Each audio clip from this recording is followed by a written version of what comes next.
Hello, friends. It's been a long weekend. I am happy to announce that I have just completed the labs for the course that I'm developing, and I am going to take a load off and play another amazing game in the Mega Man series. I'm going to play Mega Man X2. My frame rate seems to be doing a lot better now, which is great. Unfortunately, that means it's the solution was basically making my window a lot smaller, so we'll see if I can play with a much smaller window, but here's hoping for the best. As always, my top priority is to answer any questions that you might have about technology, programming, or cybersecurity. So this is kind of like a time that I can give free office hours to folks who are trying to develop themselves, and I get to play video games at the same time. It's a wonderful excuse that I've made for myself. So let's get into it. Mega Man X2 was actually the first Mega Man X game that I've ever played. So I played Mega Man X1 a little bit afterward, but I really wish I did it in the opposite order, because Mega Man X kind of teaches you the mechanics a lot better than Mega Man X2 does. Like, you start off with the ability to dash, which is cool. It makes the game run a lot faster.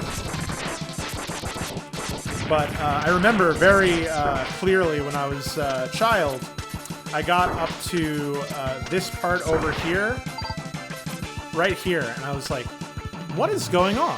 What is this? I have no idea. Like, what can I do here? And then I learned I can jump, and then it changed everything. Like, whoa, this is so cool in comparison to the original Mega Mans. So, quite an advanced development in the series. In terms of mainline Mega Man games that I played growing up, I believe the order for me was I played Mega Man 6 first, and then oddly enough, I played Mega Man 1, and then the rest of them I'm pretty sure I played on the Mega Collection. I don't think I played them on the original hardware until I was much older.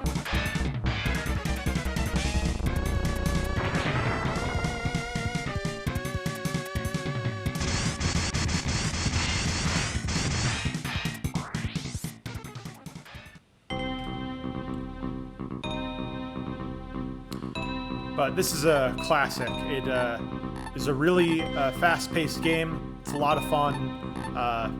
It's awesome. That's a great question, Brian. First and foremost, thanks for joining. Second of all, if you wouldn't mind, give me a follow. It helps me let you know when I'm streaming, and also helps my analytics. I don't know if it is generally true. It's definitely been true for me. I have always loved typing. I really enjoyed it when I learned it in school, and it definitely helped me get better at programming more optimally. But I don't know, it seems like maybe a chicken and the egg problem. I don't know whether it's a matter of I'm a good programmer because I'm a fast typer, or I became a fast typer because I program a lot. It's hard to tell.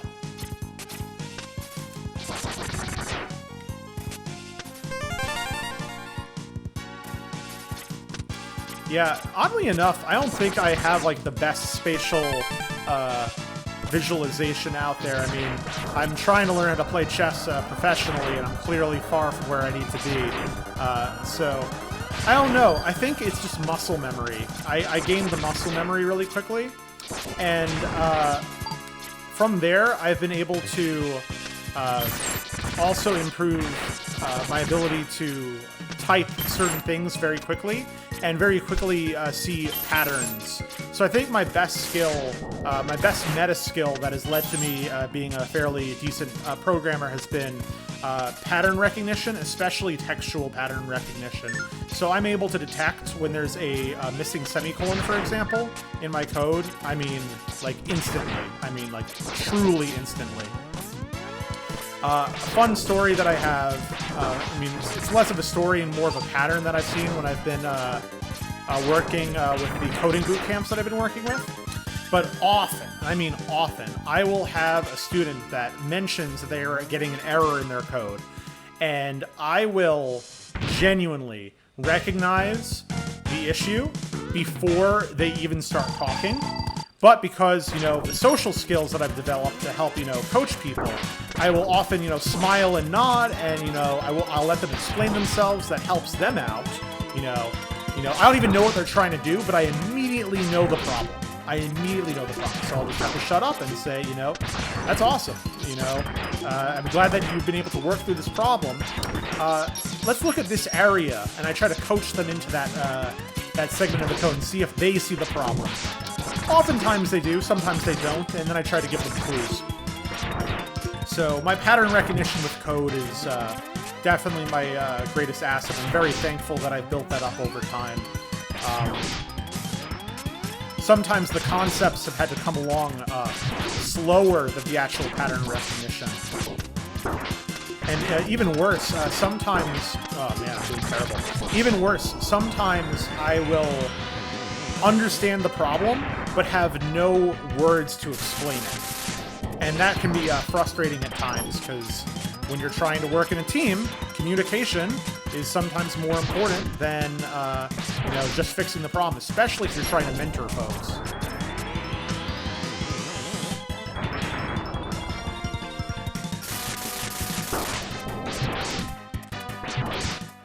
That's the first level I'll be playing. Wire Sponge, I believe, is his ridiculous name.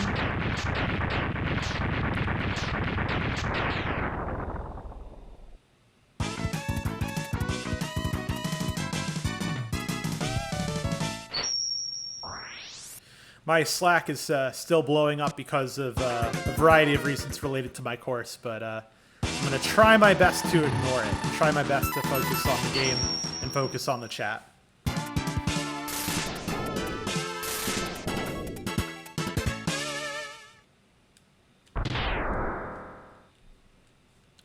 So, Brian, I know that you're more involved in the data side. You're learning programming in order to do studies, which is awesome. Hey, from the Philippines. Awesome. Wow. Going international. That's awesome. Well, welcome. Pleasure to have you.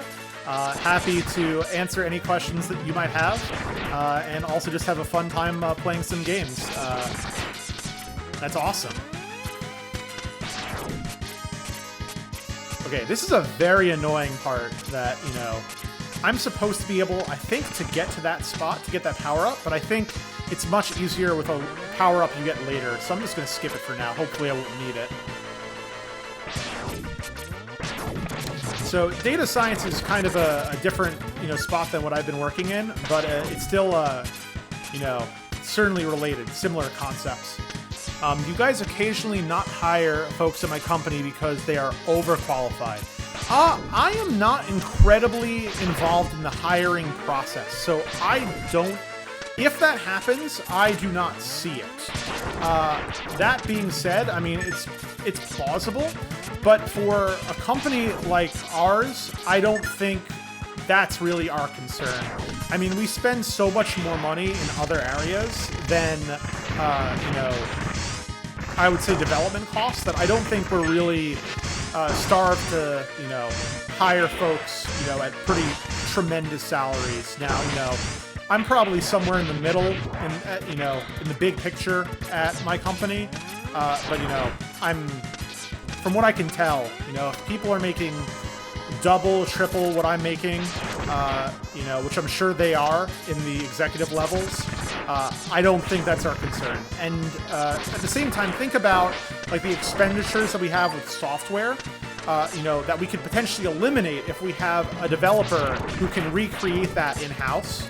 I mean, we're spending millions of dollars on some commercial software. I mean, I don't think anybody at our company is pulling a seven-figure salary. Maybe seven-figure total compensation when you consider other things. But in terms of salary, no, I'd be surprised. I'd be very surprised to hear that.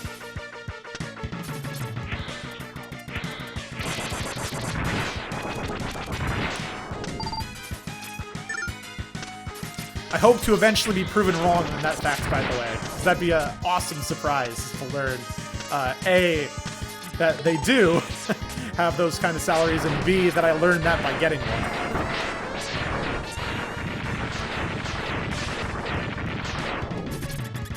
My ideal skill set as a researcher, a good overlap of substantive knowledge, psychology, programming for replicable, efficient data analysis, statistics, mathematics.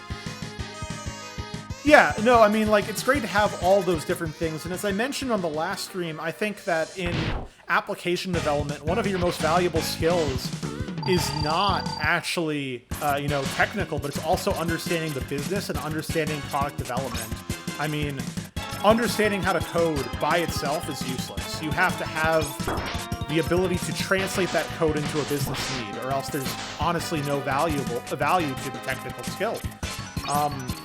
Now, thankfully, a lot of people learn that along the way. I mean, when you're developing websites, you can translate that into business need over time. You understand how that translates to monetary value.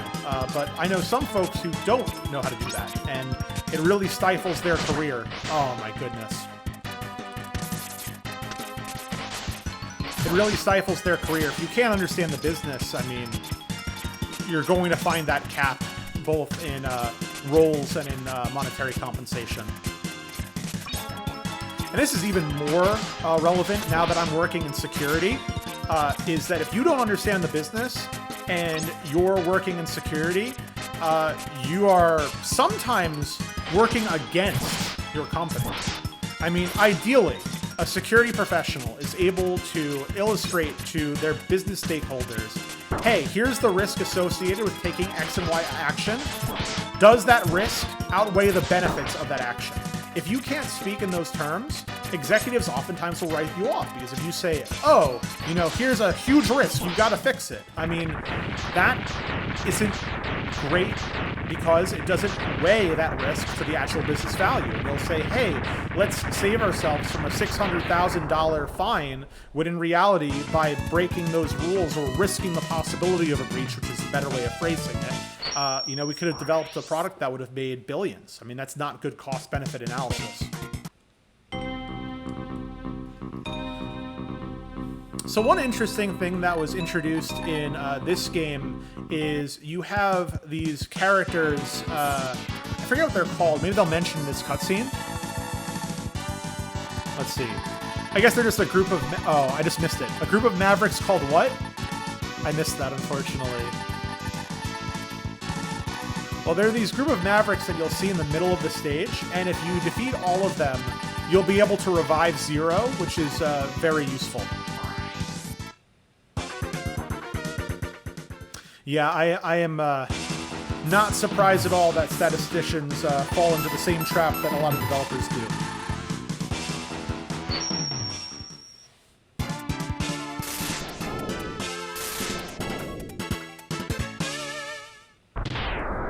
Let me try to adjust my window here. It might be better if I have this up here. My problem is that I'm monitoring the video and I'm monitoring the chat, and as a result, I'm confusing my game window and the video, which is like a 30-second delay. So that could get very confusing very fast.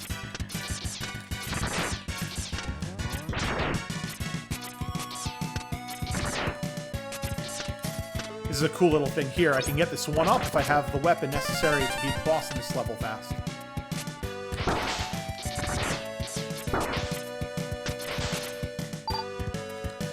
So, is your name pronounced Wea? How should I pronounce your name? And if you're interested in discussing it, I'd love to hear about your background and what you're trying to do in terms of advancing your technology career, what the next step looks like for you.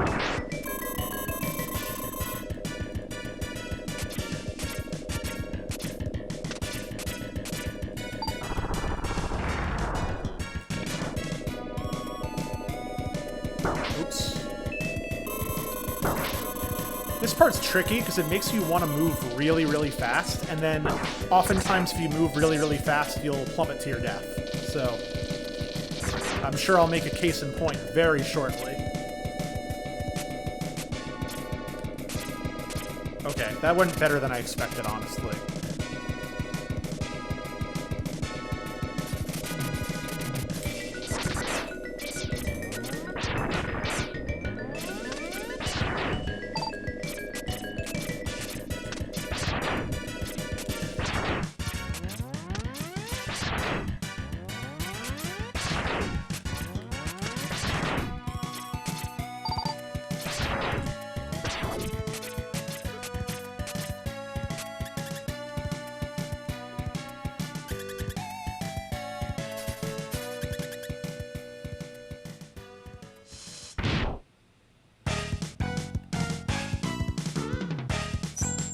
If I recall correctly, this boss is kind of a pushover, but hopefully I'm remembering correctly. A lot of the bosses, honestly, in this game are easier than, let's say, the first Mega Man X. Like, Launch Octopus in the first game is difficult to beat even with the weapon. And I can't even think of who the hardest boss is in this one. I think the final boss is fairly difficult, and Zero is infamously difficult, but nonetheless doable. So we'll see if I can actually beat the game. I'm very confident I'll get to the last level. Let's see if I can actually beat it. Awesome. So you're an IT graduate here and working as a front-end developer. I recently wanted to switch into software development, but then I got really intimidated by high-level programming languages. Do you have any advice for me on this? So that's a great question. So I talked about this in my last Mega Man X stream, but generally speaking, you do not need to know, the most complicated languages like C++ in order to be a modern software developer. You really don't. I mean, it's a useful skill set to have, don't get me wrong, but it's not one that is critical, because unless you're developing firmware, unless you're developing operating systems, you're probably building on the shoulder of giants. And that's a very common phrase that's used in this industry, building on the shoulder of giants. And one great example of this is if you're doing front-end development, let me ask this. Are you doing purely design work, or are you also doing JavaScript development? Because JavaScript's programming. JavaScript is quite, is absolutely programming. I'm trying to get that one up. I don't think I can make it. And if you know JavaScript, you can nowadays develop back-end applications as well as front-end applications, because the fact of the matter is that we have this awesome technology called Node.js. Everybody should get on board with it because it's here to stay. And Node.js allows you to develop server-side applications using the same language that you use in your browser. And honestly, it's the technology that I recommend folks use because, hey, it's a universal language. You can use it in a lot of different contexts. Oh, well, if you're using JavaScript and PHP, I think you're already quite a software engineer. Yeah, Isaac Newton was the original author of that phrase. I'm pretty sure I've heard it from a developer who repurposed that quote. But yeah, Isaac Newton built on top of it. People built on top of Isaac Newton. Okay, I think I know what I'm supposed to do here. I think I'm supposed to break this wall, and then I'm supposed to go to the secret area to fight the mini-boss. So yeah, if you're doing PHP development, you're a developer. You're a software developer. I mean, call yourself what you are. You're doing serious software development work, and you should be absolutely owning that. I think a lot of times people who come from more of a front-end development space, they sell themselves short because I'm a front-end developer. That's an identity that they give themselves. But you're a developer. Well, why sell yourself short at being just a front-end developer? You're doing all sorts of good work. PHP is the primary language that I worked for commercially for 5 years, and at one point it was the industry. As sad as that may sound, as PHP is arguably not the best of languages, but it is clearly valuable, lucrative, and software engineers' work.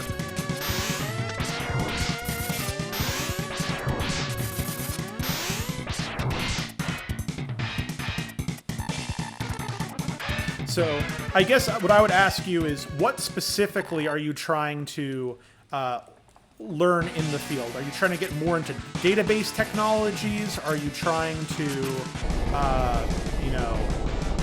do more of the advanced business logic, or is it a matter of, hey, I'm already there, I'm just trying to refine that skill set, you know, which is totally valid in and of itself.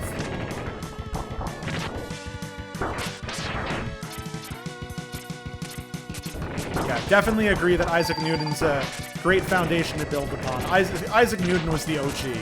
Isaac Newton was an incredible person in history. And, you know, as much credit as he gets, he deserves more of it.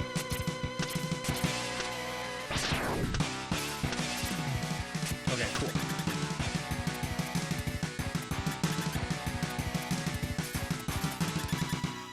So I love Flame Stag's design, but I think, if I recall correctly, he is also quite the pushover. If I could get him into a pattern, I think it's just a matter of, yeah, now it's just like a joke. Look at this.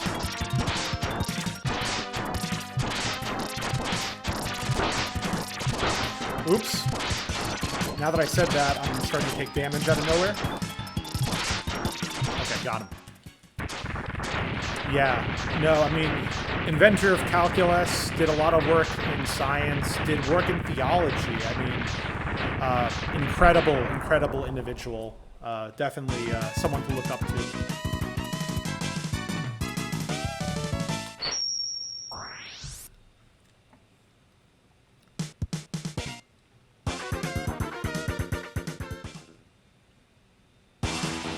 Yeah, iOS development is definitely a great skill set to have. What I would say is a master's degree may not be necessarily the right way to go at this point in your career. I think developers are fortunate to be one of the few professions that does not require an advanced degree in order to have significant success. Or, you know, again, success is such a subjective term, but monetary stability and monetary success and excess to some extent. Man, I just gave myself such a tongue twister. But yeah, I mean, iOS development is valuable. I think one thing to recognize, though, is that in modern app development, you don't have to make native applications for iOS or for Android anymore. You can create hybrid applications with React that allow you to code iOS applications using JavaScript. You can even create desktop applications using JavaScript. So I think it's important to recognize that if you can use the same technology in a couple different contexts, I think that is even more valuable than learning the specializations. Because at the end of the day, specializations limit the amount of jobs that you can take. The folks that I've been working with want to call themselves full stack developers. I am a full stack developer. I can do it all, and that's just much more marketable than saying I'm a front end developer, I'm a mobile developer, I'm a back end developer. If you can say I can do it all, and you can walk after talking the talk, I think you're likely to open up a lot more doors. I'll address your question in 1 second, Brian. Surprisingly, this enemy is not that easy to beat. Do you feel like your skill sets remain useful over time, say a 30-year career? Well, I don't know the answer to that question yet because I haven't lived that long, believe it or not. But I do think that the fundamentals are critical. I think that you can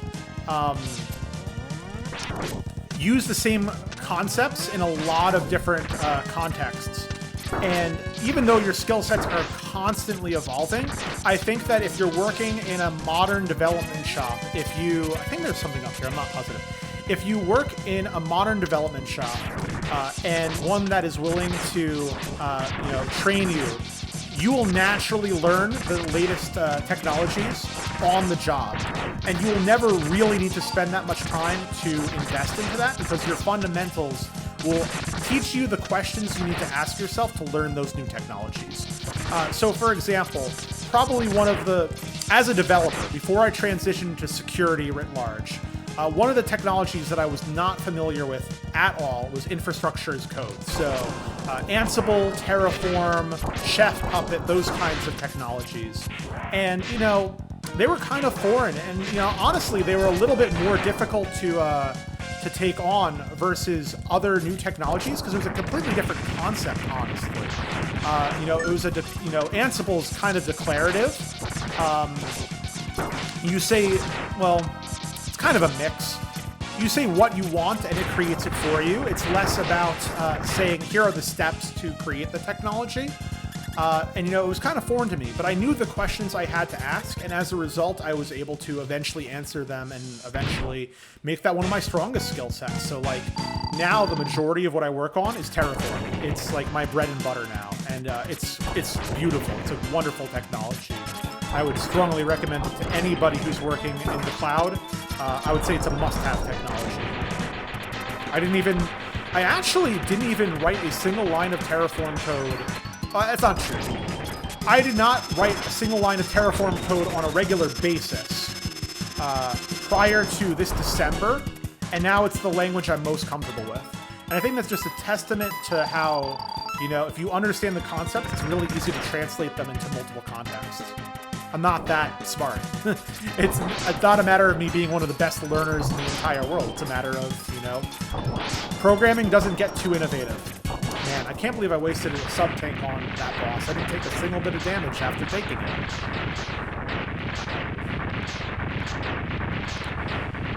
I do think some folks get stuck in companies, though, that do not foster that kind of development. And I think that's where the problem starts, is when people get in a job, usually, honestly, in the government sector or in the educational sector. They do the same thing for 15 years. They don't go outside of their comfort zone.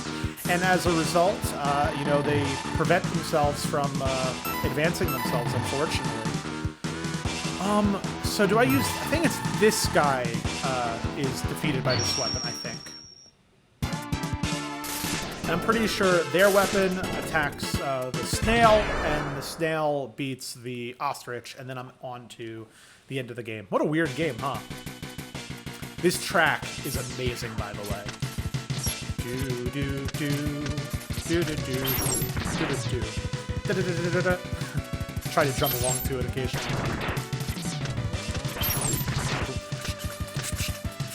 The drums in this game are absurd. I mean, you show me a human being that can play this well, and I show you a professional drummer. It's like, I'm pretty good at the drums, I would say. I mean, at least I'm proficient. And I can't even, pretend to play this song. And I can play, I can play some Rush.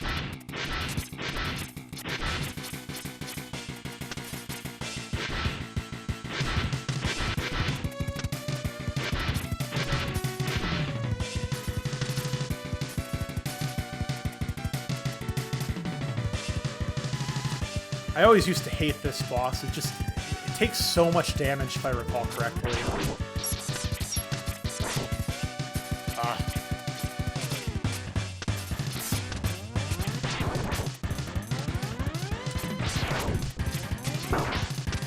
I think I also have, what's the term? PTSD from this area, because the fight with Zero also happens in this area, interestingly enough. They reuse this level for the fight with Zero, as we'll probably see in a bit. I doubt I'm going to get all of Zero's parts. And it's probably less fun to do it that way anyway. The fight with Zero is so epic.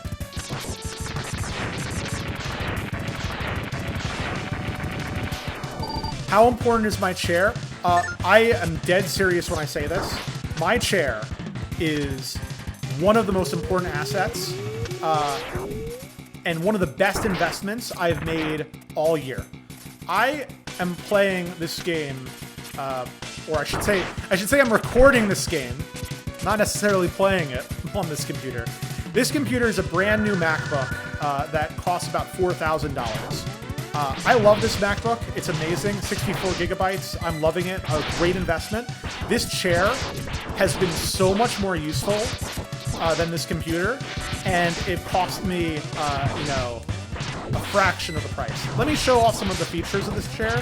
I am not sponsored by the creator of this chair, but upgrading this chair 2 months ago has been the single best professional decision I've made in a long time. Because now I can put in 16 hours, where before, I would just get sick at my desk all the time. So let me show off this chair. It's a Noka Sis. I don't know how to pronounce that. It's got this pad here, it's got a massager cushion here, and it's got a leg rest that I can extend. The problem is the massager no longer works, but they said they're going to give me a replacement this week, so I'm looking forward to getting the massager back. I can recline to multiple positions, just like in a car. So like I can be laid back here, I can recline, and then unrecline. And I also can lean back and not push the chair, and then rock if I want to use my legs to rock the chair. So it's like, it's great. I would recommend it. I think it's like $200, and it was super valuable to me. What are my weaknesses in coding and technology right now? What's important for me to improve upon? I need to show humility. I'd like to think that I'm decent in everything, but you know, at the end of the day, clearly I am not a good designer. I've honestly developed a little bit in design by working on this channel. So like you know, using tools created the logo and the banner and stuff. But I'm not a great designer, and I'm not great at translating designs into HTML and CSS. Now, my argument is that the reason why I'm not good at that is because I don't want to work in it anymore, and that, frankly, I was better at it 10 years ago, so why not hire someone more junior to do this, you know? It's not my skill set, and, you know, it's not something I'm interested in getting better at, necessarily. Nonetheless, like, there's no question I could improve dramatically there. I also could definitely improve in terms of database optimization. I understand the concepts around database optimization, but I haven't done a whole lot of research into, you know, the nitty-gritty details about indexing. So I can improve there. And then finally, I'm still so new to the security world that there's just so many areas that I could get better with. So here's one for sure. Reverse engineering malware, I am a total novice at. Reverse engineering binary code, I am an absolute trickster in. I could be so much better at that, and that's a skill I really do want to grow in. So hopefully I do improve upon that. So my company should subsidize good computer chairs for its employees. They probably would. The problem is I don't want to give up this chair when I inevitably leave the company, and they probably would make me if I did. Also, I'm writing off this chair. Now I have an actual legal LLC. I can write off this chair, and it probably, especially because this is my first year in business under my LLC, it's probably better that I do it that route anyway. I'm not a business person. I thankfully have accountants that help me out with this, but I don't think that this is going to hurt me at the end of the day. It might even help me to have made that expenditure in this year. Now, in terms of the ethical argument, absolutely, employers should supply these kinds of niceties to make their employees' lives better. But I really do believe that if I asked my full-time job, they would let me buy this and expense it. I just didn't even try. I don't want them to own this chair. I want to own this chair. Do I prefer mean stack development or MERN stack? So my first answer is kind of humorous. I prefer the name of the mean stack so much over the MERN stack. MERN is a terrible acronym. What am I doing here? Can I not jump and... Wow. Okay, maybe I just have to go here? But in terms of technology, the MERN stack is definitely where the market seems to be going. It seems that everybody is trying to either do... Oh, this is the area I need to be in. Everybody's either trying to do React or Vue. Now, that's really bizarre to me, honestly, because... just forget it. Honestly, Vue... Oh, never mind. Oh, that was awful. I'm going to get the mech, and I'm going to try to get that item up there. Once again, sorry, I'm still getting used to playing with this resolution. It's bizarre to me because Vue and Angular seem much more similar to each other than Vue and React. So why do people dislike React and love Vue is kind of beyond me. That being said, in full transparency, I know very little bit about Vue. I know a lot more about React and Angular than I know about Vue. How am I not able to get up here? Just let... Come on! Okay, 1 second. This is ridiculous. Can I not break it? Hold on a second. What am I doing wrong? Can I use the fire? I'm clearly supposed to be able to go through here, right?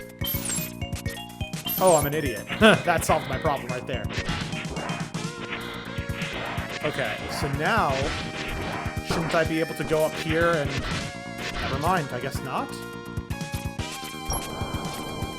How am I supposed to break this? Oh, with the... Clearly I'm supposed to go here. It clearly wasn't important enough. So, yeah. That enemy actually saved my life there. I, prefer React. I think React actually, in an ironic way, actually kind of harkens back to PHP, because you can do server-side rendering with React. You couple your front-end code with your HTML and your JavaScript are combined together. So it actually reminds me a lot of PHP, which is kind of ironic because everybody hates PHP.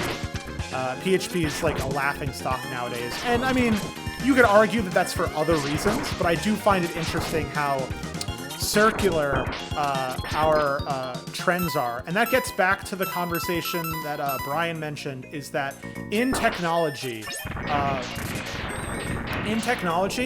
you may think, oh, my skill set is obsolete, but wait 10 years, your skill set will be modern, because we go in cycles. There's a great article on Hacker Noon out there called What It's Like to Be a JavaScript Developer in 2015.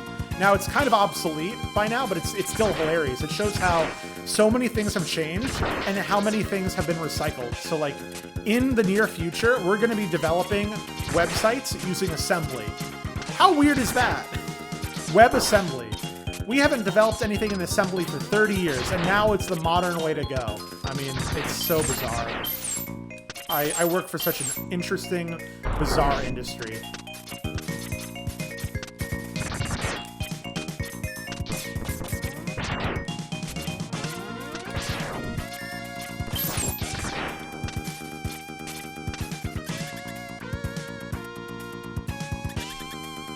Okay, so I'm probably gonna have my first death here. I mean, the odds of me beating this person, pretty difficult.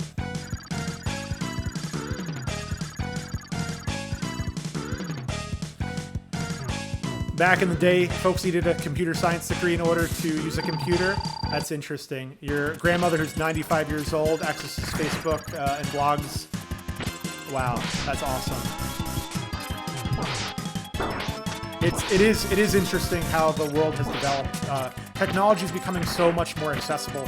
I mentioned this on my last stream that modern. You know what? Forget this. I'm just gonna die. There's no way I'm gonna win, so I might as well just lose the life here. So, a lot of folks who are playing Minecraft today are so much more technologically savvy than the folks who wrote the code that brought us to the moon. It's not even funny. And it's hilarious how accessible computing has become. Because Minecraft users that use Redstone are literally doing electrical engineering, whether or not they know it. Like, Minecraft Redstone is literally electrical engineering. I was teaching some kids Minecraft modding in tech camp, and I found that they were literally learning the things, or they weren't even learning it from me. They were teaching me the things that they can do in Minecraft that I had previously learned using circuitry in college. That previous semester. And honestly, that was the class that I was closest to failing in college. The class that they ate up through Minecraft. And we're talking about 10-year-old children. Not even teenagers, which I taught as well. But literally, a 10-year-old child was doing flip-flops, they were doing circuitry, they were doing gates, transistors. They called them something different. That's literally what they were doing. The exact same concepts. Do you have to be smart in math to become a really good software dev? No. No question in my mind, you do not need to be really smart in math to be a software developer. You do need to be good at math if you want to develop let's say, physics, anything involving physics. So like video games or, you know, simulation, that requires the hard math. The hardest math that I ever did as a programmer was developing video games. The kind of work that I do right now is much more related to counting. If you can master discrete mathematics, aka mathematics that uses whole numbers, and you're really good at counting, you can be a developer. I mean, I'm not joking. That is seriously the most important skill set that you have as a developer, is understanding the concept of counting. It's bizarre, but it's true. And then also understanding formal logic is really important. How do I define counting? Okay, that's a great question, and worthy of discussion. So much of my code is simply iterating over sets of data, right? So if you know how to construct a loop that iterates over sets of data, you're in the clear. That's all you really need to know. It's hilarious, but it's true. Now, combinations and permutations are certainly useful from the perspective of calculating. There's a secret here. I'm just trying to figure out where it is. Calculating certain things about efficiency. So if you want to understand computational complexity, if you want to understand computational complexity, yeah, you probably have to be good at math. Do you need to understand computational complexity to be a decent developer? No. If you want to be a tech lead, you probably need to understand computational complexity. If you're working with data sets like Facebook is dealing with, you probably need to understand computational complexity. Is that where you need to be when you, you know, first start developing? No, it's not. Okay. Oh, I am in a world. I'm gonna be in a world of hurt right now. This guy is tough. I made a mistake trying to mess with this guy.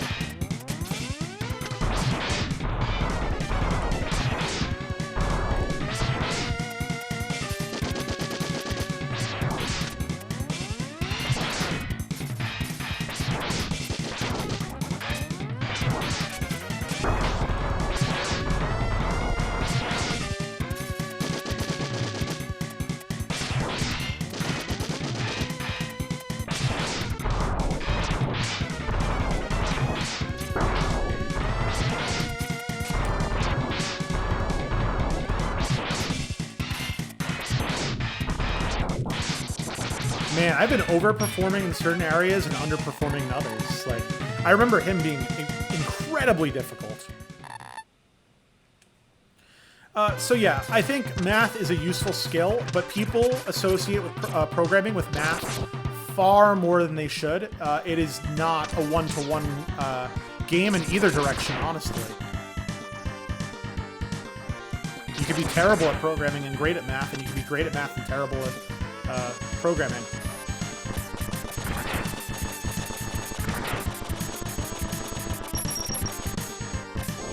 I think a lot of that does change, though, if you're working in academia or for the government, which I wouldn't necessarily recommend personally. I mean, it's probably valuable, but I don't know if I would recommend that as, you know, a first job or necessarily, you know, the only job. And I say this from talking to folks, you know, who worked for the government as hackers and then, you know, joined the private sector and, you know, doubled their salary overnight. One of the folks that I talked to about this is now Chief Information Security Officer for a Fortune 100 company and a close friend of mine. Very smart person that I'm glad to have in my life. I believe a subscriber to this channel, nicely enough. How am I supposed to get that? I know I'm supposed to be able to get that, but like clearly I have to be out of my mind to actually do it, right? Like, what is this about? What am I supposed to do here? I'm not gonna mess with it. Oh, this is what I was looking for. I kept thinking this was earlier in the stage. Okay, this is... They put this right here. This is great game design. They put this right here so that I can use it right away to get that heart. So now I finally can do the air dash. game changer. Okay, so maybe not. Maybe not. Worth a try. Worth a try. So for those folks who are here, you know, I'm doing this for fun and to help folks. That being said, if you would like, there is a subscription feature in Twitch that allows you to get all sorts of features. And with purchasing bits, you can do cheers, which allows you to, for example, play sound effects that end up on the stream if I mess up for like, I think like $1. And another thing that I plug a lot, and I'll continue to plug, because I'm really not, you know, if people don't have the money, I am not trying to guilt people to spend their money on me. I do not need the money. I am very fortunate to be where I am. That being said, there is a feature with Twitch that allows you to subscribe with Twitch Prime. So if you are a Prime customer, you can give me free money that costs you nothing just by subscribing with Twitch Prime. And as I said before, and I'll say it again, I have absolutely no guilt taking money away from Jeff Bezos that would otherwise go directly in his pocket. Because, you know, I'm very thankful to be where I am, but he has, you know, what, like hundreds of thousands of dollars more money than me? I think he'll get over it.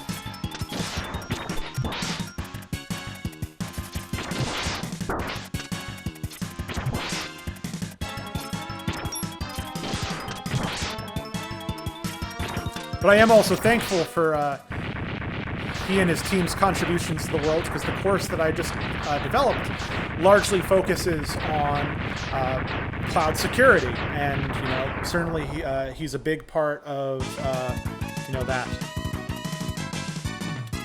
Yeah, no, I mean, he's really far off from being a trillionaire, really far off. But how old's the dude? Like, you know, he's not that old, right? I mean, he's got a long time to live and potentially accumulate, you know, that much money in a world of 30% employment. Hey, Nobazel. Nice to meet you. I think you're new to the channel. Welcome. We're here playing Mega Man X and talking about technology. And right now we are moving on to the Sigma levels. Curious though, what's the recent software you developed and what language? The most recent thing that I worked in was just doing web development for actually a public website, so I can tell you about that. In fact, my employer probably would be happy if I did. So if you go to smarthomesupport.com, that is a provider of home insurance for that's provided by my company, Assurian. So Smart Home Support is the brand that comes through Verizon. So Verizon sells this. They also have SprintCompleteMyHome.com, and then I think Assurian Home Plus. Oh, some idiot jumping. Yep, Assurian is the company I work for. So if you look those up, all those sites are based on the same code base, and you can find out actually using a plugin called, what's it called? I'm gonna look at it right now. What's the name of the plugin? I use it all the time. It tells you, where is it? I'm gonna take a quick break to see it. There's a plugin that you can use that'll actually tell you the technology the site that you're using is working with. Where am I on here? I can't believe I'm forgetting it. Technology, I'm gonna look it up real quickly. Technology that tells you what tech your site is using. I feel so silly for not having this on the top. Wappalizer, Web Application Analyzer. So if you go on there, you'll probably figure out all the technologies that we utilize. It's not really a secret, but it uses React.js among other things. And I learned, I mean, React is, yeah, Wappalizer, thank you. There's a bit of a lag between your messages and what I end up seeing, so I actually looked that up on the side and then you mentioned it, so thank you for the help, but it came a second too late. Unless you were just repeating it for the audience's sake, which I also appreciate. But yeah, that used a variety of technologies under the React umbrella, but you know, it's all JavaScript, right? I haven't worked with a language other than Java or JavaScript, which are two different languages, by the way, for those who don't know, In the past 3 years, those are the only 2 languages I've really worked with, unless you count, Terraform, which uses HashiCorp's HashiCorp language. I think it's just HashiCorp domain-specific language. Or like, I used Groovy to program Jenkins jobs. But when it comes to languages, most of the work is JavaScript. Java does not equal JavaScript. I cannot mention that enough times. A lot of people disqualify themselves in interviews by saying, oh yeah, I've got a lot of JavaScript experience. I've done a lot of things with the Spring Boot framework. And they're like, Spring Boot's Java. And they're like, yeah, that's what I said. And you're like, next, please.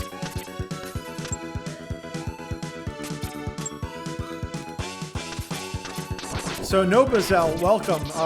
New to the channel. You're currently learning. You're currently in L2 help desk and then sysadmin role. Currently learning CI/CD pipelines and containerization. That's awesome. I was actually telling a friend of mine this regarding sysadmins.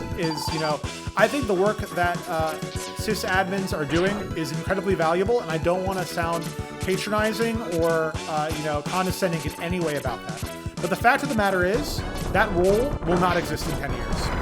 And the reason why that is because CI/CD and infrastructure as code is quickly replacing it. Now, I think that the best people for learning that skill set are the people who worked in sysadmin and database administration, etc. So I think your experience is incredibly valuable for pivoting into that kind of role.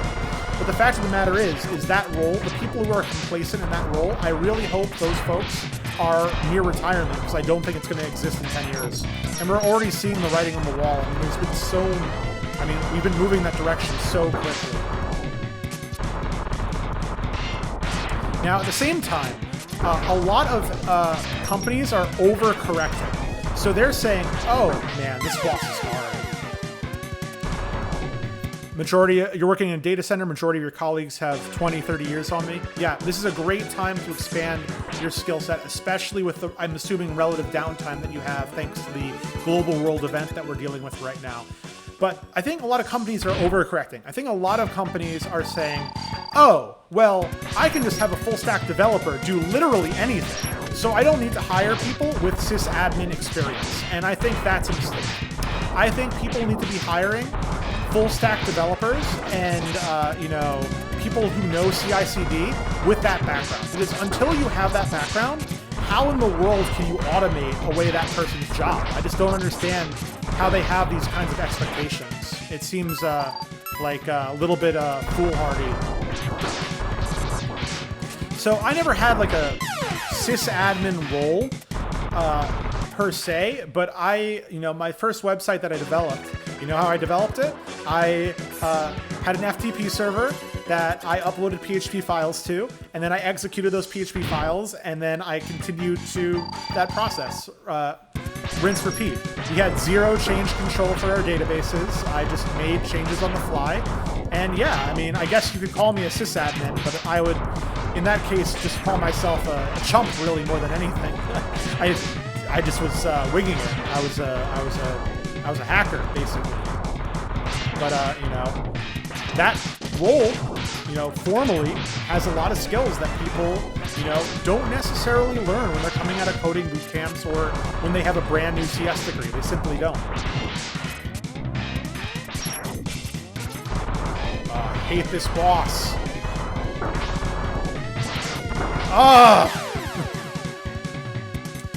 Yeah, the AWS free tier has been phenomenal, I think, in most people's education. I am incredibly thankful that because I have just completed authoring a multi-cloud course, which is called SANS Sec 510 Multi-Cloud Security Assessment and Defense.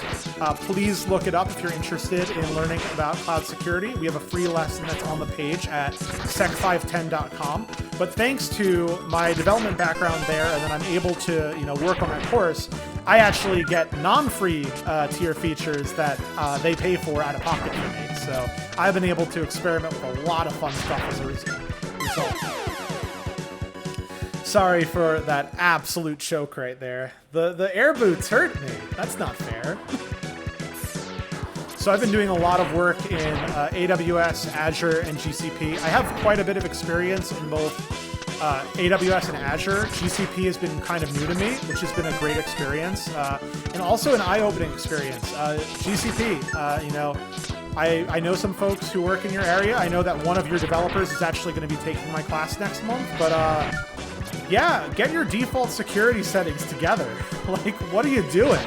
Giving the editor role to your default virtual machine principal.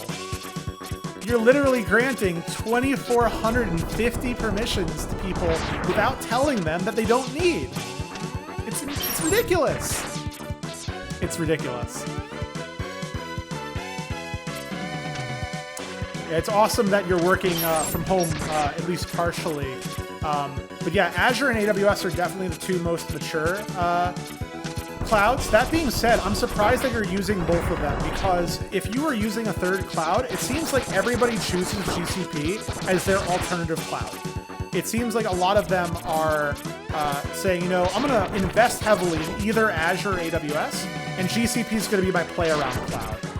And there's nothing wrong with GCP if you use it right. The problem is that GCP is very difficult to use correctly. It's very difficult to use correctly. They give you horrendous defaults. Horrendous defaults. And if you want to learn about how to, prevent those defaults from costing your organization a breach, well, check out my course. And that's my commercial for the day. The biggest thing is just look up the editor role that's used all over the place in Google by default and get rid of it. Delete the editor role from your organization. It is unacceptable. Is your industry moving towards teleworking in the future? I think my industry is already there. I mean, a lot of my coworkers are full-time remote. At the organization that I teach at, I mean, they're almost exclusively remote, especially the instructors. I mean, they're always remote, especially now. And their work that they do is all from home because they're contractors, so it's, I think we're already there. I think it's going to become more commonplace. But to be perfectly frank with you, if and when I get into management, I value people working in the office. I think that you need to strike, a balance of having incredible flexibility for when it's necessary, and the accountability to say, hey, you're just wanting to work from home because you want to.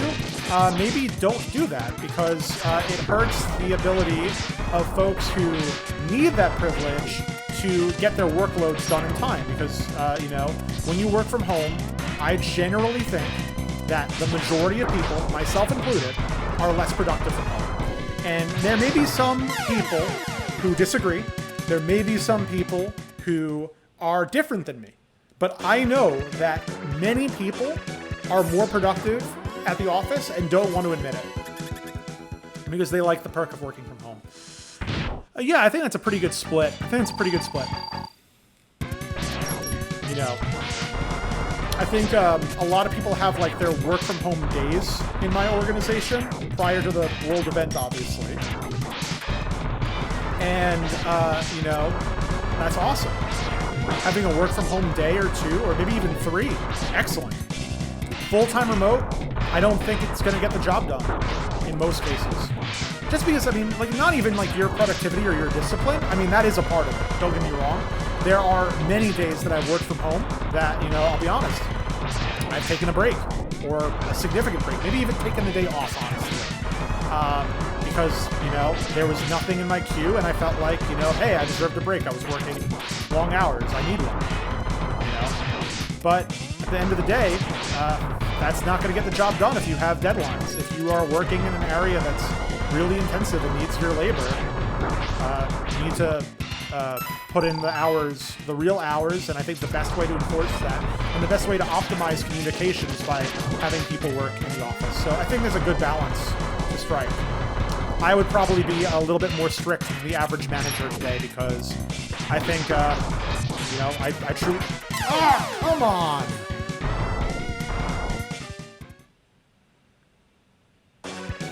Okay, Brian, I will not publicize the thing that you just said. on here, but I'll say this. I don't think there's anything wrong with working from a lake house. I think that'd be great. I'd love to do that. I think that would actually probably improve my productivity because, you know, after working, I could have such an awesome, chill de-stressor that's like right outside of my front door. It would crush the need to, you know, travel to my destination that's going to de-stress me.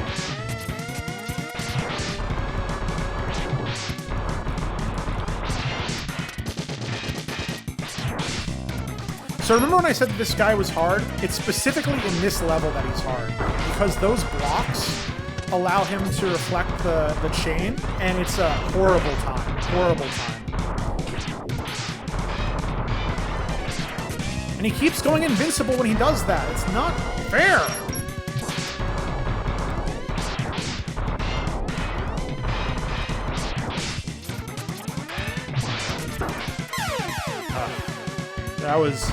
That was really close and yet so far. So I'm glad that we're having a good conversation because we might be here for a while. So yeah, no, I would love to buy a lake house. I think I'm gonna pay off my real house first. The fact that I can even think about that is unbelievably beautiful, and I'm just so privileged. But that being said, I think a lot of that has to do more with where I live and less to do with my income. I live in the Nashville area, and I bought my house for a third of the price of my parents' house, and it's bigger than the house. Kubernetes is interesting. I mean, I'll be honest, I'm not super familiar with it, and I think I need to get familiar with it. I think it's probably the area that I'm weakest in that is most important. But again, right now, a lot of my work has to do with helping other developers do things securely, so I don't need to necessarily be a strong user of Kubernetes in order to provide value to my organization. I simply need to know the things to look up to say, hey, here's the, security advice. But I still need to expand my knowledge. I have a lot of folks who are really into it. I know a lot about ECS and Fargate, which are the Amazon alternatives, but Kubernetes is clearly one of the winners in the space.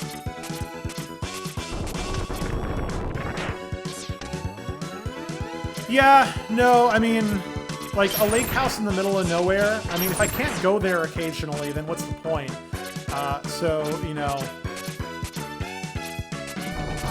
I'll wait to do it right, okay? I'll wait to do it right. It'll happen. It'll happen eventually.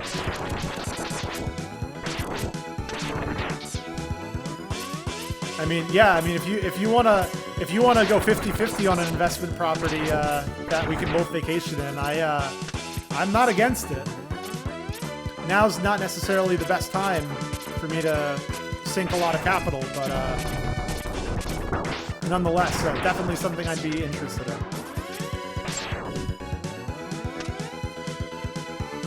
Your favorite part about AWS is thinking about use cases and connecting which services to each other. Yeah, I mean, that's what the cloud's all about, is connecting services together and making sure that they have proper authorization with each other. So that's like a major part of my course. Is I talk about IAM, like Cloud IAM, and how to Cloud Identity and Access Management, for those who are not familiar with that acronym, and how to oh my goodness, horrible, and how to do it.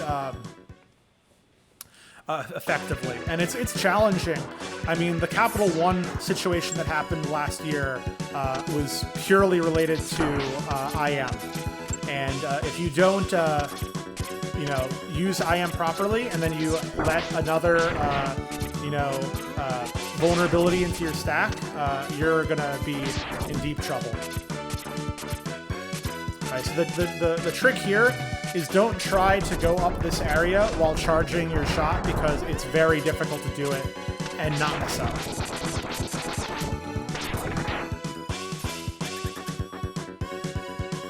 Have I talked about Garmin? What's going on with Garmin? Did they have a breach?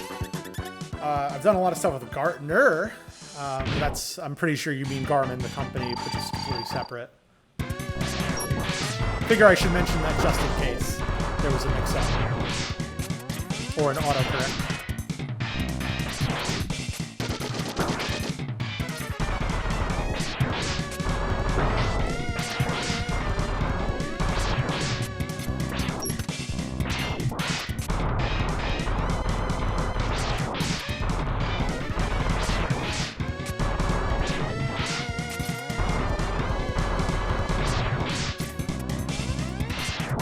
Man, that was cruel.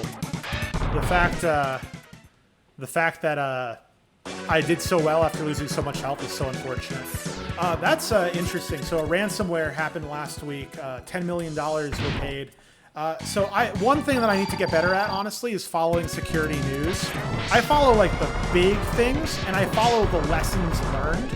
I'm not great at like, oh, hey, a ransomware happened. You know, I'm not great at following that. The most recent thing that happened that I was kind of involved with, not involved with, but studying, was the SaltStack vulnerability that happened recently, and all of the companies that were affected by that. So SaltStack is an alternative to Ansible and Puppet Chef, all those different technologies. And their technology had a 0-day that, they disclosed very well.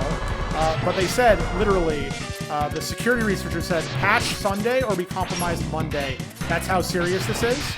And a lot of companies didn't. And the reason I'm familiar with this is because of how network controls could have made that problem not as significant of a problem.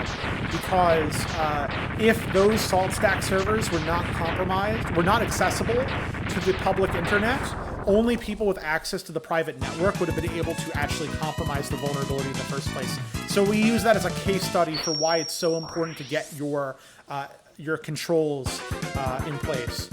And you mentioned that avionics also had a situation recently. Why do companies choose to pay with no guarantee? That's a great question. I am ad-libbing here because I've heard some stories about this, and I have never been involved with paying a ransom in my life. My company actually had an incident this year that involved a ransom. It's all public. You can read about it if you'd like. We did a really good job with it, I will say, in terms of doing the right thing. But the reason why people pay ransoms are twofold. Number one is $10 million sounds like a lot of money, but for these kinds of companies, and comparing to the data that's lost, $10 million is like nothing. It's like really, honestly, nothing. Second of all, oftentimes the process of paying the ransom helps keep them in communication, which allows for you to then, possibly catch them. If you keep them in communication with you, it's possible that you're able to, get them by tracking the money, basically. Even when you're using cryptocurrencies, there are ways that can be done. And thirdly is that there is a huge, you don't want to go dark. There's a huge incentive to actually pay. There are actually professional call centers that are responsible for paying out or dealing with ransomware cases that are legitimate businesses, or semi-legitimate businesses, I guess you could say, that handle the payouts, because it's important to have customer satisfaction in the realm of ransomware. That may sound silly, but if you become notorious for doing ransomware and not paying out, the next time you do the ransomware, people are not going to take you seriously. They're going to say, okay, we lost this data, we got to recover it, but this person's not going to pay. And the amount of money that you make for one ransom is significantly less than if you, do multiple ones. So you kind of need to have credibility saying, hey, I'm actually going to follow my end of the deal. And also the incentives are just stacked in the direction of, providing the data. Like, what in the world does the, ransom provider, what do they care? I mean, at the end of the day, if they're getting paid, what do they care? In fact, I think a lot of times they want them to pay for a variety of reasons. Goddess Maria 15, I know you. Welcome. Good to see you. You are an amazing tool-assisted speedrunner. One quick second. Yes, Brittany?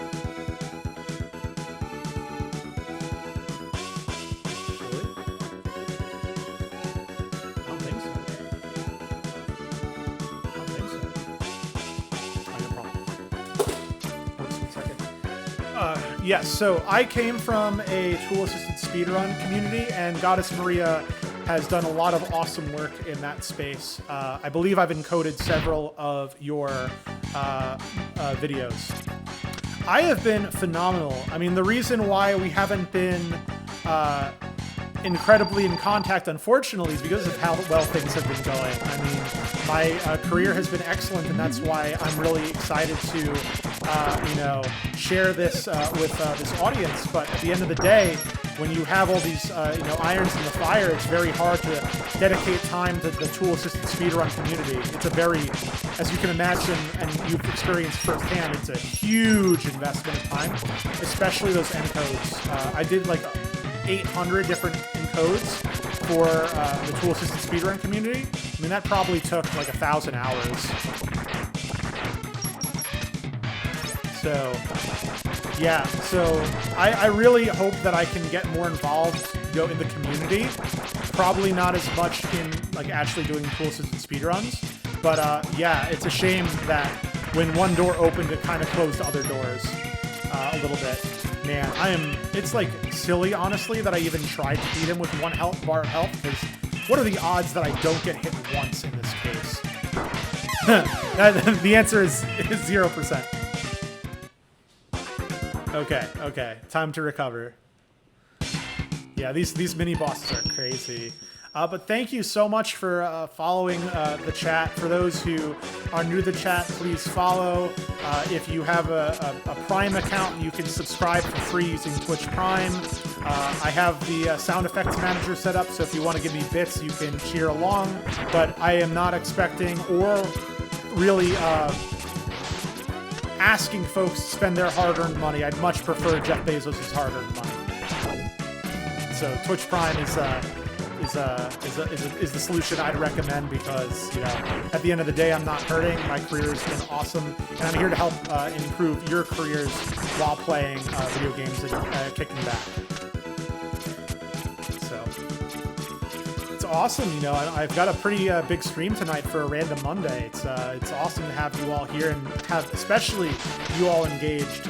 So, Goddess Maria, for those who are not familiar with your work, if you could share some of the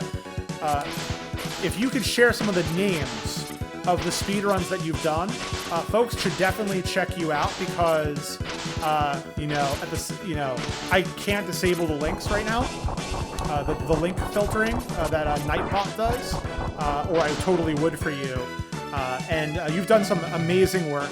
And then, if you wouldn't mind, if you could share how that experience relates to your, I don't know, if you have a technical background, you work in the technology industry in addition to that awesome work that you've done in the tool-assisted speedrun space, because if so, I think that's a great story to tell for those who are interested in gaming and want to learn how to translate that skill set into one that is helps them with their career.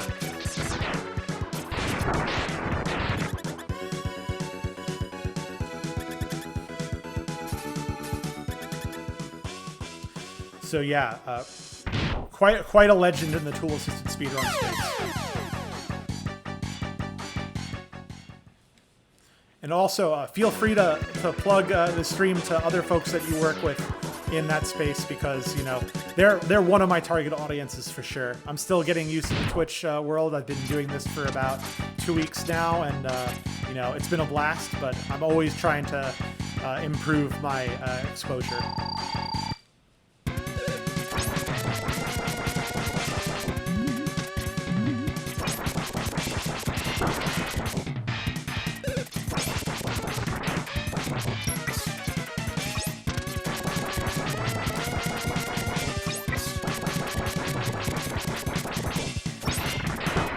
Oh god. Oh my goodness. Sonic Advance 1 and the 3rd generation Pokemon games. Yes, I definitely remember. I definitely have done some of the encodes for your speedruns. So I hope that you've gained value from that, and B, thank you for helping grow my YouTube channel, because you know, my YouTube channel is where it is today because of, you know, the awesome tool-assisted speedruns of the folks that I've encoded videos for.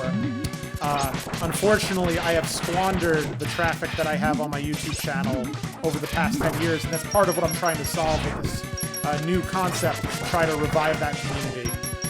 So far, I've gained a couple subscribers. I've also lost a couple subscribers that I guess are no longer into this kind of content, or it's too different from my old content.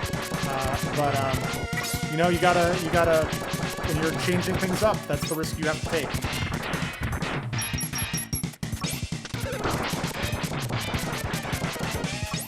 This is such a danger zone situation we're in right now.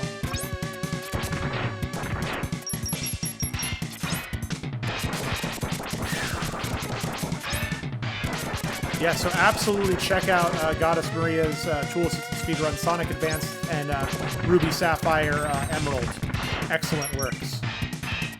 Sonic Advance, I have a love-hate relationship with Sonic Advance because the original Sonic Advance, I feel like, had so much more potential than they ended up with, but I still ended up logging like hundreds of hours into it. And I think a large part of that is just the Chow Garden is so much fun. I trained a level 100 Chow through the Chow Garden.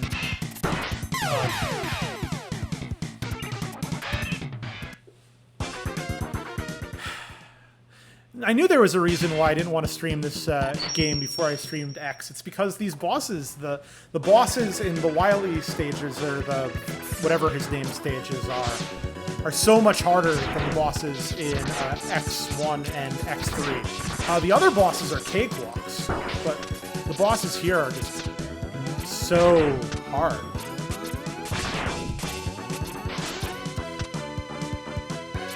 So you don't have a background in coding and programming, but you were able to reverse engineer the game through brute force, which is a totally valid approach. Is it something that you're interested in? Is that your trade? Do you have a trade currently, or is it something that you're looking into pivoting into? I'm just curious because I feel like that skill set really, really helps grow your prospects in technology. So Nobuzel, you're in CA, good amount of help desk positions now, more AWS, DevOps, SRE. Yeah, SRE is a huge area that's been growing. For those who don't know, that's site reliability engineering. It's a concept, I believe Google originally penned that concept, where basically you do monitoring and automated alerting and stuff to try to make an application stable and secure in some cases without necessarily knowing the inner workings of that application. Well, this is a great stream for you. Goddess Miria, if you're trying to learn that skill set, that's literally what I'm here for. By the way, I did that on purpose.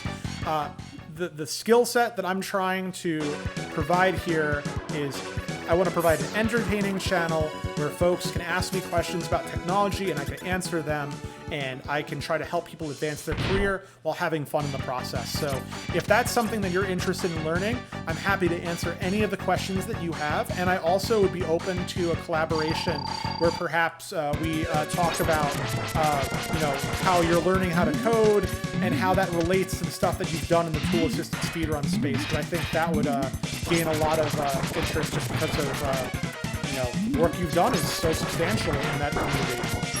I know folks who don't know tool-assisted speedruns might not be aware, but you're a big deal. You're kind of a big deal.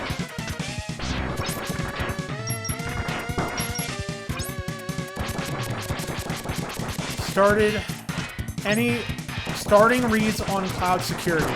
So don't want to just advertise my own things, but the SANS Institute has a variety of free webcasts and white papers on the subject of cloud security, which is the group that I specifically work with in the SANS Institute.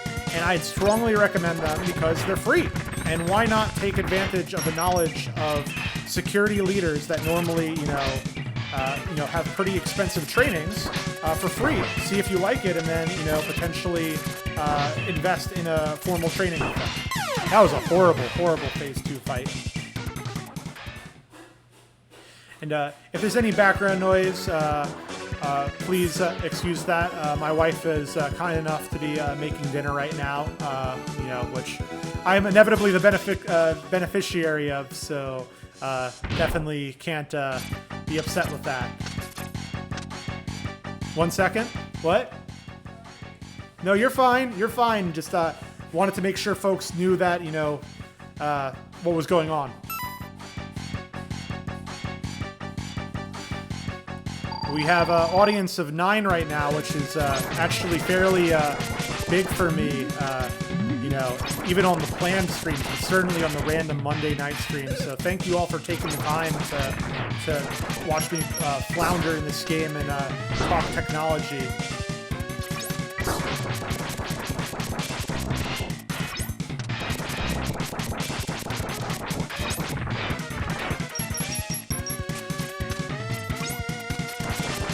Once I get past that phase, I feel pretty good because then I can do this and take limited damage while, you know, getting to the next phase. So I feel decent about this.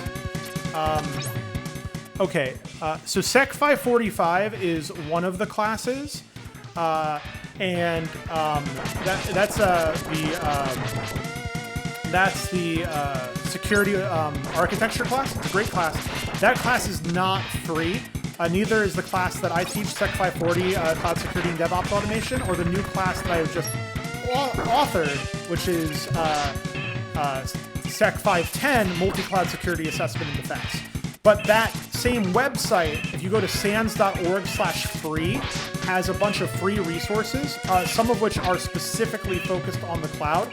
So if you go to that website and you click on the logo, there's also a drop-down that will show you the subsets of the website. If you click the cloud security website, you can see the cloud security specific content. I am doing terrible with actually hitting this guy. It seems like I can't have my cake and eat it too. Either I'm going to get hit or he's going to get hit. Not both. Or I'm either going to get hit or I'm going to not hit him. I can't have both.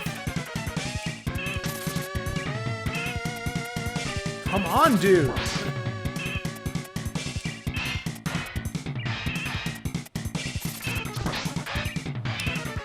So, sorry if I'm not as talkative when I'm in the middle of this boss battle, because this is my 3rd time playing this level, and I really want to move on.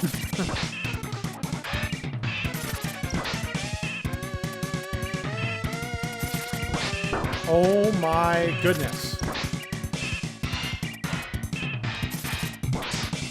Oh, that was just sloppy work on my part. I was so focused on whether or not he got hit that I didn't notice that I was going to get hit. Do I have anything in my sub-tank? Nothing. Nothing. Yeah, I used to post debate videos on my YouTube. That was kind of a mistake. And the reason why that is, it's not that posting debate videos are, you know, a bad idea. It's that I had to accept that, you know, my channel, you know... Oh my goodness! No. That was so close to a fail, and I'm so glad I dodged that.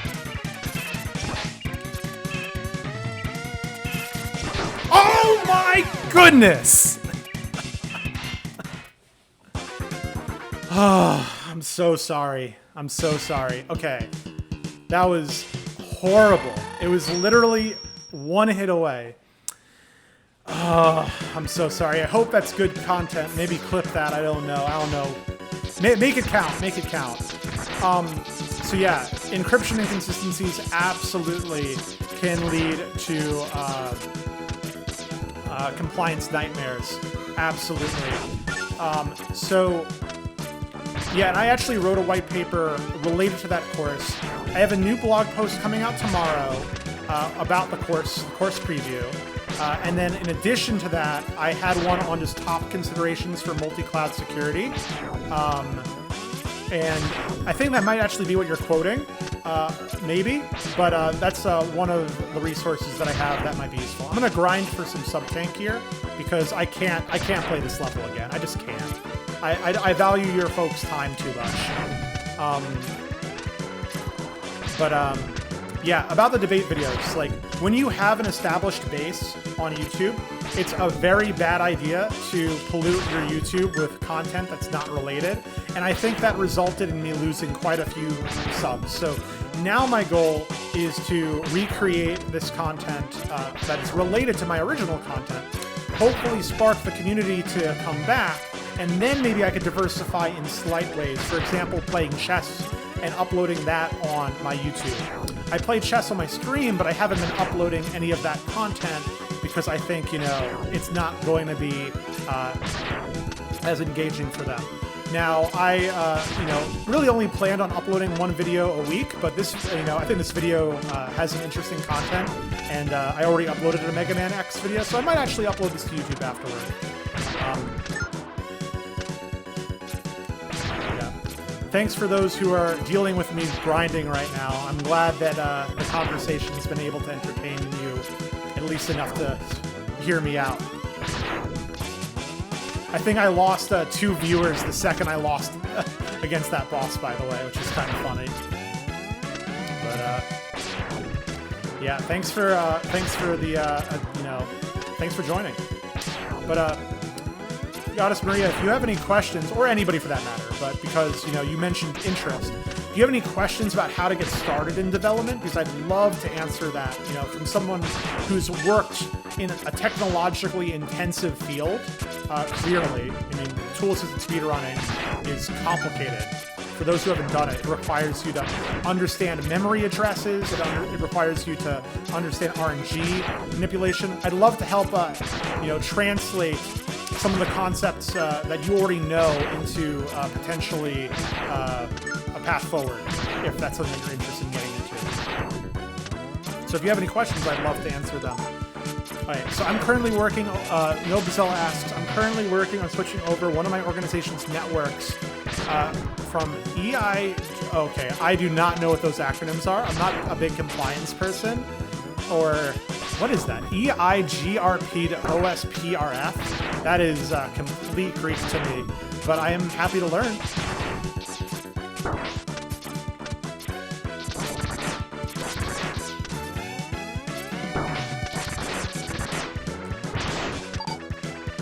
Oh, routing protocols. I'm also not much of a networking person, so that's an area that I've really needed to backfill, basically. Like, I've understood, you know, the higher levels of technology, I think, a lot longer than I've understood the lower levels, and I've had to backfill that over time, which has been a challenge, but also, you know, rewarding nonetheless. Yeah, Cisco is a big player in this space. Any information. I mean, I'm obviously happy to give information, but at the same time, if you have any questions that can help me specifically provide resources, I'd love that as well. I think Code Academy is a great place to start. I think learning Bash and Git. So JavaScript, Bash, and Git, I think, are some of the most important things to learn out of the gate. And then from there, you can learn other things. But from your perspective, already understanding the fundamentals about memory addresses, I think you'll, you know, start out with a great foundation. Python's great. Now, you've already worked in tool-assisted speedrunning, so maybe learning Lua would be a great spot because it would be immediately relevant to what you do in your free time. And my saying that I say, and I've said it before, I'll say it again, is... I love how I said I have a saying and now I'm blanking on it. But more or less, pick something that's fun for you to work on. Don't pick something that's productive for you to be working on when you're first learning. Because at the end of the day, if you do something that's fun, you're going to continue with it. If you do something that's, you know, technically complicated, you may lose your, even if it's valuable, you may lose your inspiration. And as a result, you will... give up, and the most important thing is to keep going. Most important thing in development is to keep going. .NET and PowerShell are great things to work with in a Windows environment. Now, maybe I'll show off my biases in this, but why would you want to work in a Windows environment if you could choose? Sometimes you're forced to, but you know, the Linux toolchain is just so much better in my opinion that, you know, it wouldn't be my first pick, but if you know that you're going to be doing Windows stuff, those are must-learn technologies.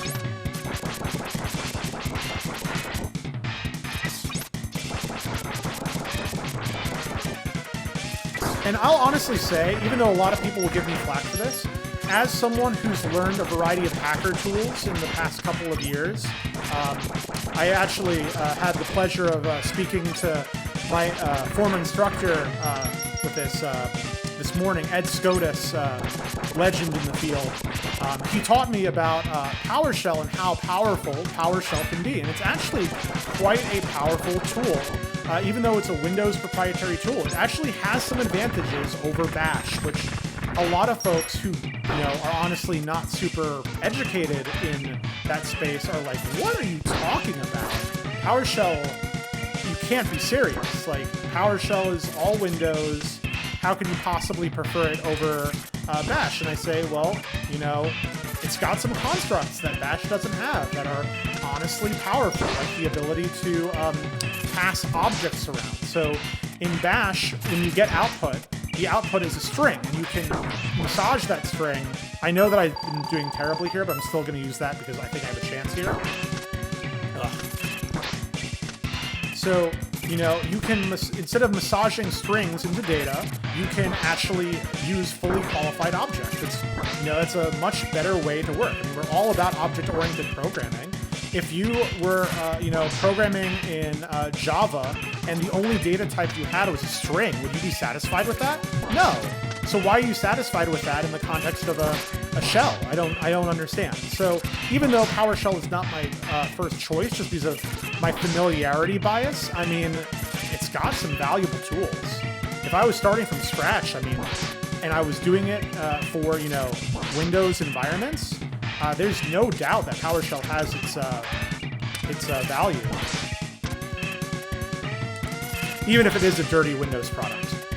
There, I said my tribalistic fanboy stuff so that I have credibility. Oh my goodness, if I do not win, I'm purposely being lax right now because I can't believe I just did that. I just relaxed because of the fact that I was so far ahead, and thank goodness I actually won still, because that would have been awful if I gave up 7 hits and didn't win. Sysadmin physical experience is definitely useful for learning things in the cloud in general, like Route 53. I absolutely agree. Working with Active Directory. Active Directory is a top-class technology. I don't care what you say. It's really the best generally available IAM solution. And just as, to fanboy in the opposite direction. Supposedly Cognito is, supposed to be Amazon's answer to Azure, and it's hot garbage. And there I said it. I know a lot of people aren't going to agree with me. A lot of people love Cognito. My limited experience, I'm going to give you a caveat. I don't have a lot of experience with Cognito. But the little experience that I have has been overwhelmingly negative because it's a half-baked product. I mean, you can't do half the things that you're supposed to be able to do with a managed identity provider. I can't even get registration to work consistently in the environment that I've set up. I don't know if that's me, I don't know if that's them, but one way or another, the error that I got was so generic, it was an error has occurred, and I have no idea what that error means, and I can't even look through the logs to find the error. It's bad. Okay, if I recall correctly, this level is easier than the other one, so let's hope I'm right about that, because these past 2 levels have been probably about 50% of my gameplay were these past 2 levels. I'm not going to go for those energies. I can't. It's too risky.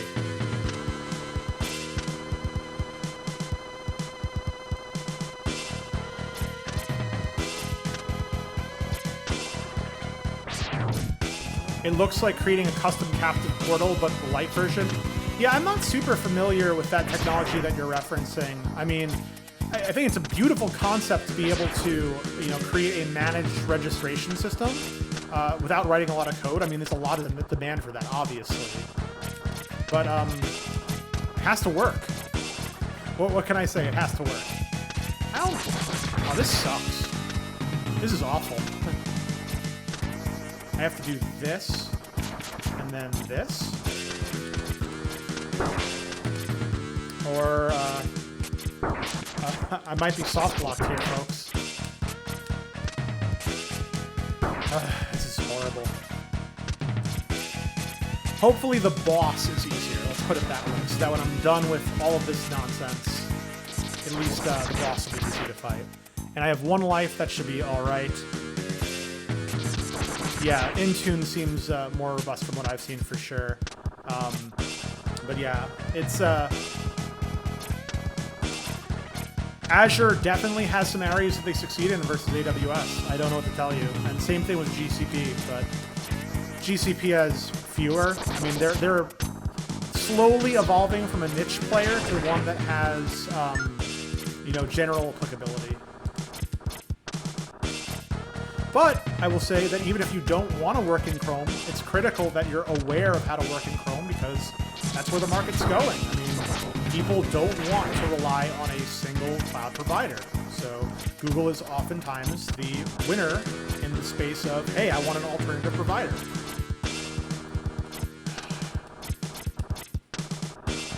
This is rough. I'm trying to learn both so I can understand the underlying methodologies better. Absolutely. That's a good approach. It's a good approach. It's difficult. It's important to make sure that you, you know, don't spread yourself too thin, but oh my goodness, please, please. Please tell me I could salvage this. Okay, sweet.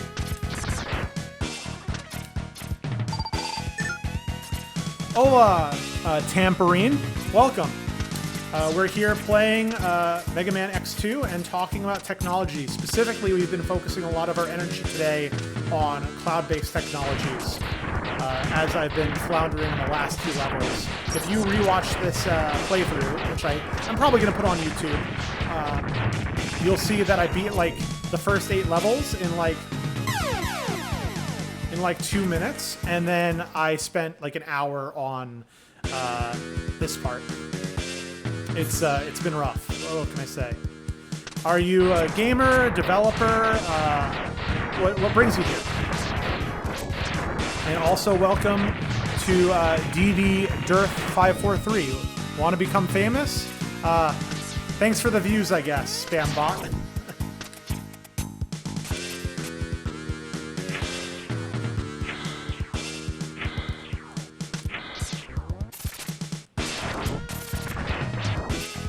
Definitely need this one up.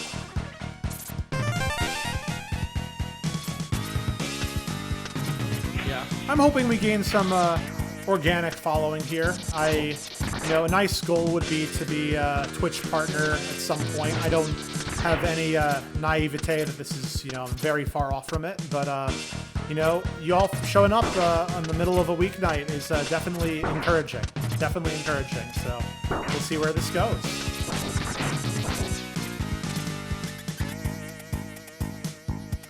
Okay, so the problem is I'm starting to remember what this boss looks like, but I actually have no idea how to fight him, which is a problem. I think the Mega Buster might actually be the right move, but I also, I remember this guy now. Not a lot of fun. But I think significantly, nonetheless, easier than the previous one. I'm gonna die off here and regain my health. Why would anybody want to buy primes? That doesn't make any sense. Because primes make you money, why would you want to buy less money? That's silly. That's very silly. But once again, for those who are in the audience that are not spam bots, if you do not have an active subscription with anything in Twitch and you have a Prime account, Amazon Prime account, please, if you would be so kind, to connect those accounts and to subscribe with Twitch, subscribe with Twitch Prime. That helps support the channel and support this as a thing that I can do a lot, and is completely free to you with your Twitch, with your Prime membership. So don't feel any need or obligation to pay out of your own pocket for subscriptions or to do donations. I do not depend on the income from this channel in order to survive. I have a wonderful full-time job and other engagements that I do, but I will happily take the free money from your Prime subscription if you so are willing.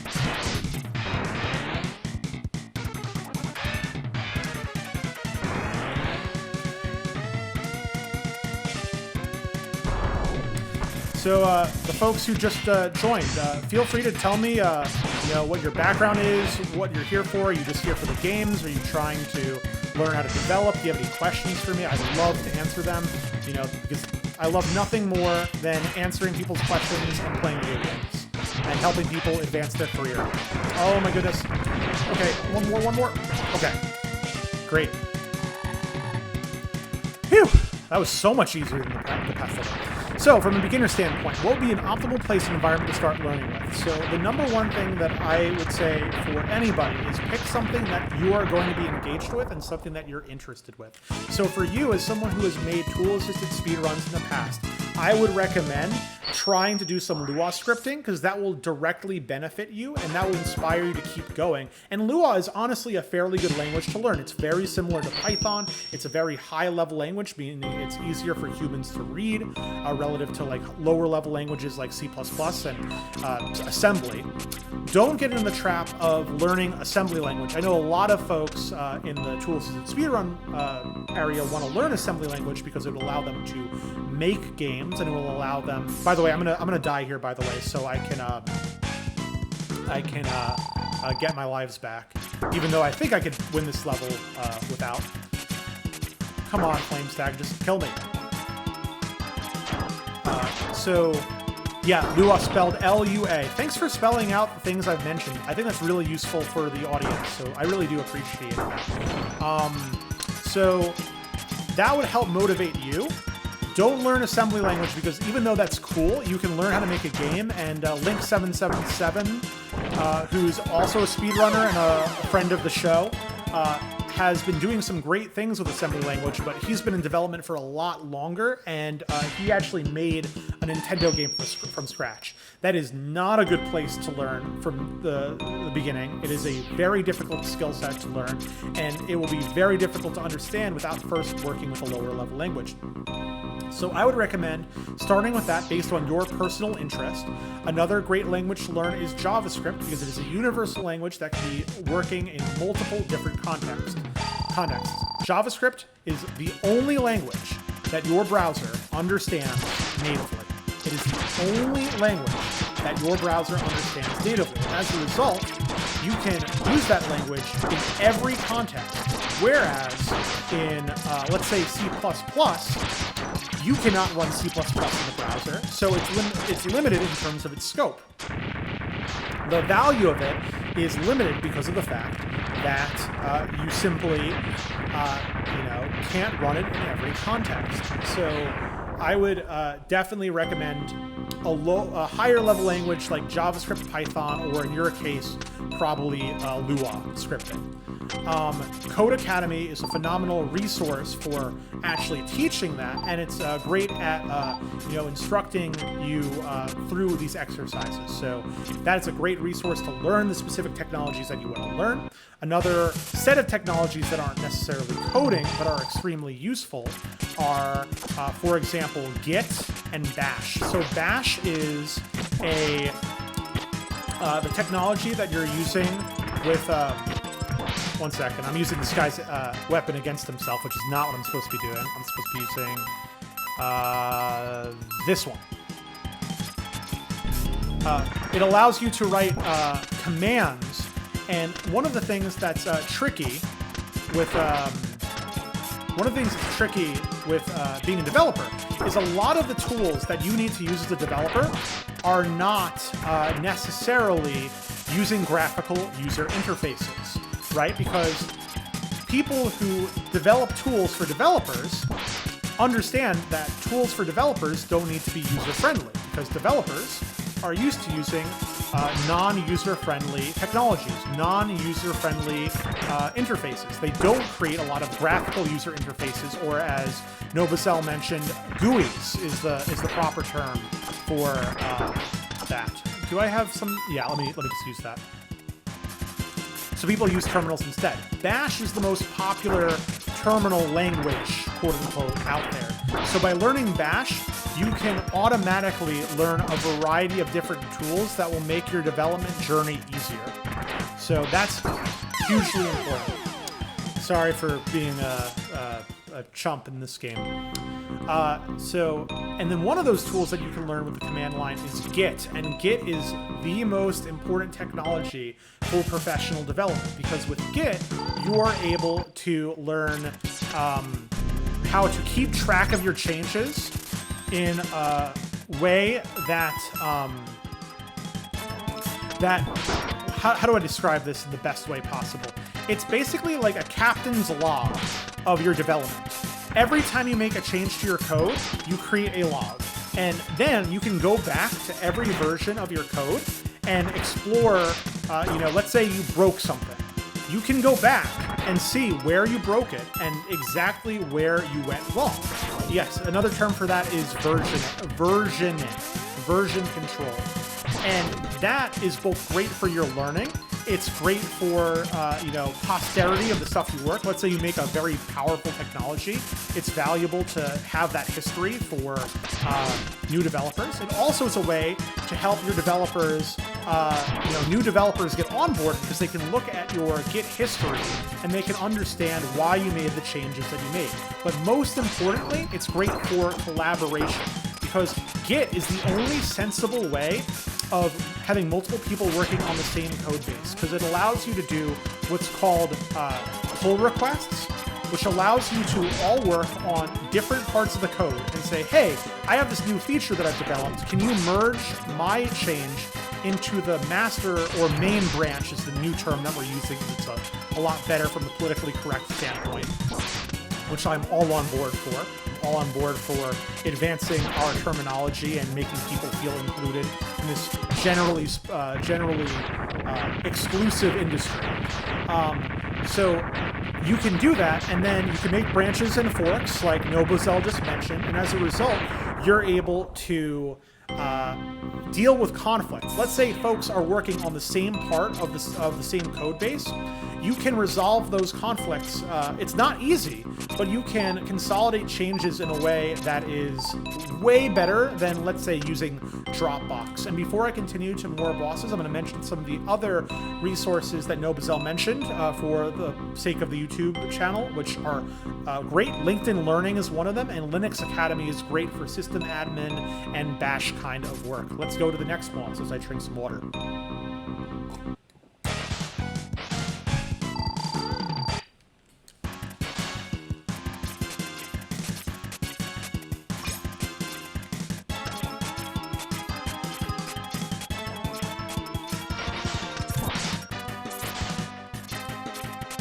So yeah, I think those are some great technologies to learn. Even if you learn Git, not using a command line, even if you learn one of the many Git GUIs, because that is a tool that is so popular that there are GUIs available, even if you learn Git and you don't take anything away from it with regards to programming, it is a useful tool, because you can use it for version controlling other things. In fact, at one point, and I can share this repository with you, and I will actually afterward, I'll show you a repository I created for one of my tool-assisted speedruns. I kept track of all of the different versions of my tool-assisted speedruns that I did in the past, and through that, I can now go back in time and I can look at old versions of my speedruns. I can consolidate versions of my speedruns, and with the task editors that exist out there, I actually had an amazing system that I worked with my co-author, Jay's Mad.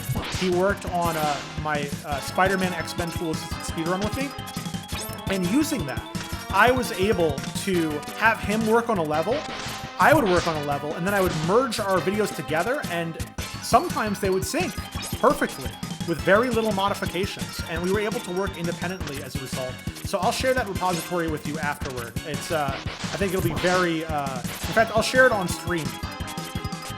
Remind me and I'll share it on stream. I'll show a little bit of the speedrun, and I'll share the repository on stream and show y'all what all it was used for. And for text-based formats, like the ones for BizHawk and for the NES emulators, you can even look at all the changes. It's quite amazing.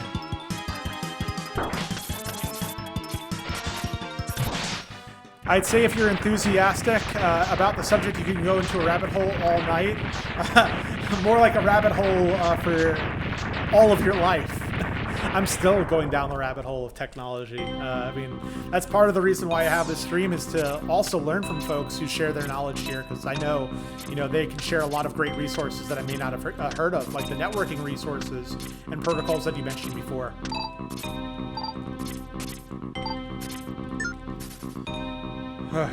Man. We're in the home stretch, folks.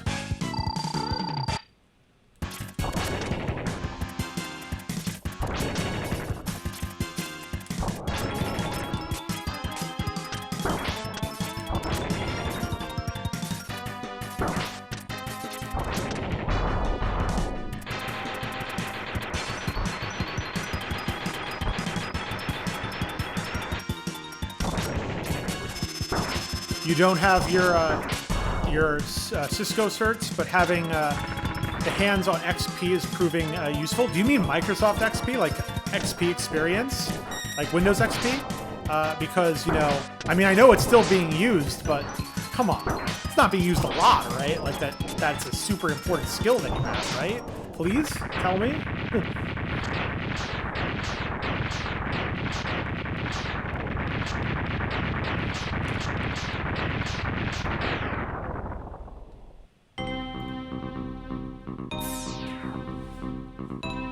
You have your AZ900 and AZ104.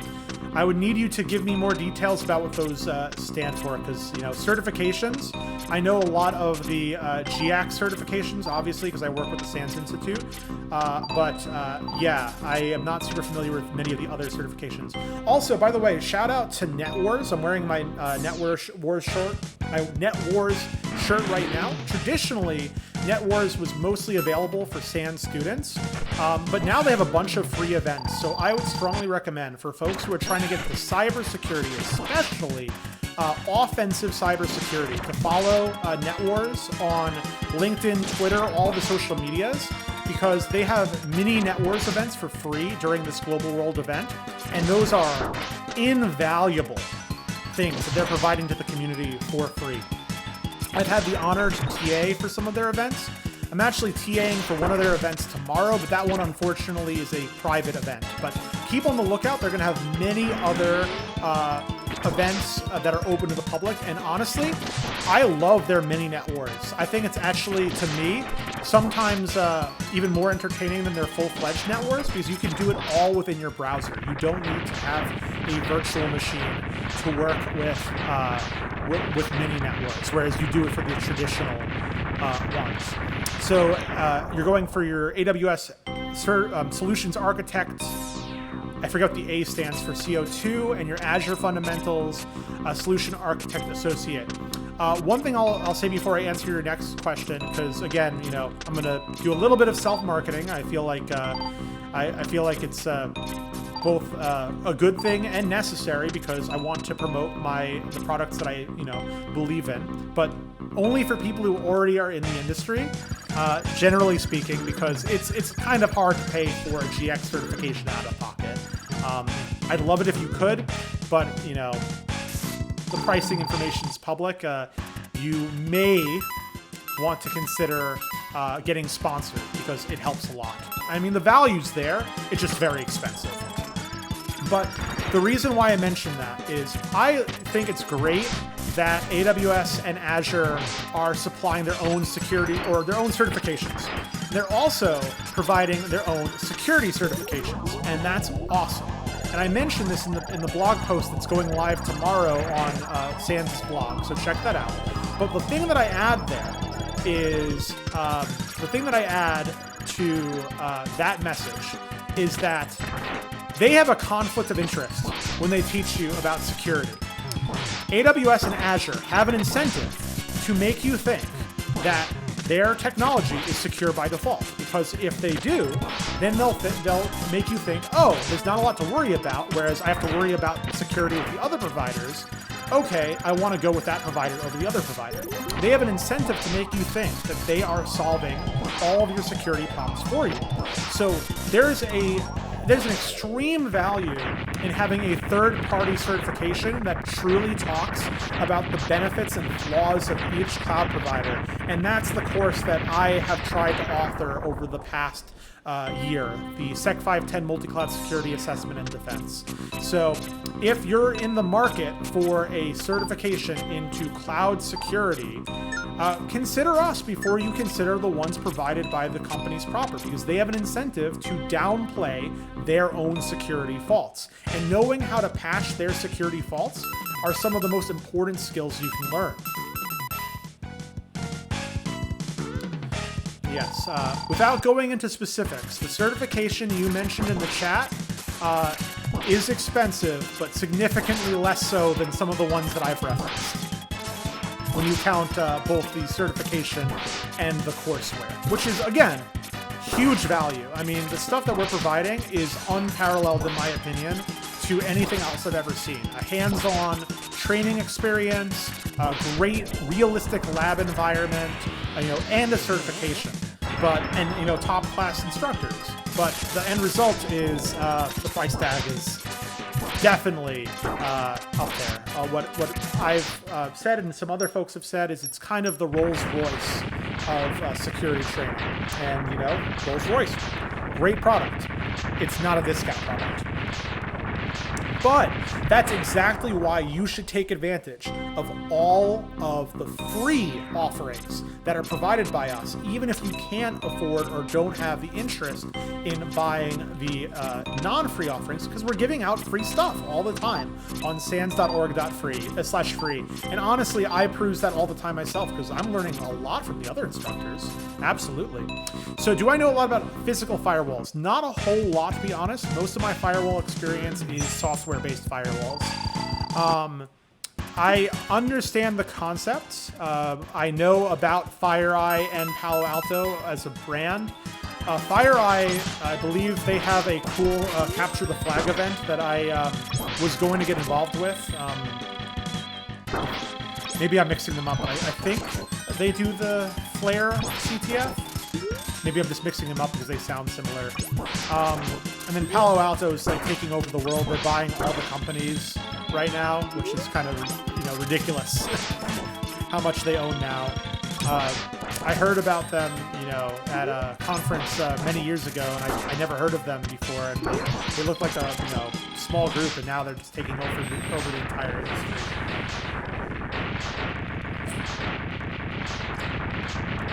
Yeah.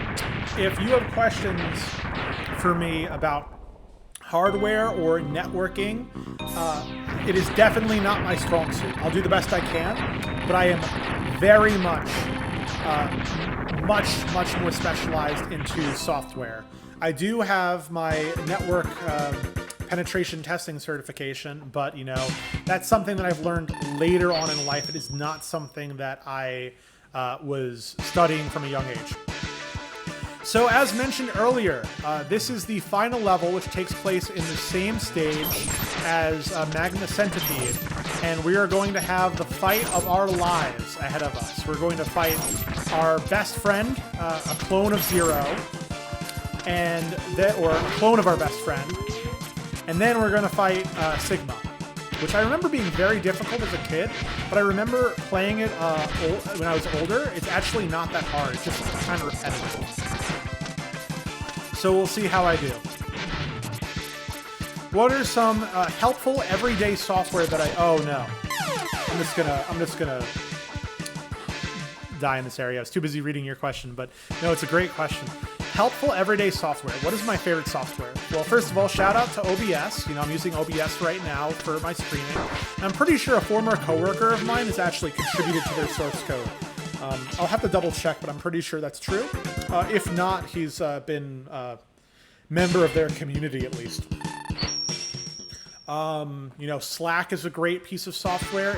I believe it's completely based in JavaScript because they use Electron for their desktop version, and then that way they're able to use basically the exact same code in the browser because it's all JavaScript. And that's the benefit of learning JavaScript in this day and age, is that it's so versatile. At the same time, JavaScript's a lot harder to get into than it used to be because of all these crazy frameworks that you have to utilize, like React and and Angular separate you from the code, the original code so much due to transpilation. So it's definitely, a bittersweet kind of situation, but it's still definitely the most valuable language I would recommend today because it's so versatile. There's tons of JavaScript libraries. I heard a statistic that says that like 90% of all JavaScript projects use third-party dependencies, and I wouldn't be surprised to learn that 90% of your software is actually based on dependencies. Because the code that I'm writing is mostly built off the shoulders of giants, as mentioned before. Zero is so difficult, by the way. I don't remember the strategy, but, basically you have to dodge all of this stuff to do basically 0 damage. And it may not look it, maybe I'm making it look relatively easy, which is awesome, but like the motion to dodge that attack is not trivial. It's not trivial. You have to do a wall kick while dashing. I'm pressing most of the buttons on this controller when I'm playing this boss. Yeah, so it's a little repetitive, but it's really easy to take damage, and he has so much health.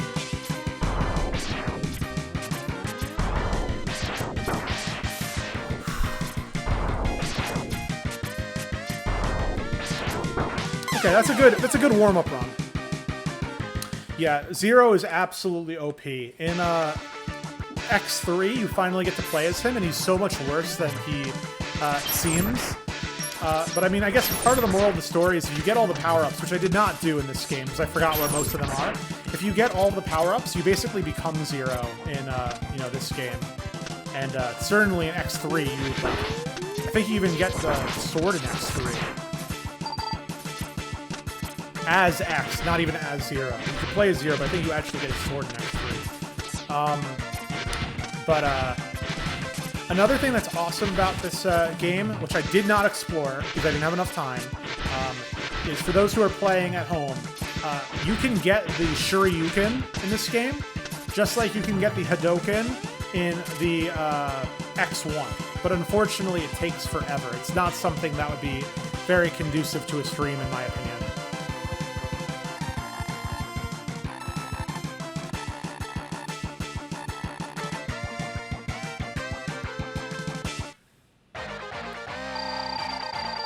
Yeah. So there's a lot of interesting lore about this game in general.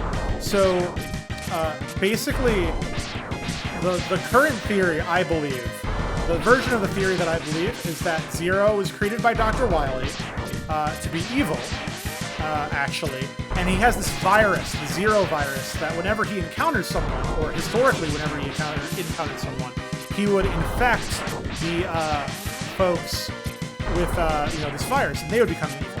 So there's a big conspiracy that I don't even think is really a conspiracy anymore, that says that Sigma was infected by Zero, and as a result of being infected by Zero, he went from being an actual good guy to being the main bad guy of the game. He used to be one of the X fighters, or whatever they call it, one of the Maverick Hunters, I guess was the name before X came around. Oh, I'm doing terribly now.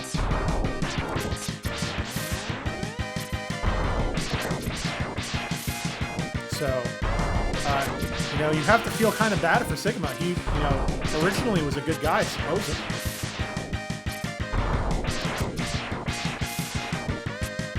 It's all because of a virus that has nothing to do with the global world event. So YouTube, do not demonetize me, because I did not say the word in question. I said the Zero virus, which is a part of a fictional game for children.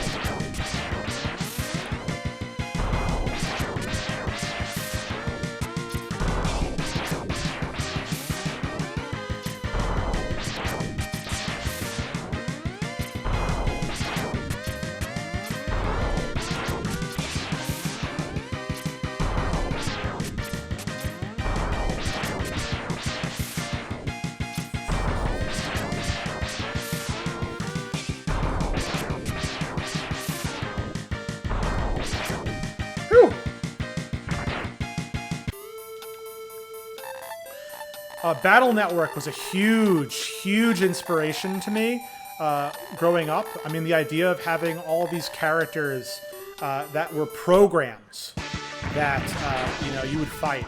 I mean, that was a great game, a great series.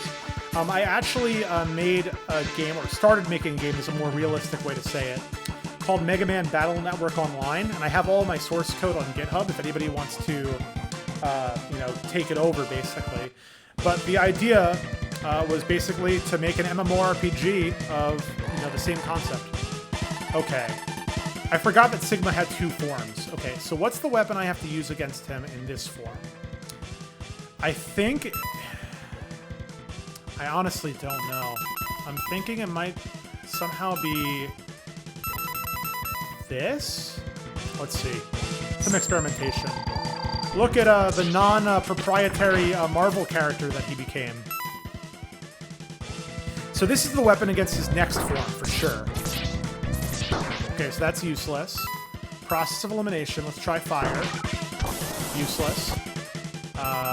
Slicers. And now I'm dead. I was never a big fan of the Legend series, to be honest, or the, it was called Mega Man 64, the version that I played, because I was a Nintendo fanboy growing up. But yeah, Mega Man Battle Network Online, it was a great game. Mega Man and Bass also, Piece de Resistance. I mean, I played that in the Americas on the Game Boy Advance, but it was originally Rockman and Forte for the Super Famicom. And I mean, that's a great game. That is a cult classic right there. And it's such a shame that, so few of the fan base, I guess, got exposed to it because it was a Game Boy Advance remake of a game that never came out otherwise in America. Okay, I don't think I have to fight Zero again. I hope I don't have to fight Zero again. Please don't make me fight Zero again. Come on, don't make me fight Zero again. There's no way I'm supposed to do this every time.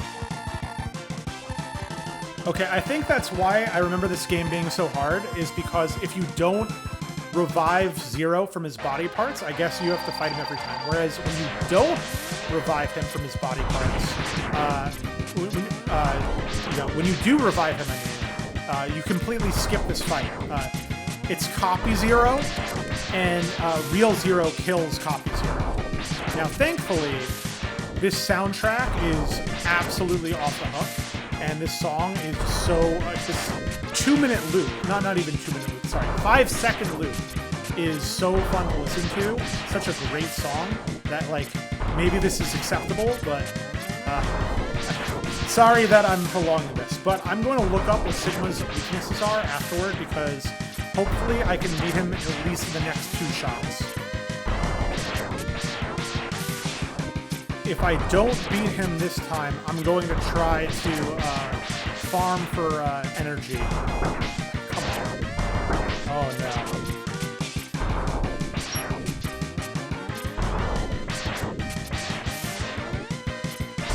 Oh, that was horrible. And, I'm just going to die here, and I'm gonna recharge my tank, and yeah. You bought it randomly on the GBA when it came out because you were bored of Pokemon. Good decision making. It was a great game. I played probably every Mega Man under the sun. I did not beat X8. I did not play Command Center. I did not play much of the Legends series. And I actually never beat Mega Man Battle Networks 1 and 2. I started with 3, and I played a little bit of 1 later on, but I never beat it. I also never played 0, 1. I played 0, 2, 3, and 4, and I loved them. Great games. But can I farm enemies this way? Would this be a productive way of getting energy? That's a good one. Yeah, I've played most Mega Mans. I never beat Mega Man Soccer, though. That's one that eludes me to this day. Also, a non-American released game. I believe it's EU only, or Japan EU only, for decent reasons. Oh, Command Mission. Did I say Command Mission, or did I say something incorrect? Because I think I was supposed to say command mission. I might have said network transmission, which I have played. I love Battle Network Transmission. Great game, great game. I mean, it's totally different. I mean, I shouldn't say it's like great in the same way as the Battle Network games, but it is nonetheless a great game, in my opinion. It's very different, but it's a great way to get people into that series, I guess is a good way of putting it. It's like saying, hey, you like classic Mega Man? Well, here's classic Mega Man with these new characters and some of the RPG elements. Why don't you try our RPG version? And then it's actually exactly what happened. I played the network transmission that inspired me to get into the actual RPG itself. Have I played Custom Robo? Yes, I played the GameCube Custom Robo, and I never bought it, but I beat it with a Blockbuster rental. And I loved every second of it. It was phenomenal. Okay, these enemies don't seem to be good for grinding, unfortunately. Oh, these blocks are, though. Let's see if I can get another, Yes! Excellent. Excellent! Oh, this is great. Maybe that's why they're here. For this exact reason.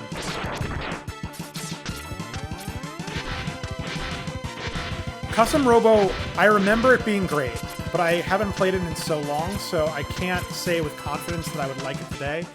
My sub-tank is basically full. The difference is not going to make a difference here. If I lose, it's because of my fault. One little bit of energy would not have changed anything, so let's see what happens.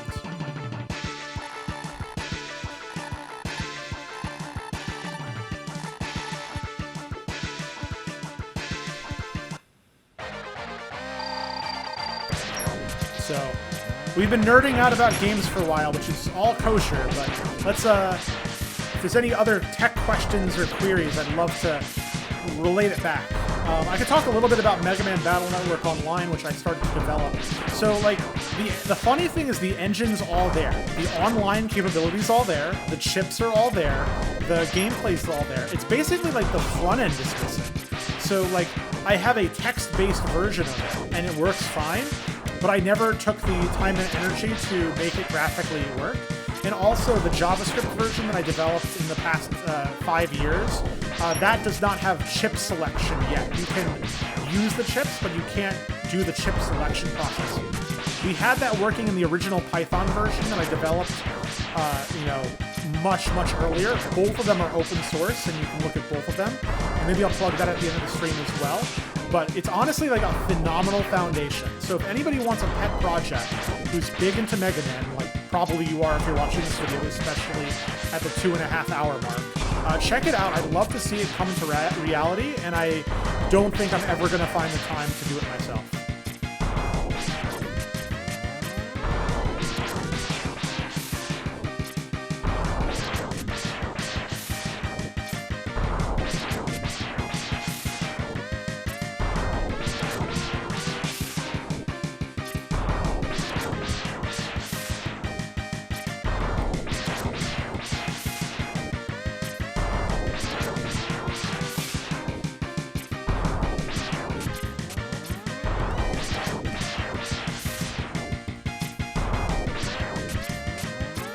Oh no. Wow, I can't believe I dodged that. That was ridiculous. Oh, so close to a flawless victory.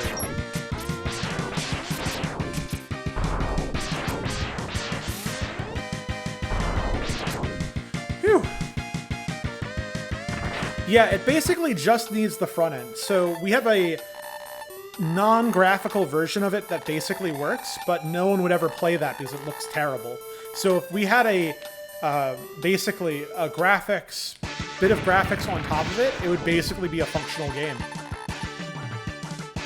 I'm probably understating it a little bit. Oh wait, before I continue, let me look up how do I beat Sigma.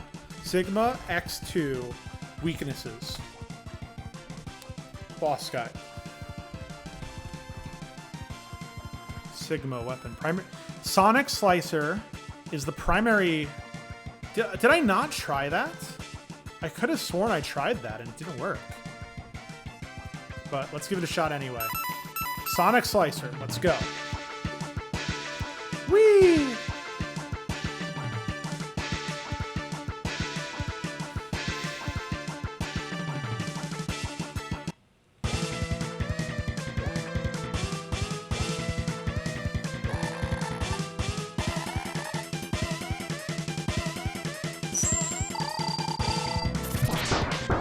Okay, I can see that that's actually doing some damage now.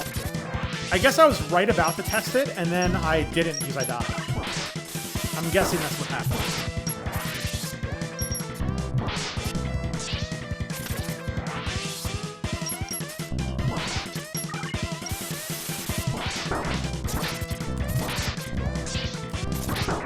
Okay, I'm definitely using the tank because I think if I can get past this form, I will be all right with the secondary form.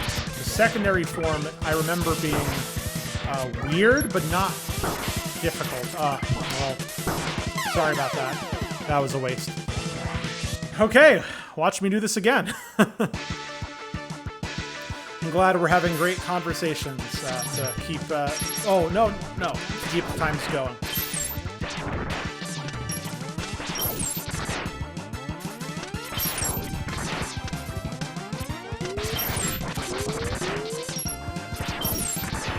Thanks for so many folks coming out here. It's awesome.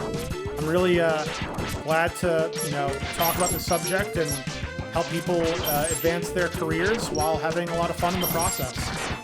Although, I would probably argue that it stops being fun when you get to this level. If you're not, like, really good.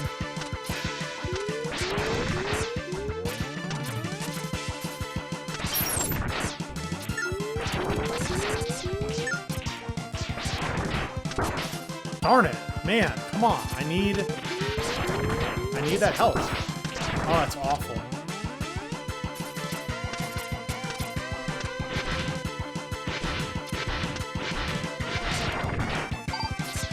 That's my least favorite part about this game, is that in all of the early X games, is if you get damaged, you can't start recharging your storage tanks until you have full health.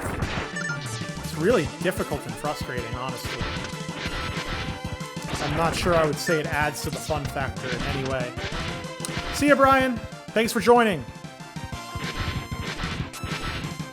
Yeah, the other unfortunate factor is I just have to die again because I'm not going to refill my tank otherwise.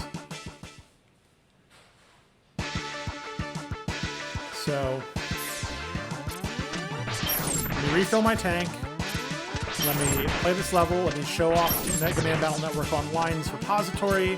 Let me show you the Tool Assisted Speedrun repository that I mentioned earlier. And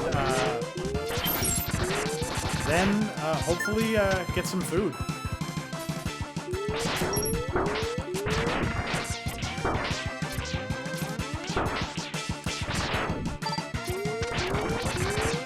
Man, that was like the worst combination of events.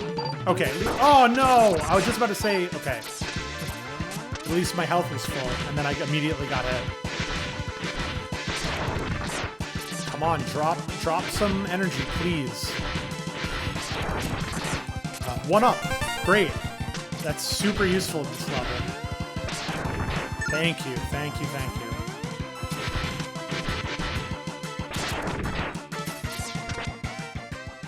That's good enough. Let's go for it.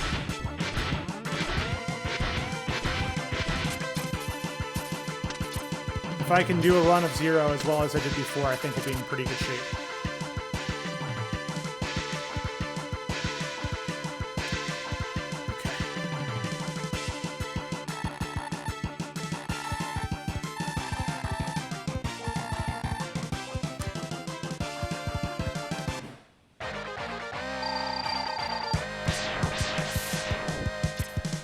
So what else can I chat about that's maybe somewhat relevant to our discussions? Talk a little bit about, you mentioned firewalls. I can talk a little bit about that term because I think that a lot of people don't understand what a firewall is. And, I mean, I was one of those folks not even too long ago, honestly, because I don't really have a networking background. So the problem with the term firewall is there's, multiple definitions of it and different types of firewalls. You have your traditional network firewall that is going to that is going to block certain network traffic, certain IP addresses, as well as certain payloads. And then you have, web application firewalls, which are more focused on, certain web application signatures. And I just had an epiphany that I need to, that I definitely need to bring back to my work. Now that I think about it. I think I may have actually been mixing the two up at my job, saying that there's a feature in one. No, wait a minute. No, we've been talking about web application firewalls exclusively. Sorry. You have your network firewall, which purely works on the network level, allows things in, allows things out. Then you have a web application firewall that defends your application from certain traffic and certain bad IP addresses. So my description was just very poor. Oh no. So a network firewall, basically defines what can talk to what within a network. It's not very smart. It doesn't do anything like too particularly advanced. A web application firewall is a little bit more advanced, but it's also not very smart. I mean, when you think about what a web application is doing, it's basically preventing certain traffic from making it to your application. And yes, another term for it is you have a layer 4 network firewall and a layer 7 application firewall. Usually the most common example of an application firewall is a web application firewall. What's up? Thank you.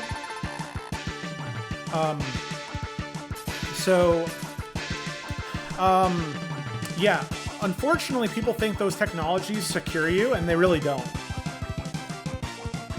They help. I mean, you should use one. But if you depend on the firewall by themselves, you're in big trouble. Big trouble if you depend on just a firewall of any layer, honestly. You need to make sure that your application is hardened, because at the end of the day, the firewall is just blocking certain patterns and IPs that they think are suspicious. And, your application, might have a special case that is vulnerable in some way to the application, that the web application firewall has zero context into, such as a business logic flaw, or even certain, odd payloads, might be a problem, depending on the application.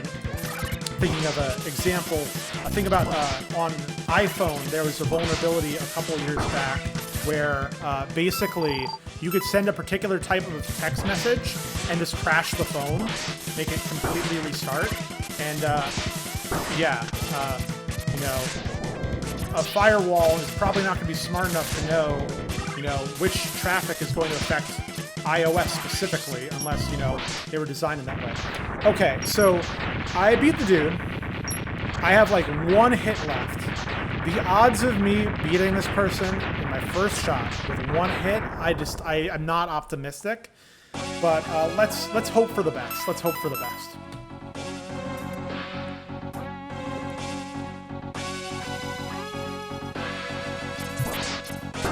Okay, I have 2 hits left, and those are both done. I really feel like after I get to this point, maybe I don't have to fight Zero again. Please tell me that that's true.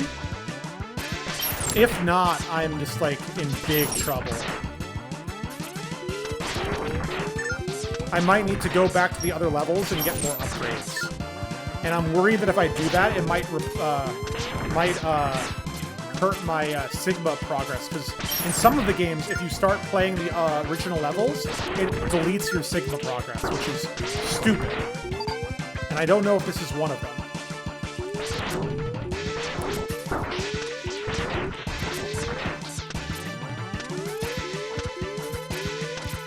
I guess we'll, I don't know. We'll see what happens. Let's start there.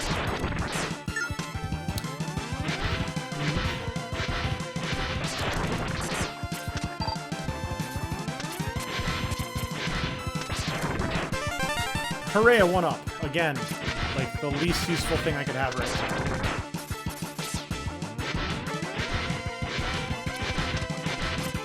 And I have almost 0 health power-ups, and I was hoping that after I beat one of the forms, you can't possibly make me fight Sigma again. This is cruel and unusual punishment.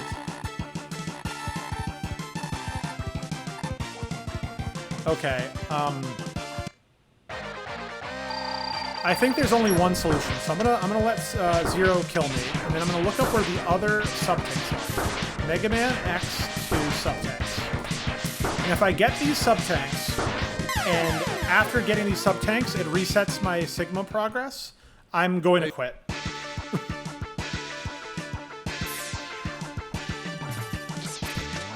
And I hope you all will forgive me for not beating the game if that happens.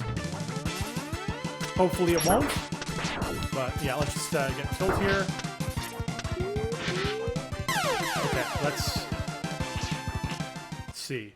So I got the wire sponge one.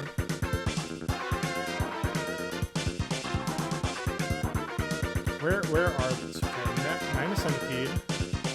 Okay, I don't really care about heart tanks. What I really care about is sub tanks. If I get all the sub tanks, I think I'm gonna be fine. Okay, so looking at this off screen, okay, sub tanks. This guy, okay, sub tanks right here. So wire sponge, I got wire sponges. Then flame stags, you go, okay, let's just start with flame stag.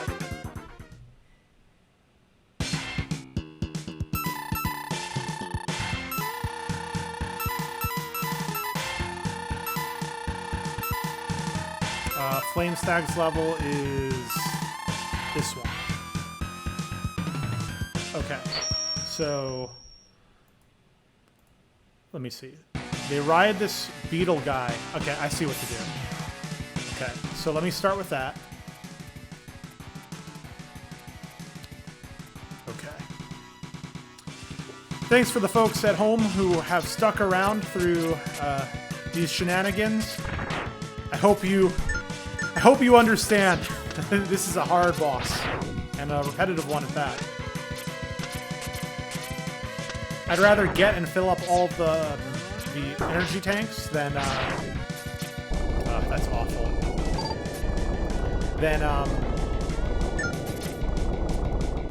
Then waste your time with 30 zero battles.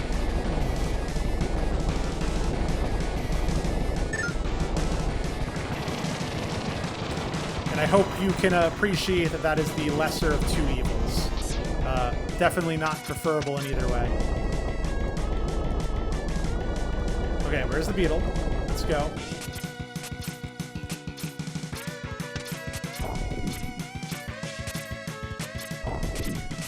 Come here. Yep. Actually, come further down. Come all the way down. That was not my intention. Let's see if they regenerate. Alright, get this wall. Thank you. And then I almost have this full. So let's get the beetle to regenerate. And then let's fly all the way up there. Is this not... I'm pretty sure that this is where the sub-tank is. Oh no, is it earlier on in the level? Okay, what I'm going to do is I'm going to get this last bit of energy so that at least I fill this one up. And then I will restart the level. Come on, where's this beetle? Okay, here. Come down here. Come on. Awesome. Okay, so exit, and then do this again. But this time ride the other beetle up there. Oh, whoops. Did I click the wrong button? Okay, let me... I can't exit. Well, at least that answers the question that I can get all these sub-tanks without having to worry about resetting my progress, because that was my big fear. So, okay, we're going to beat this game tonight, 100%. It just might take a little bit longer than I originally hoped. So, thanks for your patience. This would be a wonderful time to start up another tech topic. Just because this is a fairly grinding process.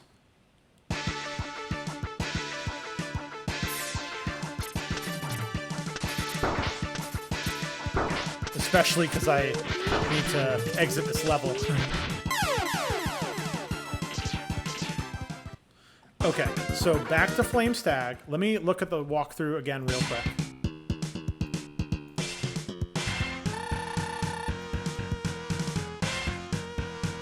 Okay, Flame Stag. It's like right away? Yeah, I guess it's right away. Silly me. So, no, this one, Volcanic Zone. Okay. No, Bazell, I know you've been, you've had a lot of great content, and I really appreciate the questions. Do you have any other topics that I may have missed? Because, like I said, I would love to entertain while I go through this grinding process.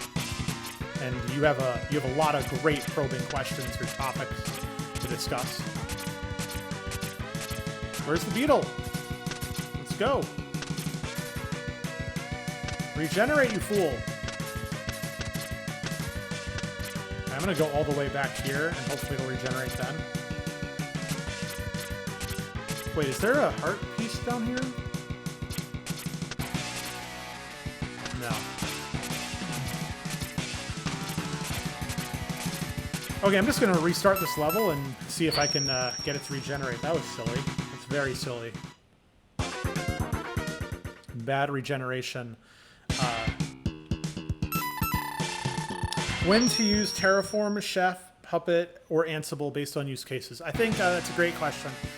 My personal preference is that Terraform is, in my opinion, the best tool for automatically configuring cloud-based technologies. I think the others, even though they can do cloud-based configurations, I think they are better at on-premises configuration. So I'd recommend those in that case, and use Terraform for anything cloud-specific. That's just 100% my personal opinion. I am not sponsored by HashiCorp, and my opinion is as valid as the next person's. So now I have to get the one in Bubble Crab stage. I'm just trying to determine where it is.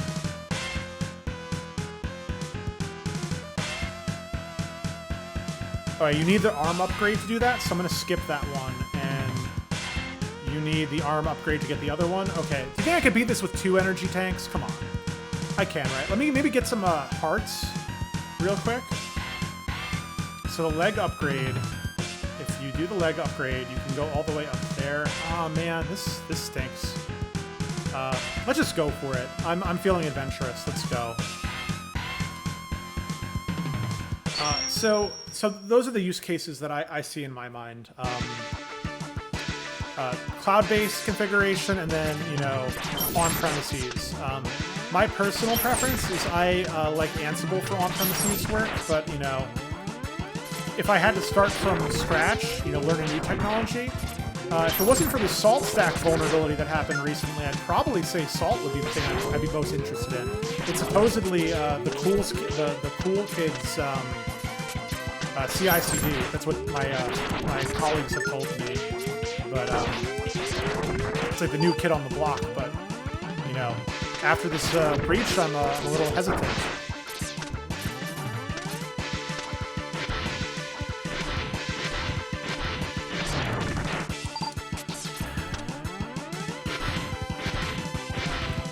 It was so much easier to grind for energy in X1.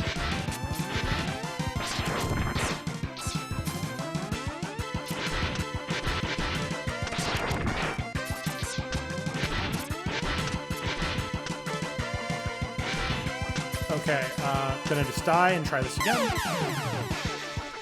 How much have you done with containers, Nobazell? I think that's like a really cool area to get involved with if you haven't done anything with it yet. Containerization is doing for the industry now what virtualization did 10 years ago.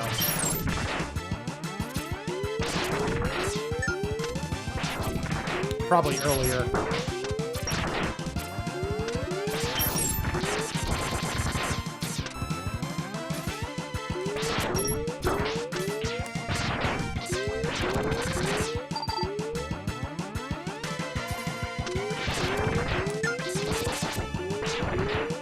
Oh yeah, you did mention Kubernetes. So, but you've done stuff with Docker, you know, by itself, without an orchestration system. That's awesome. Yeah, Docker's. I mean, when it comes to containerized technologies proper, Docker is kind of like the only technology you really need to know. I mean, there are alternatives like Rocket, but they're just not really super important right now for where the market is going. That's what it seems like. There's not really an interest in a competitor. Okay, I'm gonna do this again to get 2 full sub-tanks, and then I should have no excuse but to take down the evil empire.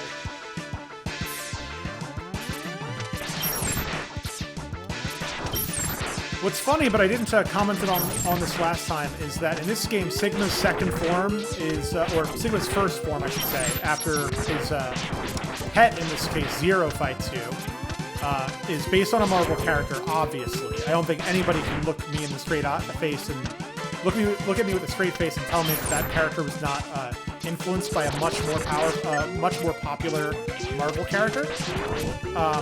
But in X1, his form looked like a very popular, Star Battle franchise character. And there was another character that looked like a bounty hunter from that same franchise. So it's honestly hilarious that they got away with, the copyright infringement, or at least like heavy influence. Okay, I got everything I need for now.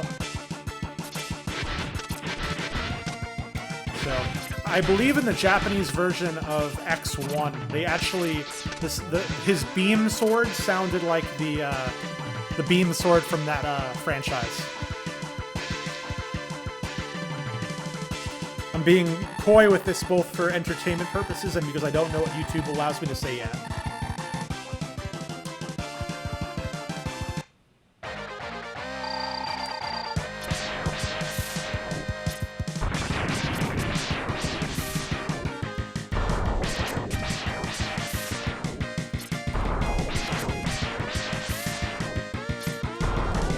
So I mentioned this earlier, but you can get the Hadouken in this game, or no, the Shoryuken you can get. You can get the Hadouken in X1. And if I had the Shoryuken or the Hadouken, you could beat any boss in one hit. But unfortunately, the process of doing that is like hours worth of gameplay to unlock that feature. This is a pretty terrible Zero battle so far.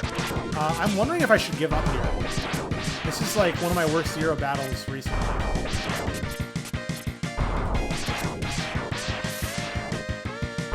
I'm gonna power through. I really, really feel like 2 sub-tanks is fine. With practice, at least. And I've gotten a good amount of practice in.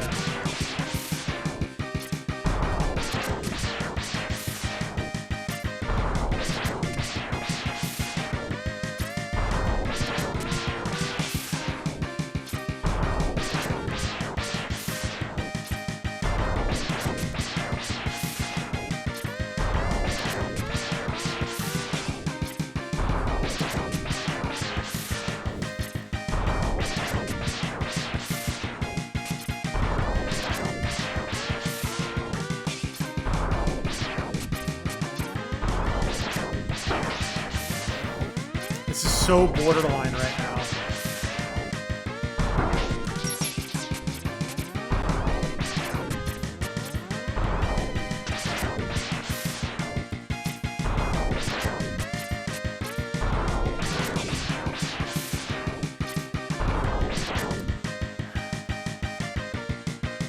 Yes, absolutely. You can use Terraform to configure your entire cloud-based infrastructure, and sorry, maybe I misread your statement. So you can use Terraform to configure your entire infrastructure, then configure technologies to weigh it down. I'm not 100% positive I understand the question, but you can tear down technologies instantly with Terraform. That's what I love about it, is you can do Terraform up to deploy all your infrastructure, and then Terraform down, which destroys all of it. And that has been an absolutely critical for my course that I've been developing. I've had to create and tear down cloud-based infrastructure like 300 times in the process of developing my class. And it may sound like I'm exaggerating when I say 300 times, but not really.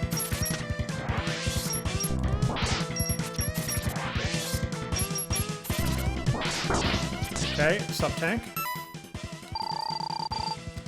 Yes, you can launch an EC2 instance using Terraform. Thanks, Awea. I love to give people advice and play games. Sorry that I've been failing so hard in this final stretch of the game, but hopefully it'll be done soon. I'm assuming that your message was implying that you have to go, which I understand you're in a different time zone. Thank you so much for attending. If you haven't already, please subscribe. Not subscribe. Subscribe can cost money. Following is free. You're welcome to subscribe as well, but don't feel obligated by any stretch of the means. But following is important in order for you to know when I go live, and I want to make sure that you know that so that I can teach you more lessons in the future. Alright, so luckily this has been a good Sigma run, so I feel like there's some potential in me actually winning this round, but it's going to be close. I'm not going to pretend that it's not going to be close.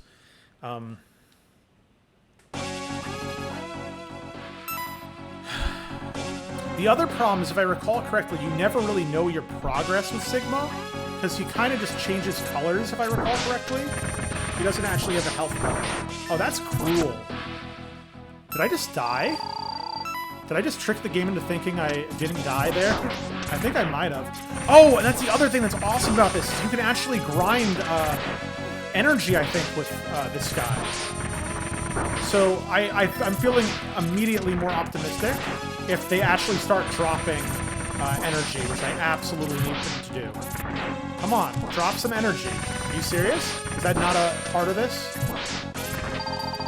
Okay, they dropped weapon energy, so certainly... come on. Oh my goodness. Okay, thank you, thank you, thank you. Okay, we are going to win this now. There's no question in my mind. I should not get so cocky, but I feel good.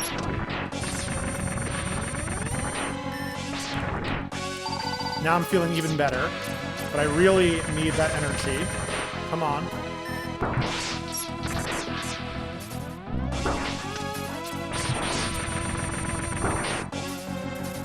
Oh, now he's just appearing out of nowhere, and he's... Oh, that's awful. That's cruel.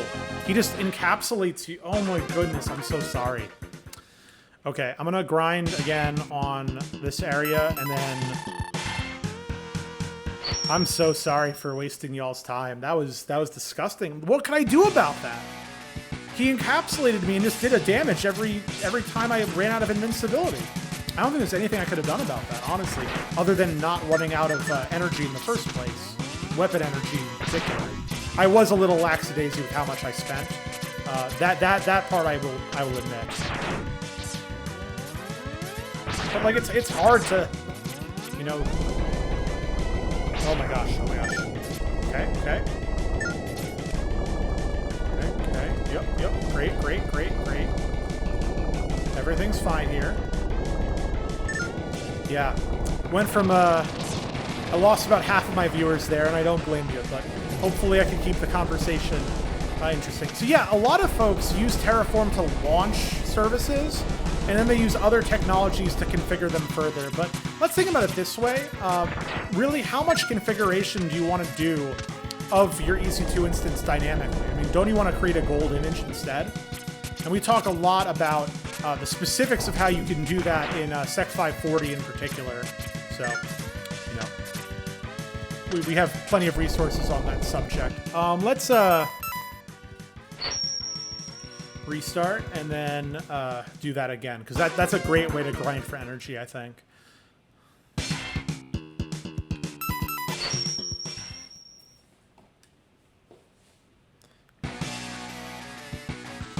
So they're great technologies. They just have different uses.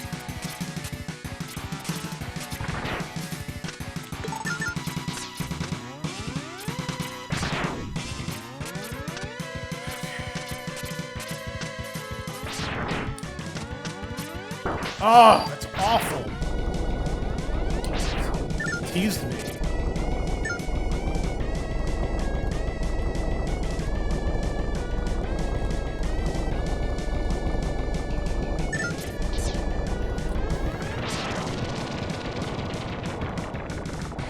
So now I remember why, you know, the final level of this game was so memorable and so difficult, because you know, it is, and it's memorable because I, you know, played it 3 billion times apparently.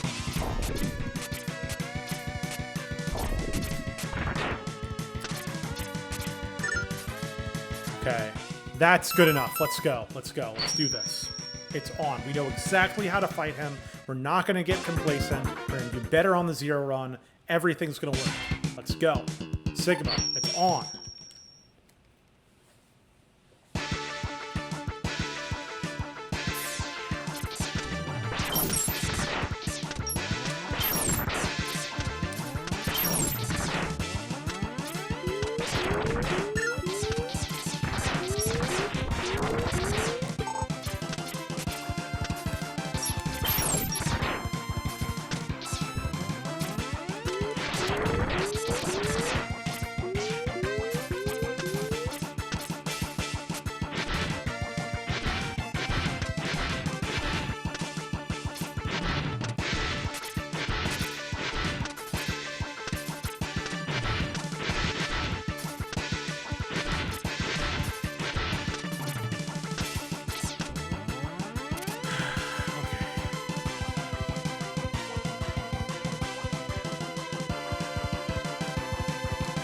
It's just not fair, and it's just not a cool thing to do to beat this, you know, straight. Like, beating Zero and beating Sigma and beating the second form of Sigma is hard enough. Why make me do it sequentially?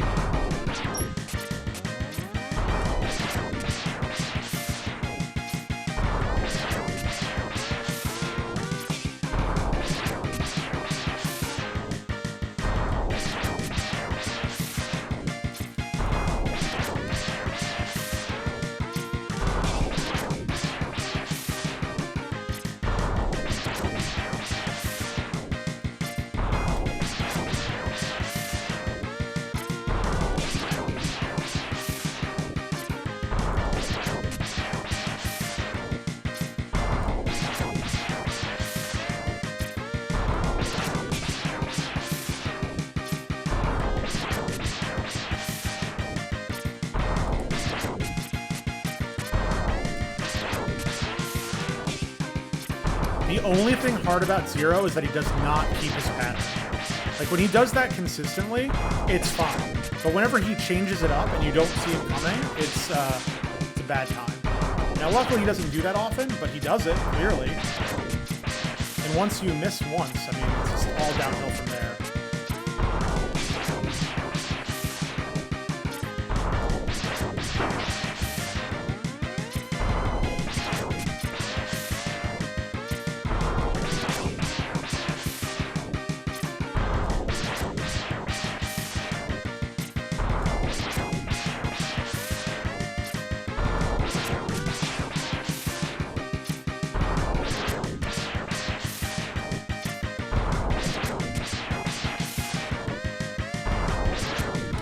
Okay, that wasn't terrible.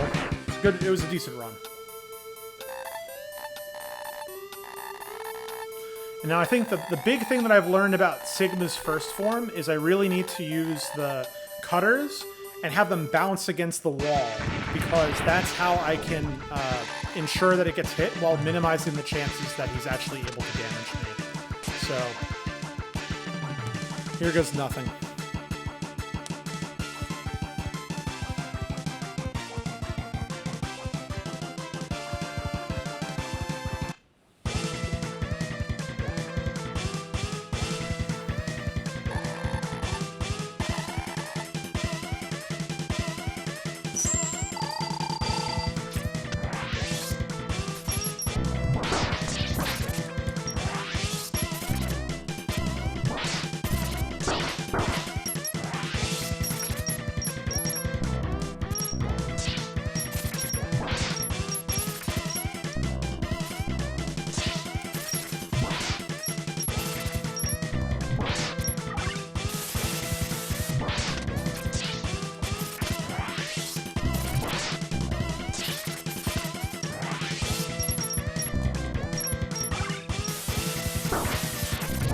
Okay, I need to recharge right now.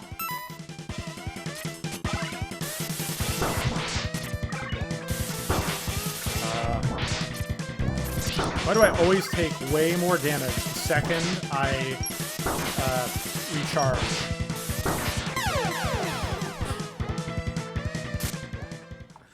Did you think that that shot was going to kill me there? Did you think that that was going to be enough to knock me out? I sure didn't.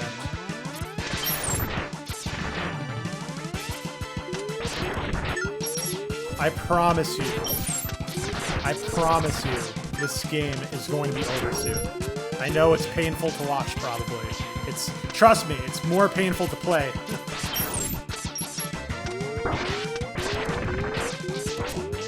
Okay, I'm just restarting.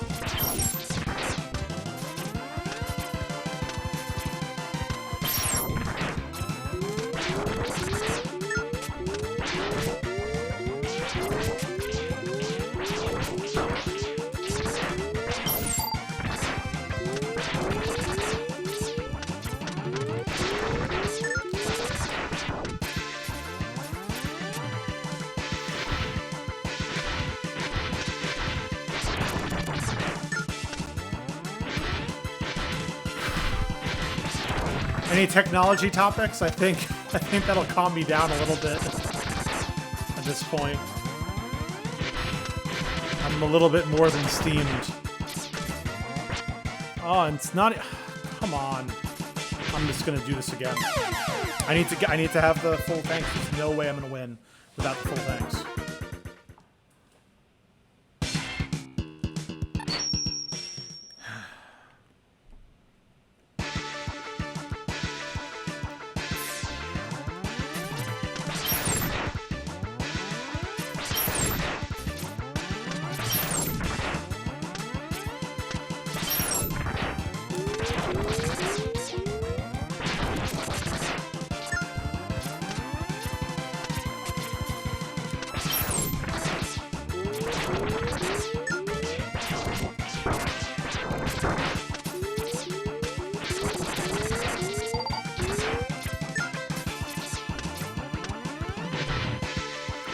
So for those who are joining, because, you know, clearly no one's been watching this for 3 hours other than Noble Zell, who's been quite awesome to have on the call. We are here finishing up Mega Man X7, sorry, X2. I skipped 5 there. And, you know, the final boss is quite difficult, but we're also... we're also talking tech. So if you have any questions that I can answer about technology and about the tech careers you could be looking at, that will help me distract myself from the existential dread that I have accumulated from the awareness that I will be playing this for the rest of my life. You know, definitely would love to have a healthier conversation than that one.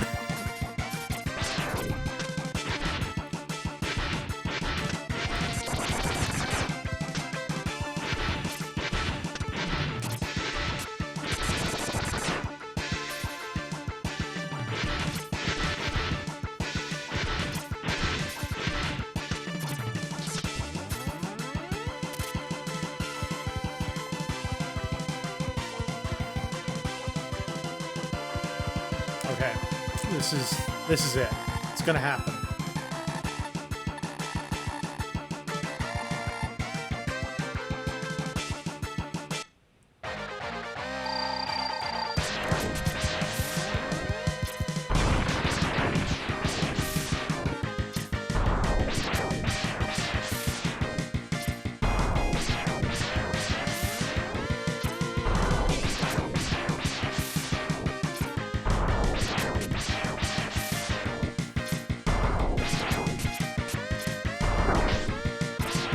Oh my goodness! You miss one and you're just doomed. My fingers hurt so bad.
Gotta love those overdrive guitars.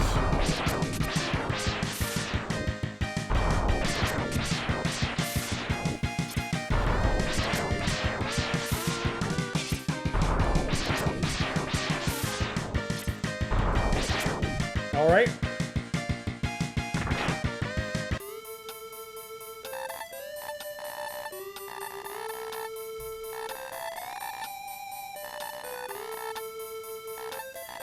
So I thought to myself, you know, someone's going to watch this on YouTube and they're going to say, wow, the dude got through the first, 8 bosses pretty quickly.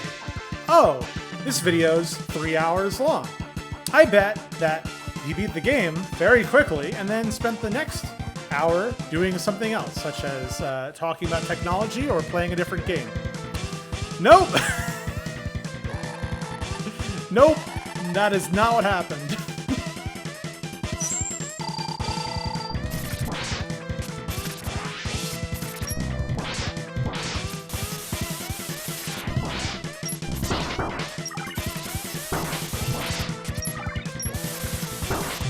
Okay, energy. I started off so good there, and then I just fell apart. I do not like that attack. It's very, very frustrating to deal with. And yet it's like, oh my goodness, it's like it's only repertoire right now. I am not taking any chances. If I have to grind again, I'll do it. Can't be worse.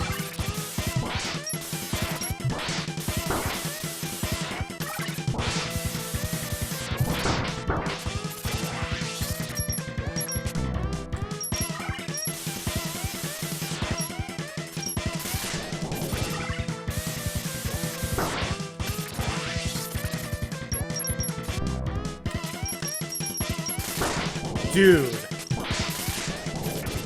Oh.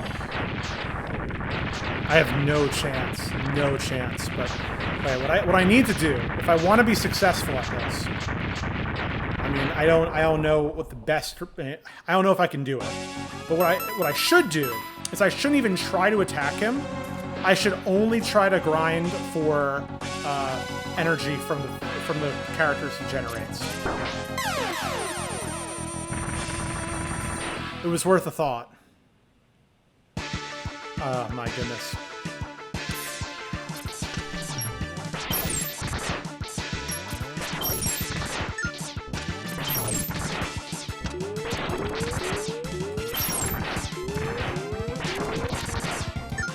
Feel free to try this at home, folks. It's hard. It's just hard. It's just a hard setup. I believe it's the hardest one in the original X series. And I did not invest properly in power-ups. It's clearly the post-mortem that I'm doing here. Drop energy!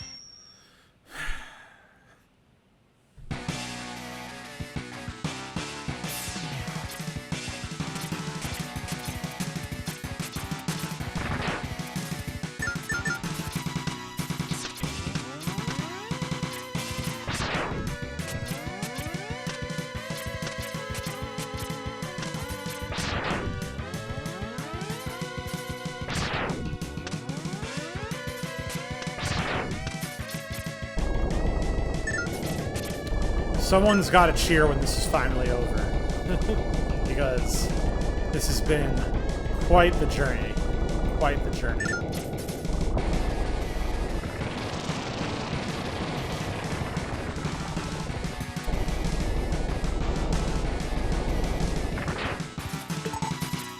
Okay, one tank full.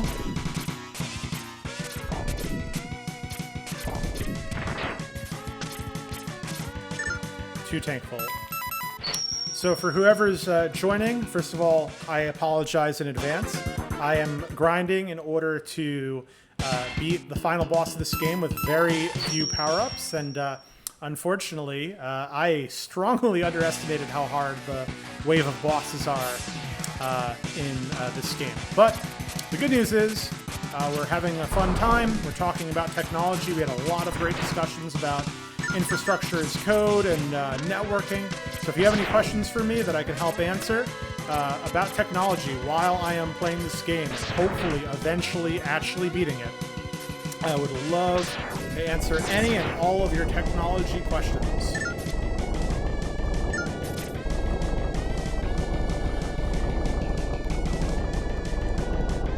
I was much more happy-go-lucky at the beginning of the stream, I promise you. I am a changed, hardened man. I so innocently thought that I was going to beat this in less than 2 hours. We're at the 3-hour mark.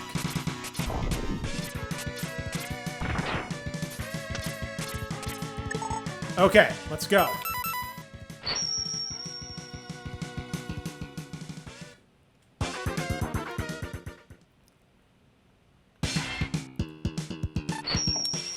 All right. Okay, I feel the energy. A bunch of people just joined out of nowhere, so feeling the energy. We are here, beating Sigma, the proliferator of the Sigma virus, the Zero virus, in this game that has been trying me for the past 3 hours. We will also be talking about any technology that anybody wants to talk about, because that is still my top priority, even though I know the distractions will kill me. I'm here for you first.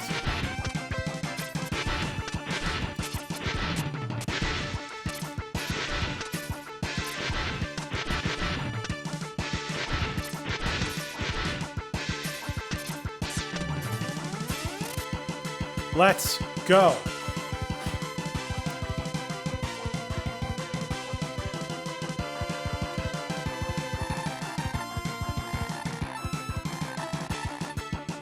Welcome everyone. This is Tech Career Chat, the channel where I play games, answer your questions, and regret decisions like not getting the upgrades that are required to beat this character consistently.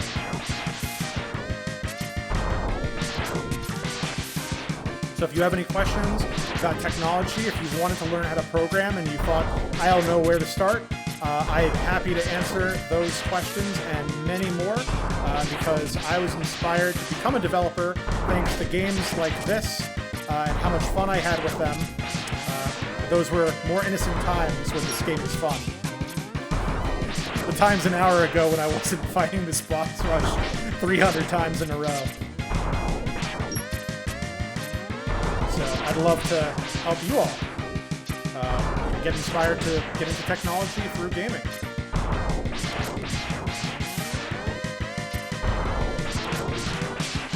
If that's a concept that you're interested in, feel free to enter something into the chat. If it's something that you're not interested in, that's totally fine too. If it's something that you think you'd be interested in the future, make sure to follow me and see when I go online, and feel free to ask a question another time. I'm here to play games and talk tech. Folks who are only interested in one half of the other, it's totally fine. We welcome all types.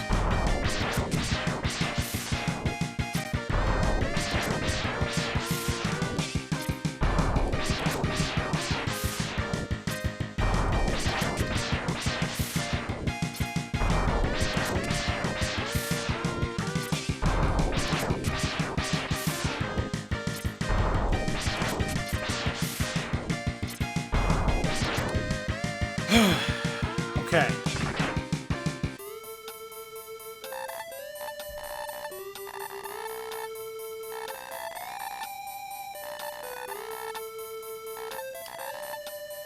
Any technology questions from the audience that can help me get distracted from the fact that I'm going to lose this fight?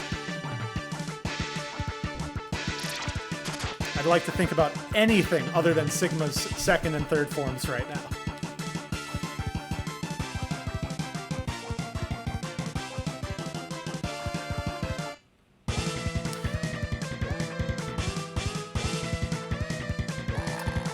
I'm not a professional in the subject, but I mean, I'm a professional in technology, but I'm not a professional in finances, but I'm also happy to talk about stuff like that too, because I think it is an important part to any career to, you know, understand the financial aspect.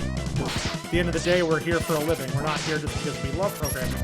And no, trust me, I do love programming, but, you know, money's a big part of it. And what you do with that money, how you invest it is another subject I'm happy to give my very basic opinion on.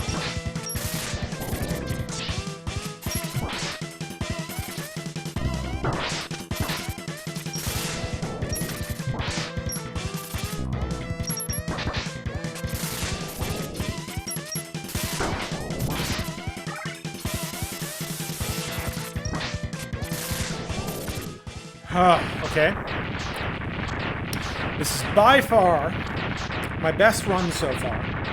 So, if I'm calm and I do all the things right, there's absolutely no reason I should not win this iteration. Now, we'll see how it turns out. You know, these are the most famous of last words, but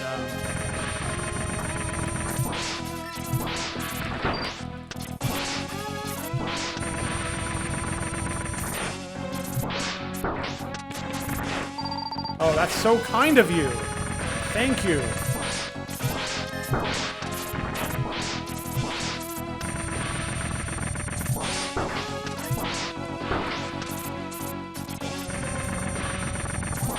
I think that I may have one more hit in me, but I'm not taking a chance. Alright, so now I actually need weapon energy more than I need anything else right now. Thank you. That's something. Actually, I have one more shot. Okay, now...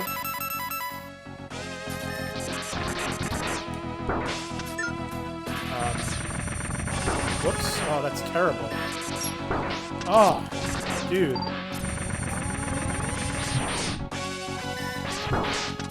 Thank you, thank you, thank you.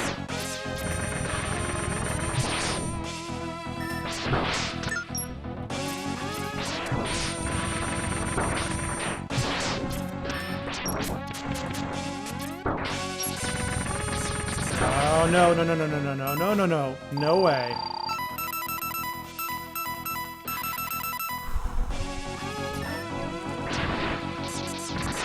Give me a big thing of weapon energy, please. That's exactly what I needed.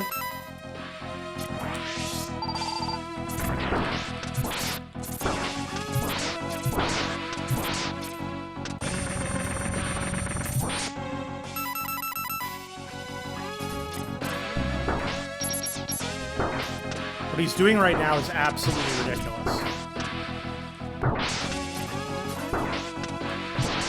What in the world? How am I supposed to deal with that? Oh my goodness!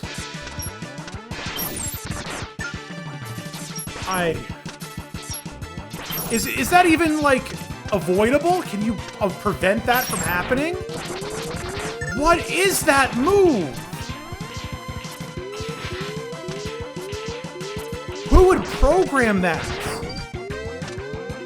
Oh my goodness! Please, someone in the chat, if you know, how do I deal with that attack? It literally smothers you.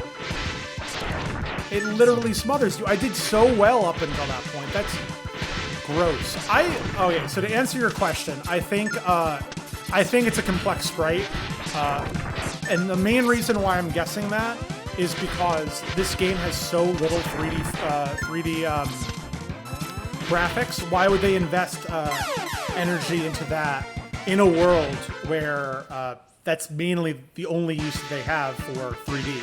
is, 2 enemies in this game, I think, have that effect. It seems like a bad investment, but I can't say I know with 100% certainty.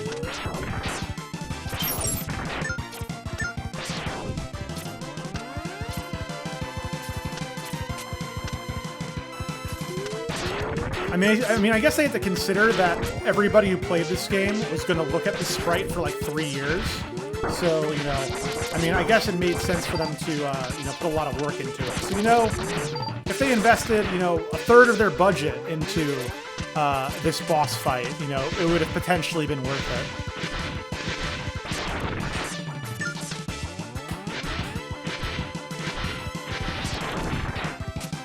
I don't even want a one-up. I literally don't even want that. Dude. Just give me energy. I need everybody in the audience. I need you to summon the spirit bomb. Let's go. Oh yeah? They're encouraged to shoehorn the 3D elements into... Diligent Dodo says they were encouraged to shoehorn in 3D elements in order to test out the new chip. That makes perfect sense. It'd be surprising to see them only do it in such a small subset of the game, though. Like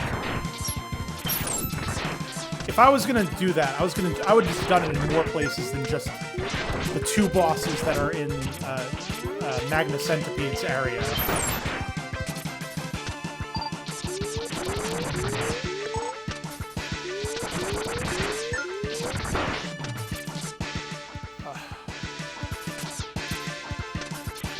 So,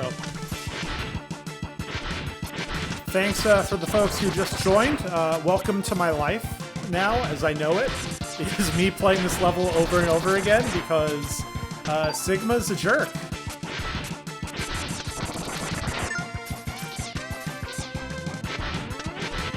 Sigma is a jerk. But the meta goal of this stream, other than beating this game finally, is to talk about technology and answer any of the questions that you might have about technology. Specifically, my expertise is in web application development and cybersecurity, so I'm happy to answer questions about those topics, but I'll try my best to answer any other questions that can help you upgrade or supercharge, or whatever word you want to use, your technical career. Level up your technical career. That's what I should have gone with. Man, I'm terrible gamer. I can't even think of the word level up. The phrase level up. So Capcom included the CX4 in-cartridge enhancement chip to allow for some 3D wireframe effects. The development team was instructed to use this technology as much as possible when working on the game. Well, my answer to that, or my response to that is, boy, did they not do a good job. I mean, they only did it in like 2 places. That's a pitiful excuse for including it as many places as possible. This game is basically a reskin of a different game, Mega Man X1. Why did they not do more 3D effects?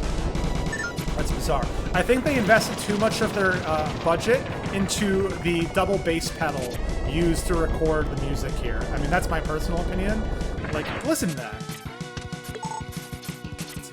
It's ridiculous how much double bass is in this game. The drums I mentioned earlier in the stream, like 3 years ago, that the drums in this game are absolutely absurd. Very hard for a human being to emulate. But thanks for joining. Is anybody who joined who's talking about the game mechanics? Are any of y'all a part of the speedrunning community or the tool-assisted speedrunning community? I have a feeling that that's a large part of my audience because those are technical gamers, by definition. So, the music in the third game, I have a mixed reaction to the music in the third game. So, first of all, I appreciate it because I know I've had conversations with the composer before. Kinoyu Yamashita, I believe is her name. A very talented composer. And she had a Facebook presence, for a while, and we had a couple conversations. Very nice person. And, I like a lot of the tracks in that game, like Toxic Seahorse, banger. Gravity Beetle, great song. The Zero theme from that game, great song. Then there were a couple weird tracks, no doubt, like Blizzard Buffalo, weird. The Dr. Light theme, really weird. But like when you listen to the original version and then the PS1 version, you can tell that some of the compositional ideas that she had maybe were not involved with the first iteration, and that some of them came out later. So I don't know. I like the soundtrack. The only other thing I'll mention though is that there's this tiger level. Like I forget what it's called. The Tiger Maverick. That theme song.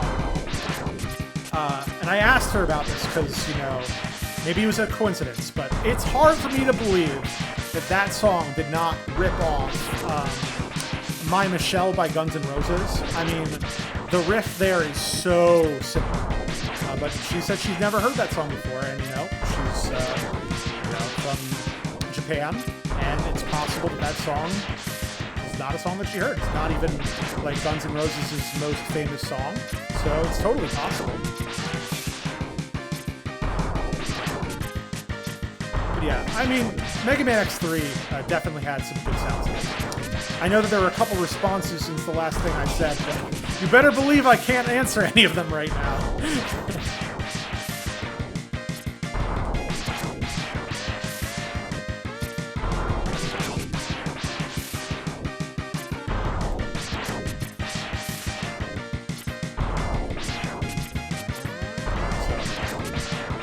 Patience while I finish this and then I read your chat.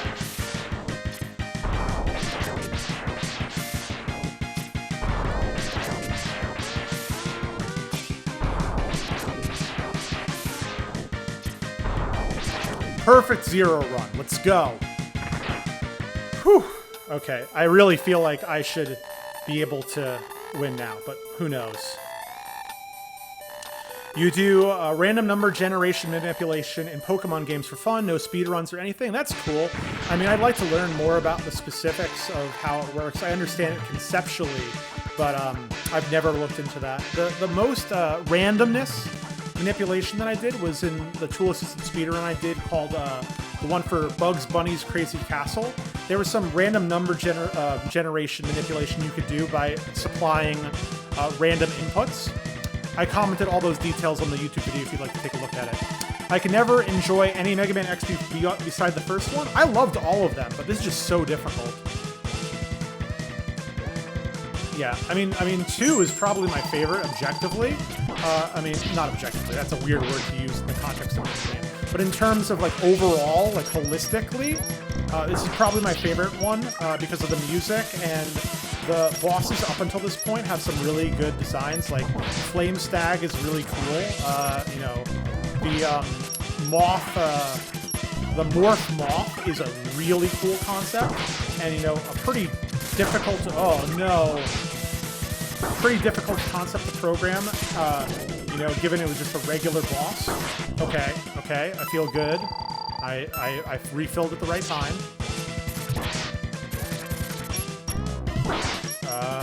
No. Okay. As long as I didn't get hit by that beam, I'd be in a great place.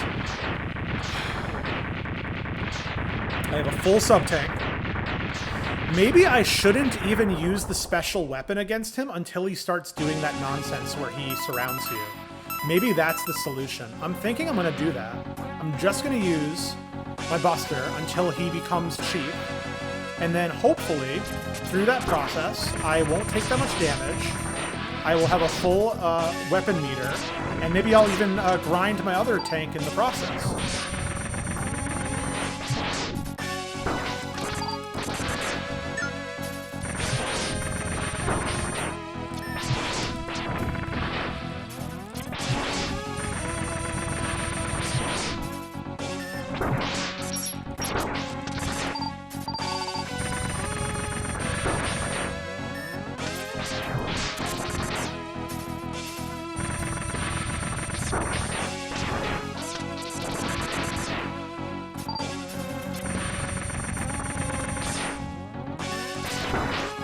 That's horrible. The enemy blocked my charge shot and then didn't even drop anything. It's not fair. Do one or the other. Both is cruel.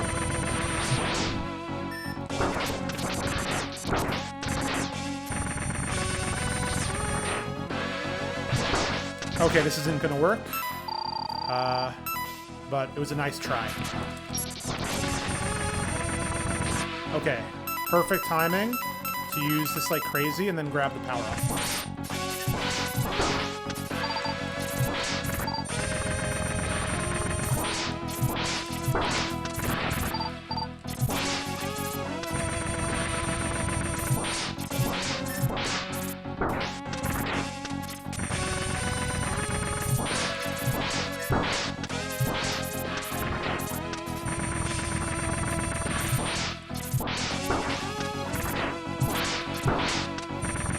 Not looking great.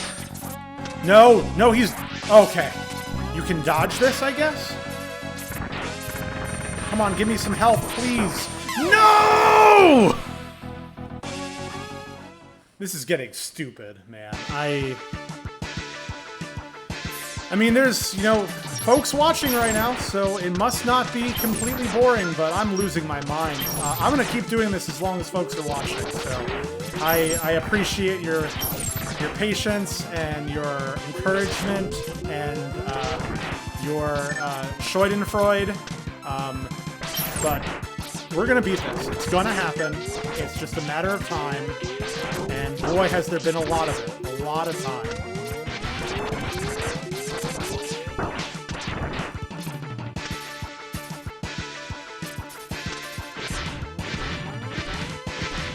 So, you tell me, is it rough because I'm bad at the game, or is it rough because this boss is just ridiculous? Or both? Be honest. Am I doing something wrong? like, come on.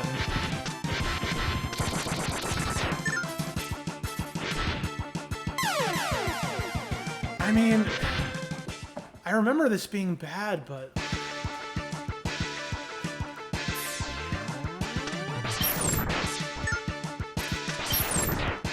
I don't remember it being quite this bad.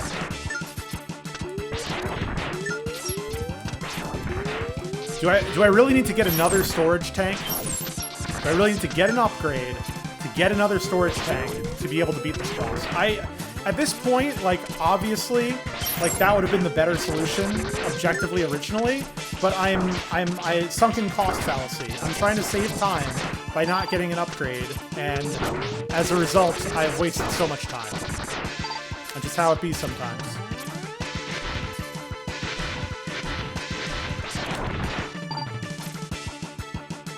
I really feel like this next one's for real. I mean, come on. Like, I don't even want one-ups, you monster.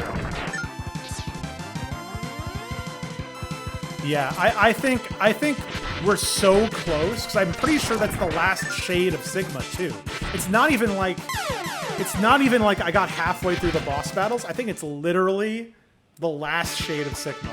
So if I survived for like 2 more minutes, I would have been fine. If they dropped anything useful, I would have been fine. But no, neither of those things happened. RNG was monstrous to me.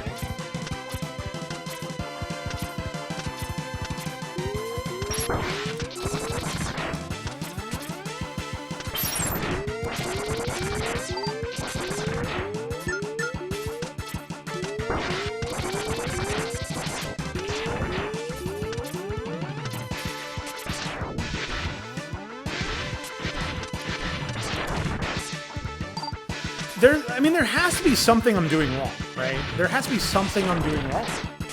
I mean, that's the only explanation I can think of.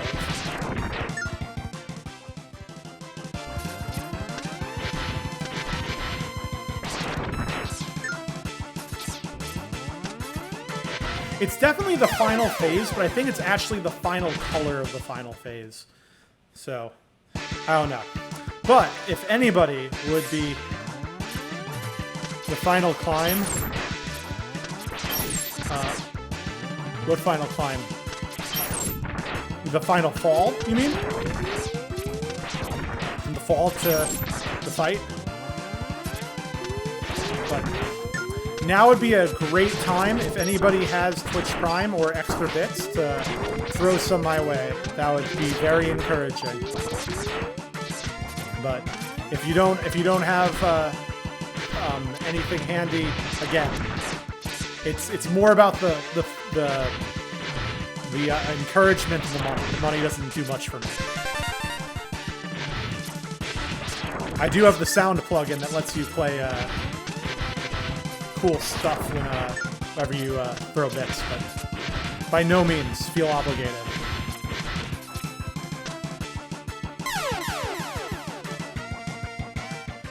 No, Diligent Dodo. You're thinking of X3. X3 has the escape scene, not X2. X2 is a very similar Sigma fight that looks exactly the same in terms of the wireframe, but instead of actually fighting the wireframe in X3, you have to run away. The hard part of the boss is the mech that he's in right before that. That's difficult. So yeah, I know exactly what you're talking about, but that's X3. I really hope that there's not also a climb here, because I don't remember it, and I'm not going to be prepared for it if you're right.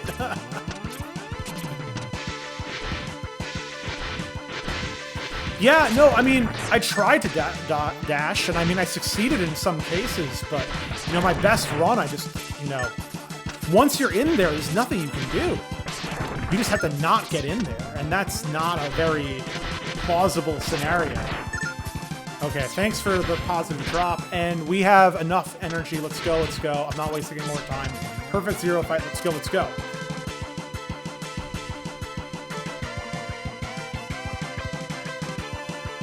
This is a net war right here, and the war ends now. Let's go.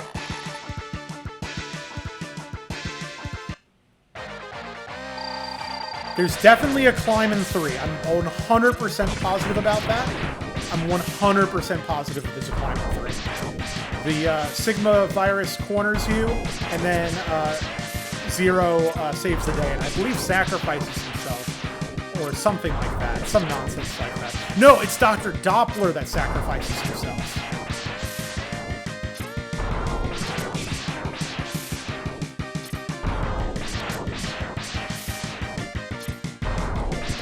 Didn't mean to spoil this, you know, 25-year-old game, but there I did.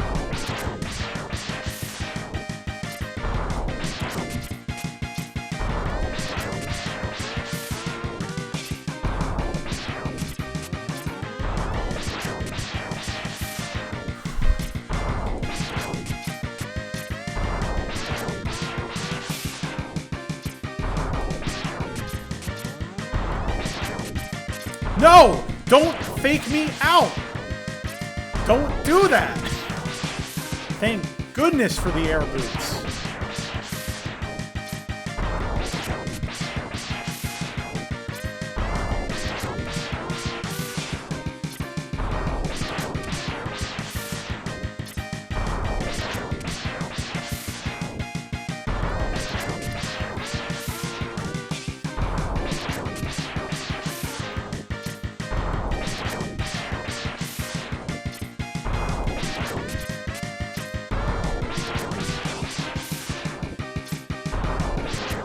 Perfect zero run. Yeah, in fairness to you, it's difficult to believe that anybody's played these games more than me. That's obviously not true, but I play them a lot. Let's not go with hyperbole here. I'm pretty sure I know exactly what the thumbnail is going to be for this YouTube video, by the way. It's definitely going to be the Sigma head juxtaposed with my 8-bit head that I have in the corner.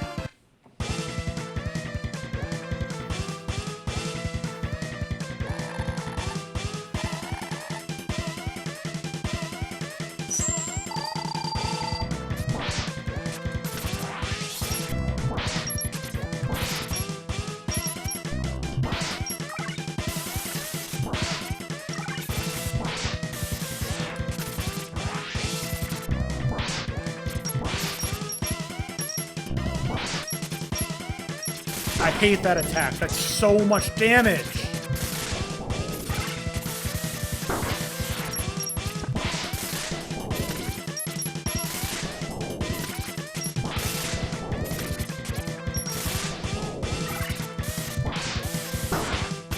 No!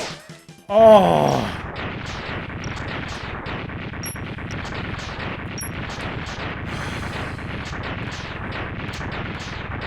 have to use the sub-tank right away because I don't think I have any chance of surviving if I don't. I wish you didn't use your entire sub-tank when you did that, though. All right, I'm gonna try the same strategy as before because I don't see how I do it otherwise.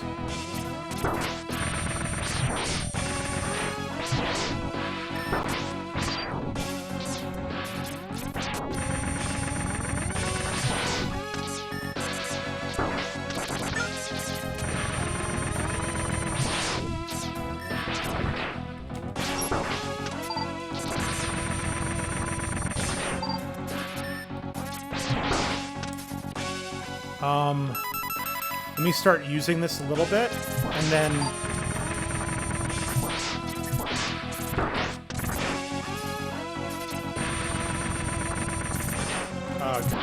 okay, let me switch back.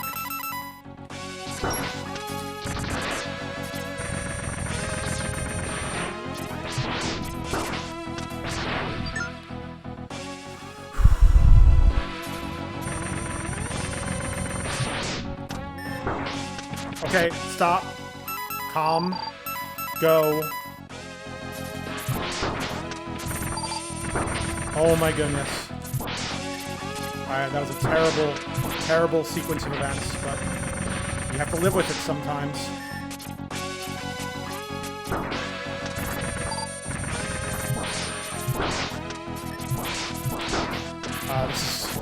I'm sorry in advance, folks. There's no way I'm winning this.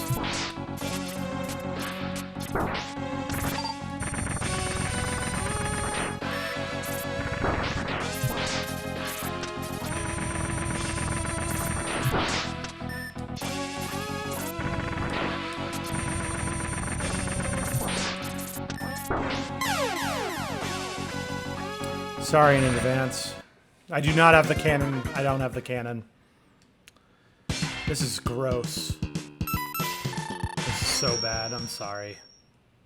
I'm a defeated man. But sunken cost fallacy. I'm gonna do this all night if I have to. Thanks for keeping me company through the process. That was absurd. Where do I even get the cannon upgrade? Maybe I should just go get it. Maybe I really should just go get it, I mean.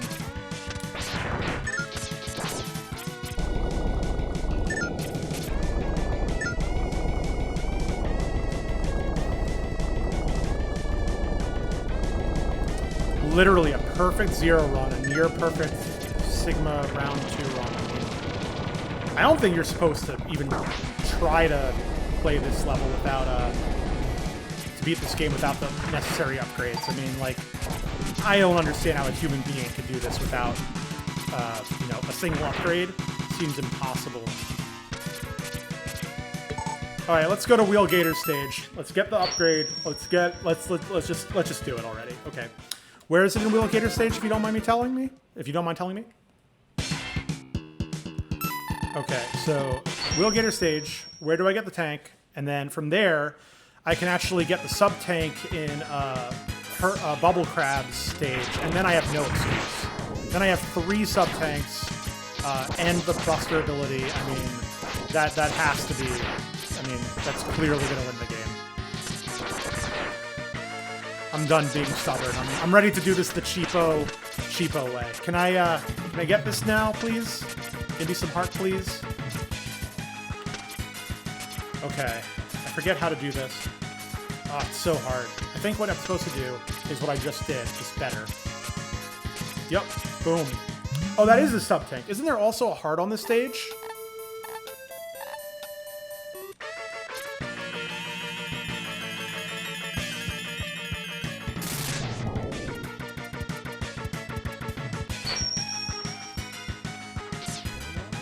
So what does this even let me do again? It lets me do a super shot. Okay, that would have been better for sure. Okay, so now I have that. Let me go. Okay, one sec. All upgrades. I'm just looking up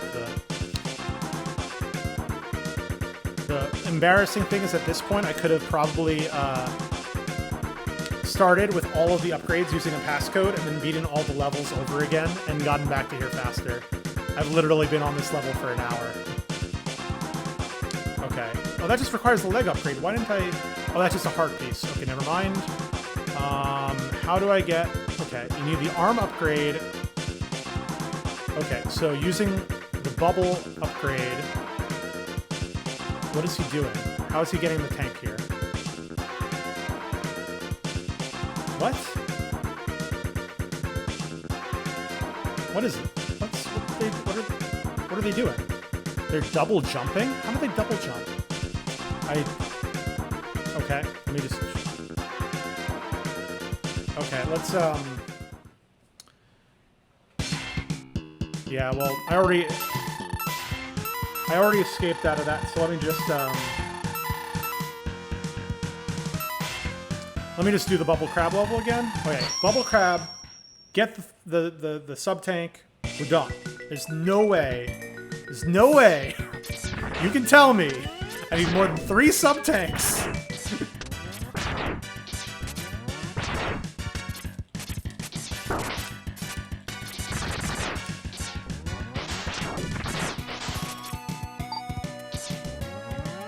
There's a glitch with the cannon upgrade called Double Neon. I don't remember that. I don't really remember studying glitches in this game, though, so it's totally believable.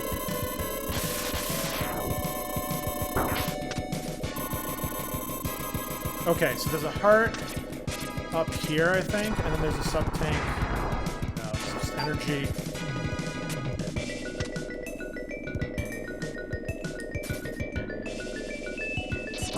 Okay, I'm supposed to go up there for the heart, I'm pretty sure. So let me try to get back here.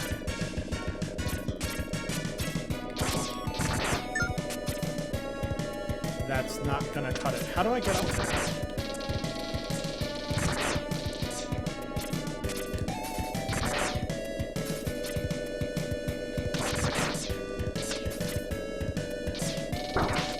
I'm pretty sure that's where it is. It's up there.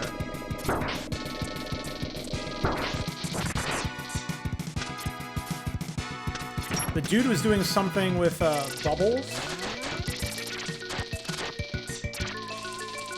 Oh, this makes you go higher somehow? Oh, that makes sense, actually. It was so much harder looking in the run that I was watching just now.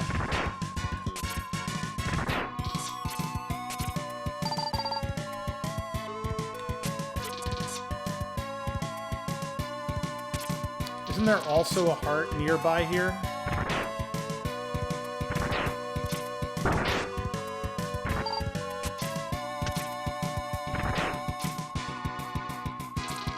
Got it. I don't think that's the glitch that they were doing. I think they were just doing it really weirdly.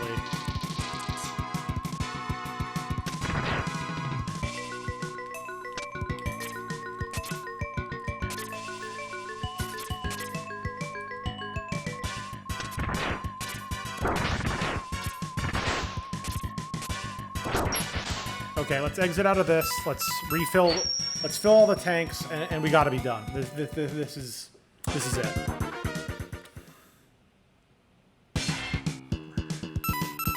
That was not the stage I wanted to select. And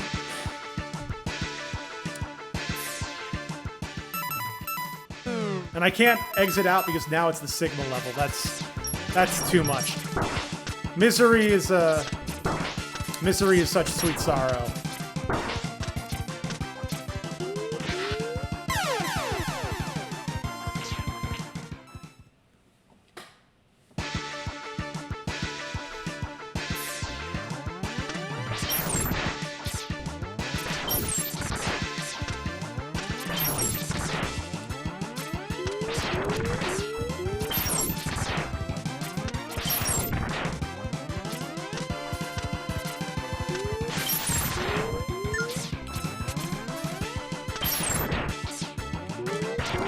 I feel like with the cannon, I'll be in better shape for the head anyway, because I can just attack him with that starting up.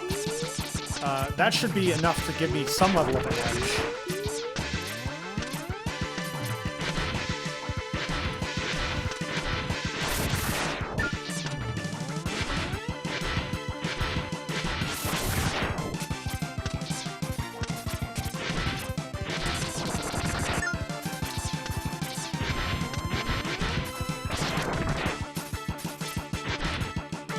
I did that on purpose, by the way.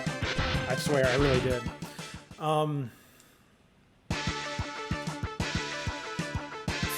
So what's a good topic I can talk about to distract me from this?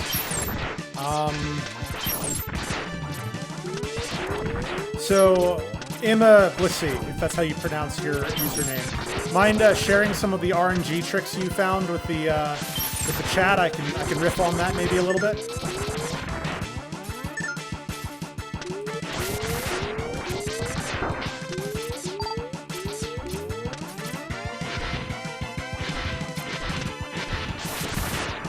RNG is a very important concept in computing in general. People think that there are random numbers in computers, and there aren't. And that's a big thing that people need to understand, is that random numbers are generated from the environment around you. So one example that's really fun that I like to mention all the time is that Cloudflare is really big into encryption for obvious reasons. They're a CDN, a content delivery network that provides security features. And one of the reasons why I mention this is because in order to get some level of randomness, they actually utilize lava lamps. So lava lamps are fairly random. The way that they generate patterns are very difficult to predict deterministically. So they use a bunch of lava lamps to actually determine random numbers, and those random numbers are powering so many of your secure internet connections that you use on a daily basis. Probably Twitch itself depends on one of those lava lamps. So next time you see the padlock on your browser, thank a lava lamp. Thank a lava lamp.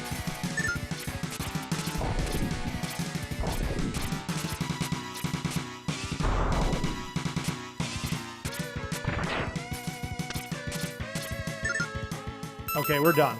It's over. It's over. Like, why are you all even still watching? I'm about to. Sigma's dead. It's over. We've won. We've won. Congratulations, we've won. It's that over.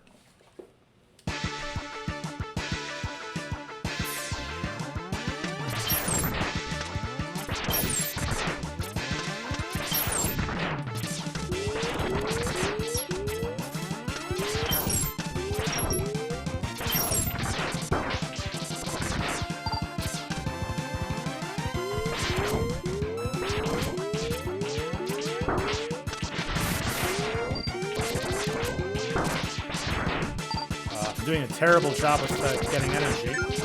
There we go. Done. Done, done, done. Is MMX 3 in my future? Well, you tell me. Does it sound like a fun thing to watch? Probably I'd be down to. That being said, I might need a week off from the Blue Bomber. I think we need to take a break.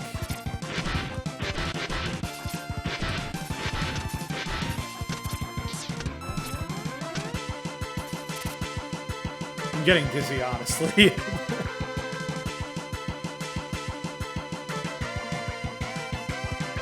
Yeah. I mean, I say this now, but probably tomorrow I'll be like, you know what I really want to play? For the sake of my audience, I think I'll probably give it a week at least.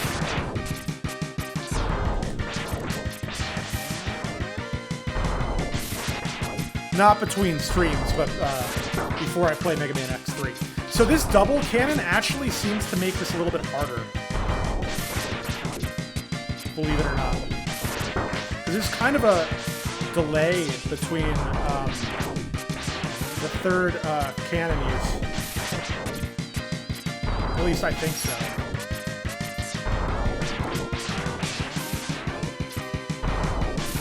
It definitely makes the rhythm feel weird.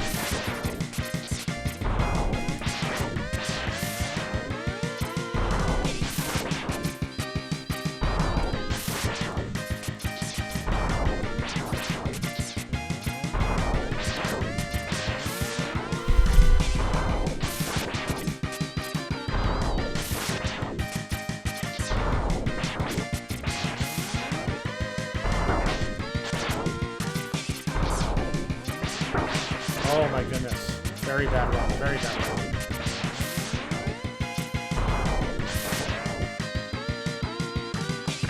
Oh no, definitely not doing a marathon, not tonight.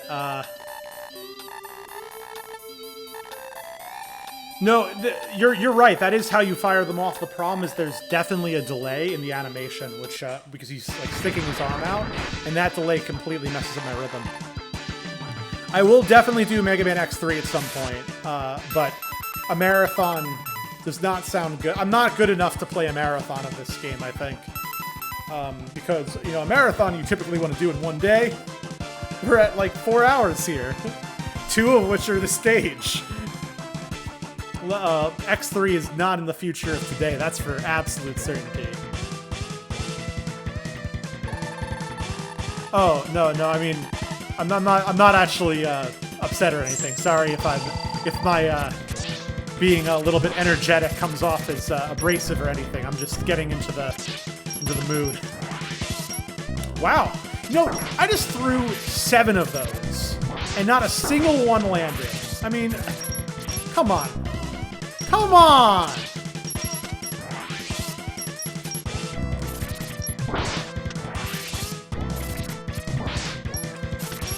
I have to use the tank for, unfortunately. But yeah, no, yeah, I mean, I played Mega Man, the first Mega Man X, on this stream, the Saturday before last, so it wouldn't quite be a marathon even if I did it this week, because, I took a fairly big break from the X's. I also want to play some Mega Man Classic, both to give me a break, and I might do a Mega Man Classic marathon, because I think I can legitimately beat that in, I can beat multiple of those in one setting, whereas there's no way I could beat multiple of these X games in one setting. So I might actually do, if there's a demand for it or a desire for it, I might do a run of the classic Mega Mans, maybe in 2 parts. I feel like if I was playing the Mega Man classic games, I could probably beat 3 of them in one day within like maybe 4 hours, and then I could do the other one in another day. Maybe not even that much.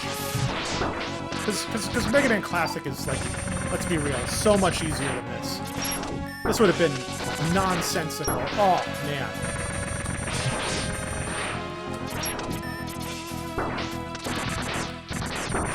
Give me health! Give me health. Give me shelter, please.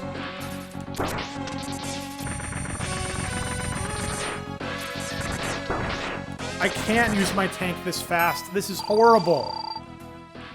No, it's not Buster only, but the problem is that it runs out so fast.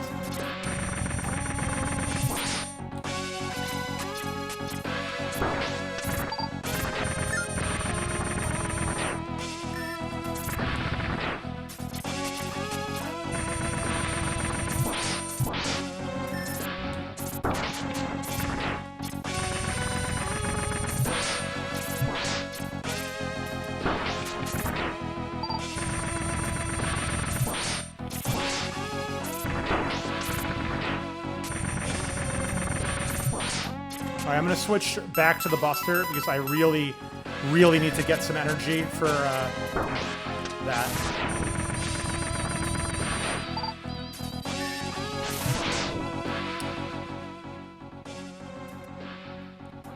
Charged grapple.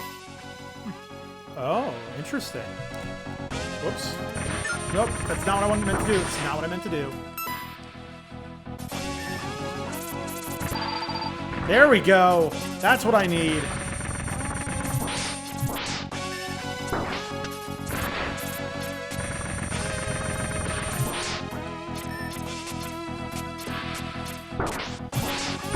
Oh, come on. Okay. Yeah, I know I didn't charge. I'm just saying that was nice. I understand, but that's good to know. Let's see. There I charged it, and I only got a small amount of health. I'm gonna die now too, unfortunately.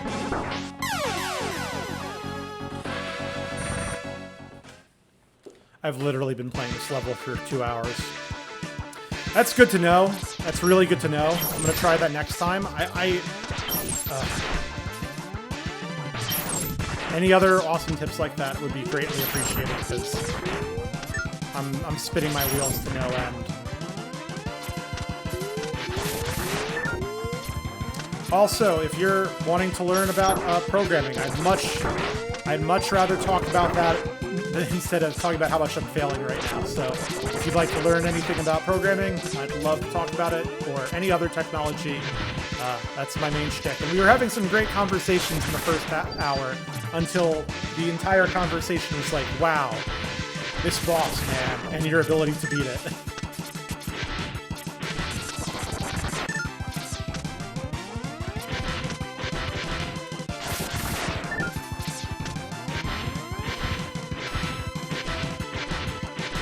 You played a game that talked about things like decision trees, random forest stuff, deal with in data science. Yeah, I mean, I'm definitely not super proficient in the data science field, but I did take a class in college on machine learning, and it was quite interesting. I'm trying to remember what exactly we did in terms of the project. I had a really cool project where I think we basically needed to... we had to, using machine learning, solve a problem that's like a well-known problem. I think it was like playing... I'm trying to remember. It may have been checkers, or something maybe a little bit... I'm trying to remember. It might have actually just been that's what it was. It was definitely tic-tac-toe. So we were building a machine learning algorithm that would solve that based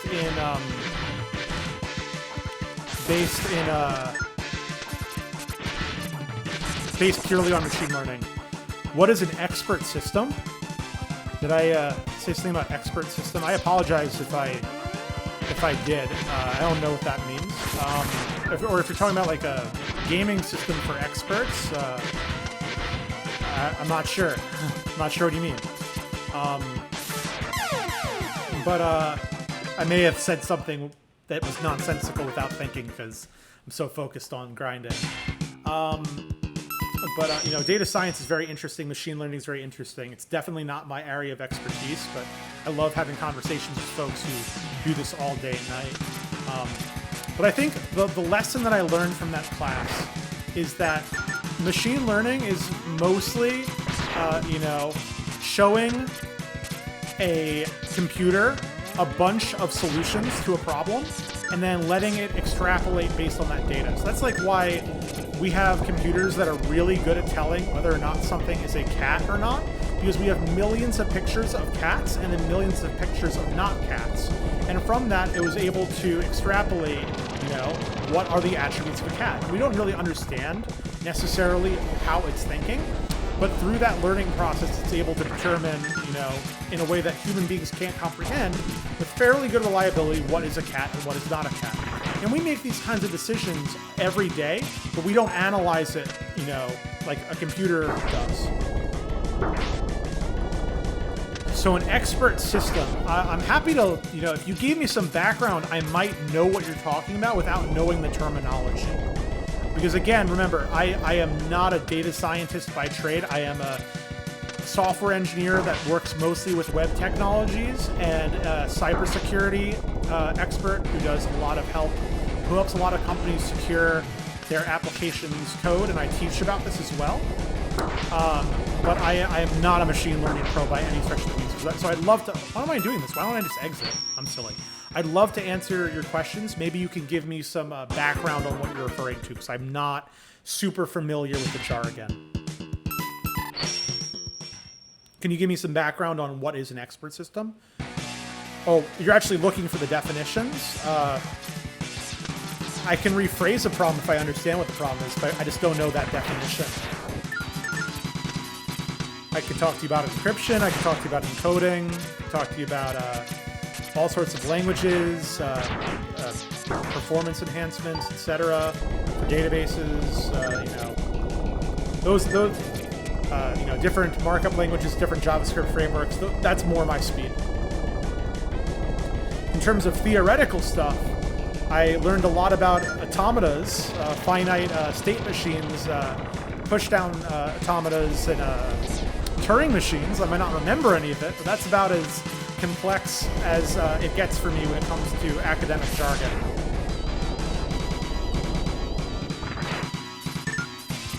Whoa, thanks for joining, folks. A lot of people joined at once, and I appreciate it. We are finishing up this game finally. I'm eventually going to stop choking on the Sigma boss, and in the meantime, while I'm grinding for energy, we are talking about a variety of different topics. What is Tambourine, the program DLL? So I don't do a lot of C++. I know what a DLL is. It's a library that's linked dynamically. I guess that's the definition of it.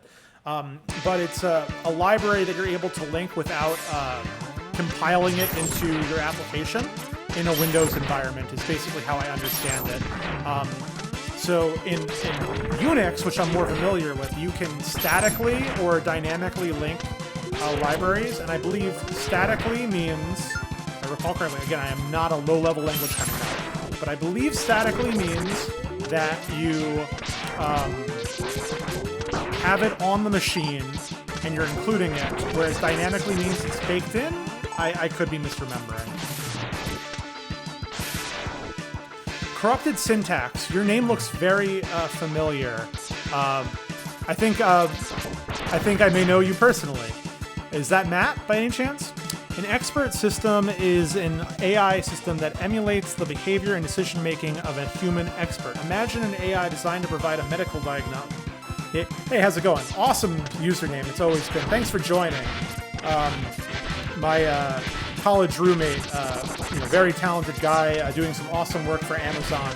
So don't tell Jeff Bezos that I've said on multiple occasions during the stream. Feel free to give me all of his money by subscribing with Twitch Prime. Glad you're here. Yeah, he's much better at the academic stuff than I am. I'm more of a script kiddie and a developer. He knows a lot more of the mathematical elements and the science and machine learning, and it makes sense. He's in a master's program, and I'm not. I only got my bachelor's.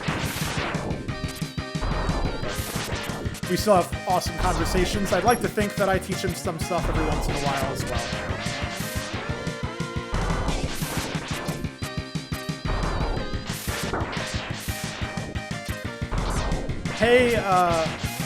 Hey Sean, nice to see you. Thanks for joining. Not playing chess tonight, but playing this game till the sun explodes, clearly.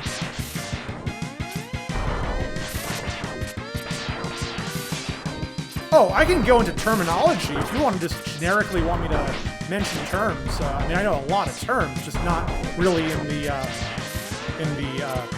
like mathematical sense of computer science. Other than, again, finite state machines, push-down automata, and we had the same professor, me and Matt, but we didn't. I don't think we took that class together. We had the same professor, but I don't think we took it together. And then we took another class with that same professor on robotics, which was a class he carried me in, absolutely carried me in. Thank you to this day. I would have failed that without you. I was not enjoying the microprocessors portion of that class. Am I familiar with Markov chains? No, I've heard it. I've heard that term so many times, but I have no clue what that's about. Matt, do you by any chance have any insights there? Again, the scientific portions of computer science, I'm much better with the computers than I am with the science. Let's put it that way.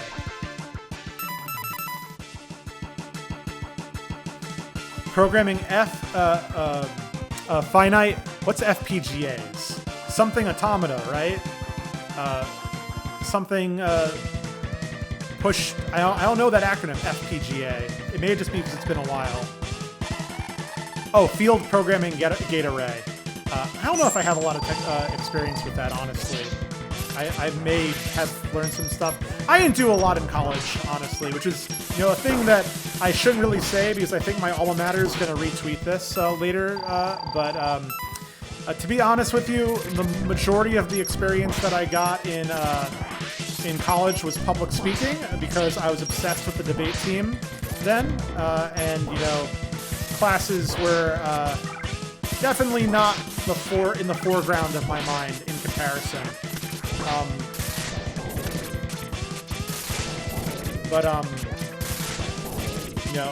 My apologies to our director, but at the same time, I did win you an award that you have on your desk in the office to this day by programming a website for debate. So, you're welcome for that. Okay. Folks, look at what we're dealing with right here. I have 2 full sub-things. I have my full health, and I have the Buster. How am I going to mess this up? And that's not me being, hypothetical. This is what's going to happen. I am going to lose this fight. Against all odds, I'm going to lose this fight. In what way is this going to happen? Is it going to be my fault? Is it going to be that awful capture move's fault? But I'm going to lose. How is it going to happen? That's the question.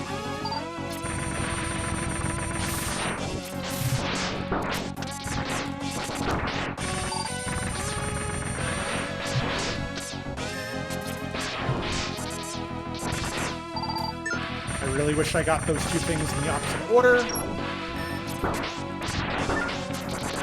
Oh my goodness.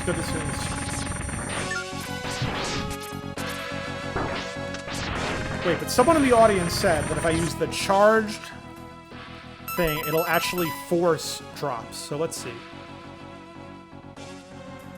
I learned how to break Wheelgator's grip. I remember it being a lot easier to break than this one, but maybe I'm misremembering. I was not able to escape from him. I was struggling. People saw on stream. I was struggling, and okay, charge up a shot. Charge it up. Let's go. Okay. That wasn't a lot of ammo. Oh, that's good. That's good.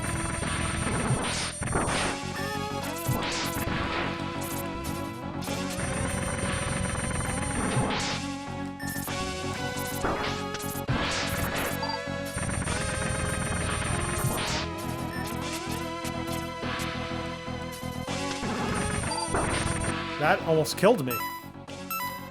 And didn't give me any drops. Oh well.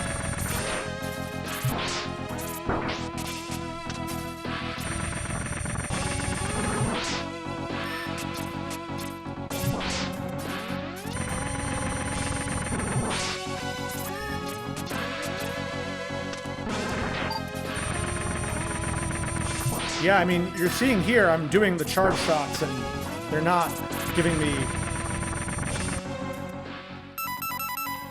It's not giving me a lot, that's for sure. Maybe it's giving me something, but it's not giving me a lot. Oh, that's what I need. That's what I need right there.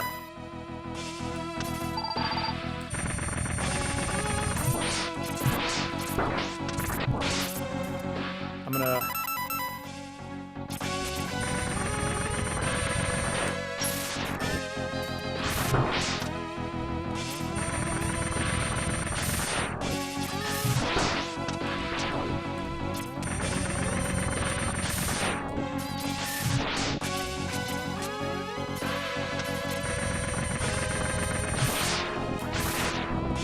He's doing it again. He's doing it again.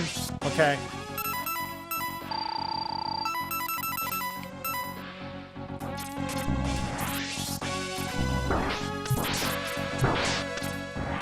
Okay, he dropped faster than last time. Oh my goodness! Get out of here! Stop it!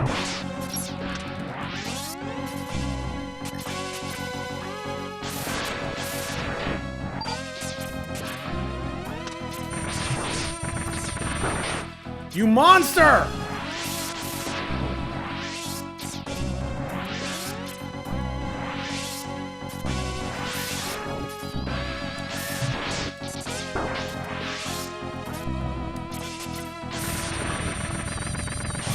Just die already! No! I did! Yes! 1 bar of health! Oh my goodness. Oh. I genuinely didn't know what happened there. I thought I died. I really thought I died. Unbelievable. That was such a nightmare. I'm so glad that that happened. Now would be a great time to sub with Prime if you got it. Or to throw bits if you already bought some.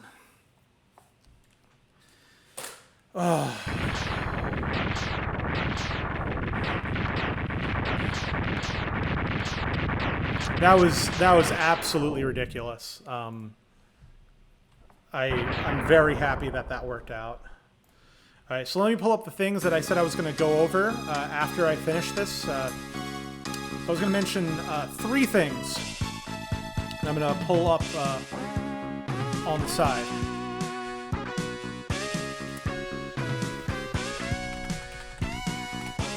I was going to show off Mega Man Battle Network Online, which is a game that I started to make but I never finished. That I think would be a great place for Mega Man fans to learn something about technology. But it is by no means beginner's project. I'm going to show that. I'm going to show my task videos repositories that I mentioned to Goddess Maria 3 years ago.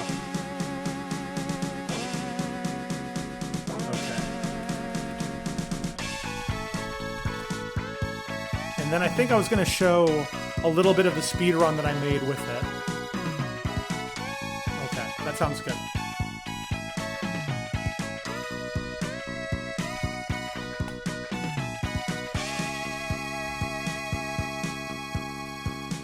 Whew. I'm just trying to regain my breath, honestly. That was so ridiculous. Thanks for sticking around, everybody who stuck around. I mean, I put you through a lot of grief, but I'm glad we came out the other side.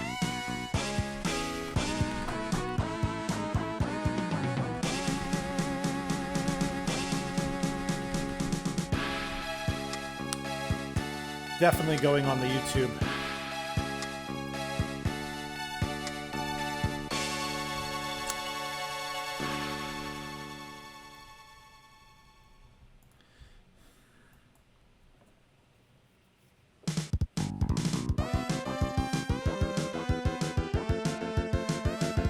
Love the music in this game. It's absolutely incredible. So now would be another good time for discussions. I'm going to let the credits roll. I feel like the developers of the game deserve to, have their names shared once they get to the names. Right now they're just doing a cast roll. But a funny fact that I've learned is a lot of these folks did not use their real names in the credits because of folks were getting scalped by other companies. So a lot of companies did not have them publish their own names. They could not be poached by other employees, other employers. So a lot of the names, believe it or not, are not their actual names, such as like Boon Boon is not actually, I think, named Boon Boon, which is, I know, shocking, right? But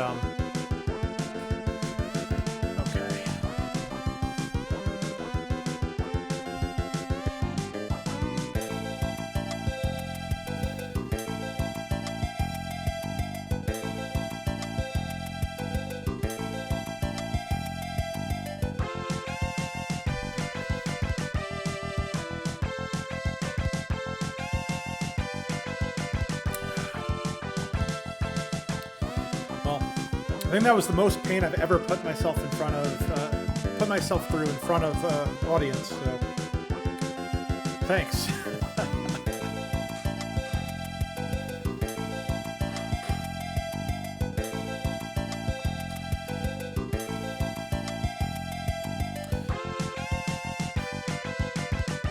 Man, I don't even know what to say. That was so overwhelming.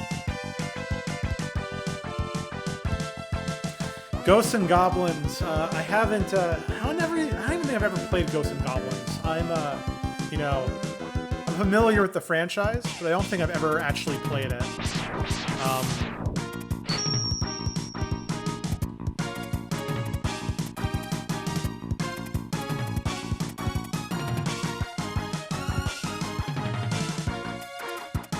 So I know that Zero is differently colored when you save him. Did I miss something, or did they not show a single developer's name in that cast roll? Did they just not have credits in this game, and I just never noticed? Because in the first Mega Man, they did both. They did the staff roll, the actual developers, and then they also had a list of the enemies. So I don't know if I just missed it or what, but I don't think there were any developers listed there, interestingly enough. Okay. Neat. Is that like the good ending? Is the good ending the one where I see, who worked on this marvelous game? I don't know. Well, anyway, thank you so much for that. I'm not ending the stream just yet. I'm gonna show a couple things that we talked about during the stream. Before that, let me power this off and plug the game. If you don't already own Mega Man X2, it's a great game. Great game. So let me share my browser. I'm going to share a couple things that we talked about during the stream that I wanted to share in more depth. First, let me load the appropriate browser. Where is it? Oh yeah, I have all 3 carts. Here's the X3 Super Nintendo cart, which is probably, I think in mint conditions, worth like $150. 1 second. Okay. So this is my screen, should be shared now, but I need to unlock this, and so now I can increase it. So I'm going to get back to this in a second, but I'm going to talk a little bit about one of the tool-assisted speedruns that I did, and a couple of the tools that I used for it, which are relevant to those who want to become developers. So yeah, funnily enough, I actually had 2 different copies of X2. So I had X2 at one point, and then my grandmother was trying to be really nice, and bless her for this, but I told her that I wanted to play like the newest games, and I said, I have Mega Man X3, and she said, well, I found Mega Man X7 in the store. And I said, whoa, Mega Man X7? That's so advanced. You gotta get it for me. You can trade this game in for Mega Man X7. Now, this story would have been funny if I got Mega Man X7 and that game was a disaster. But that's not actually the funny part about the story. The funny part about the story is that this was back way before Mega Man X7 existed, and she actually got me Mega Man 7, just regular Mega Man 7 for the Super Nintendo, which is a great game, don't get me wrong, but I would argue slightly a downgrade from X2. So I was very upset for a little bit as a spoiled brat that I was, and then eventually I was able to regain a cartridge for Mega Man X2. All right, so I was going to share 3 things that I mentioned during the chat that relate to programming. First of all is one of the people who was in the chat was really into Mega Man Battle Network. Well, I also was very much into Mega Man Battle Network for the longest time, and I have an open source GitHub repository online called Mega Man Battle Network Online. I haven't done anything with it for about 5 years, as you can see based on the history, but it is a solid foundation on which someone could create a Mega Man Battle Network based fan game that is using Socket.io as the networking layer, and then Node.js for the back end. So there's not a lot to the front end. The front end is like garbage, but the actual, quote unquote hard stuff that isn't, design oriented is actually all done. So you could take this engine and use it to build, the game if you have, design skills and HTML, CSS skills. The majority of the heavy lifting of the back end is actually done. So that's the first thing I wanted to mention for those who were talking about it earlier. The second thing I wanted to mention is I mentioned at one point how valuable it is to understand source control.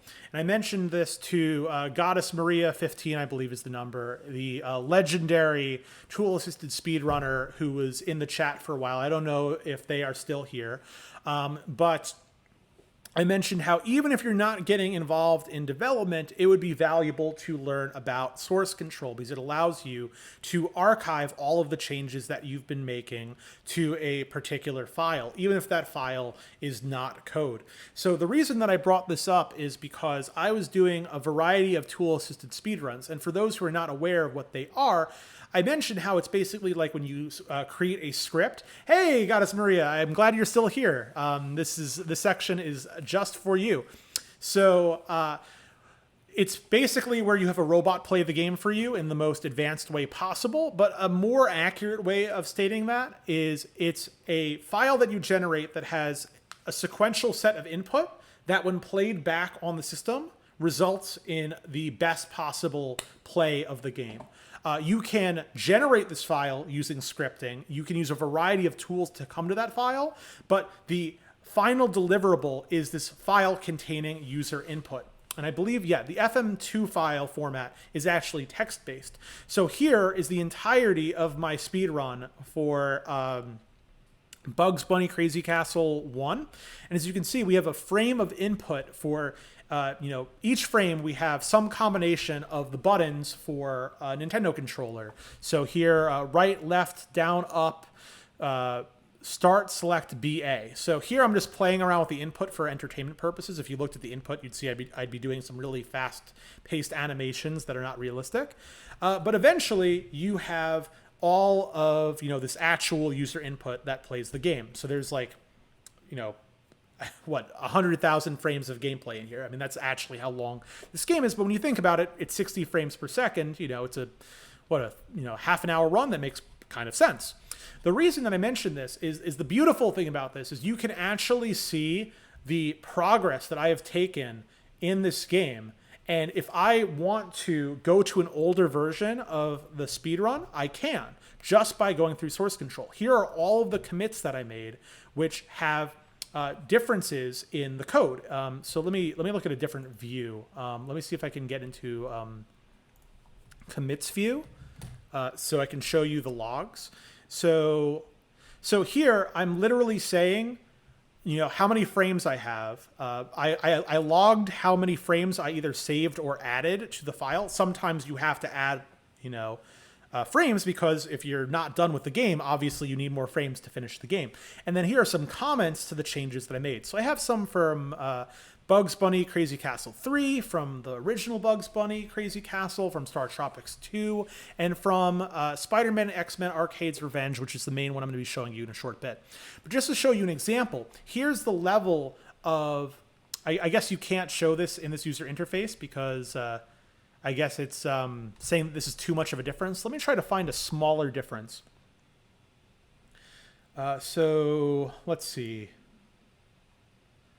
Here's minus 159 frames. That can't be too much. So here you can literally see the code that has been removed from it and the code that has been added to it. In this case, it's just text that represents a tool-assisted speedrun, but it's a textual difference. So the beautiful thing about this is now I can look into the past and see what previous versions of the code looked like, what previous versions of the game's run looked like. But even better, I can work with a teammate and we could be working on different parts of the game.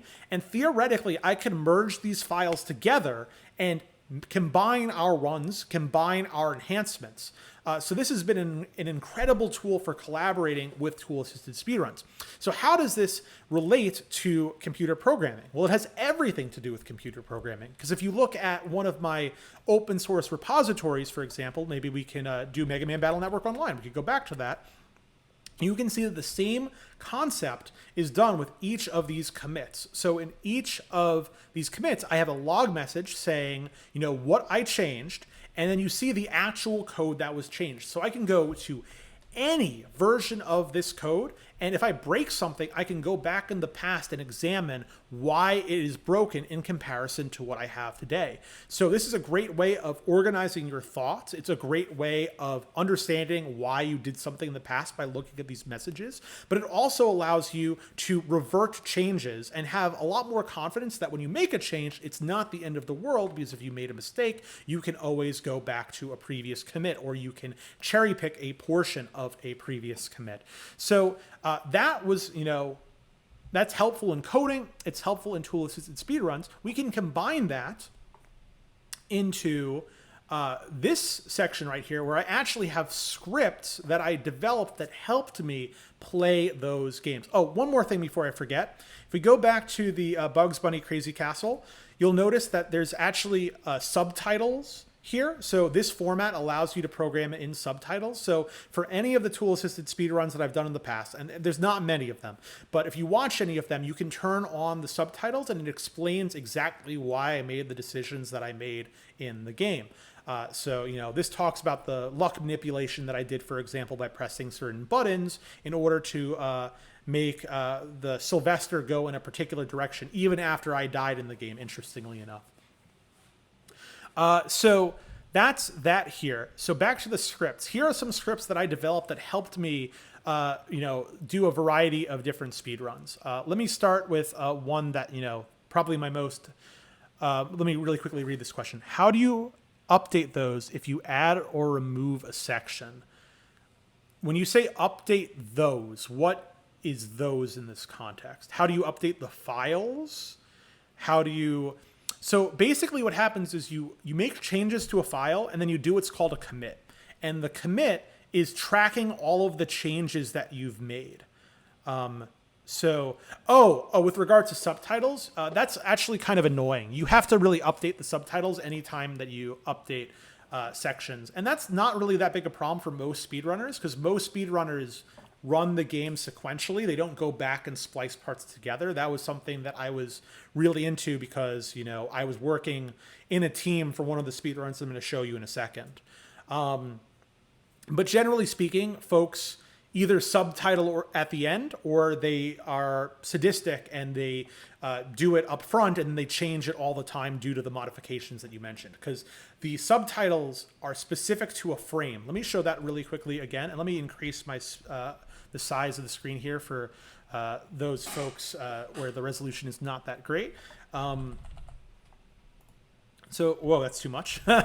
So if you see here, you'll see that these subtitles correspond to a particular frame. So these are going to show up on that frame. So if I modify the game to get further along,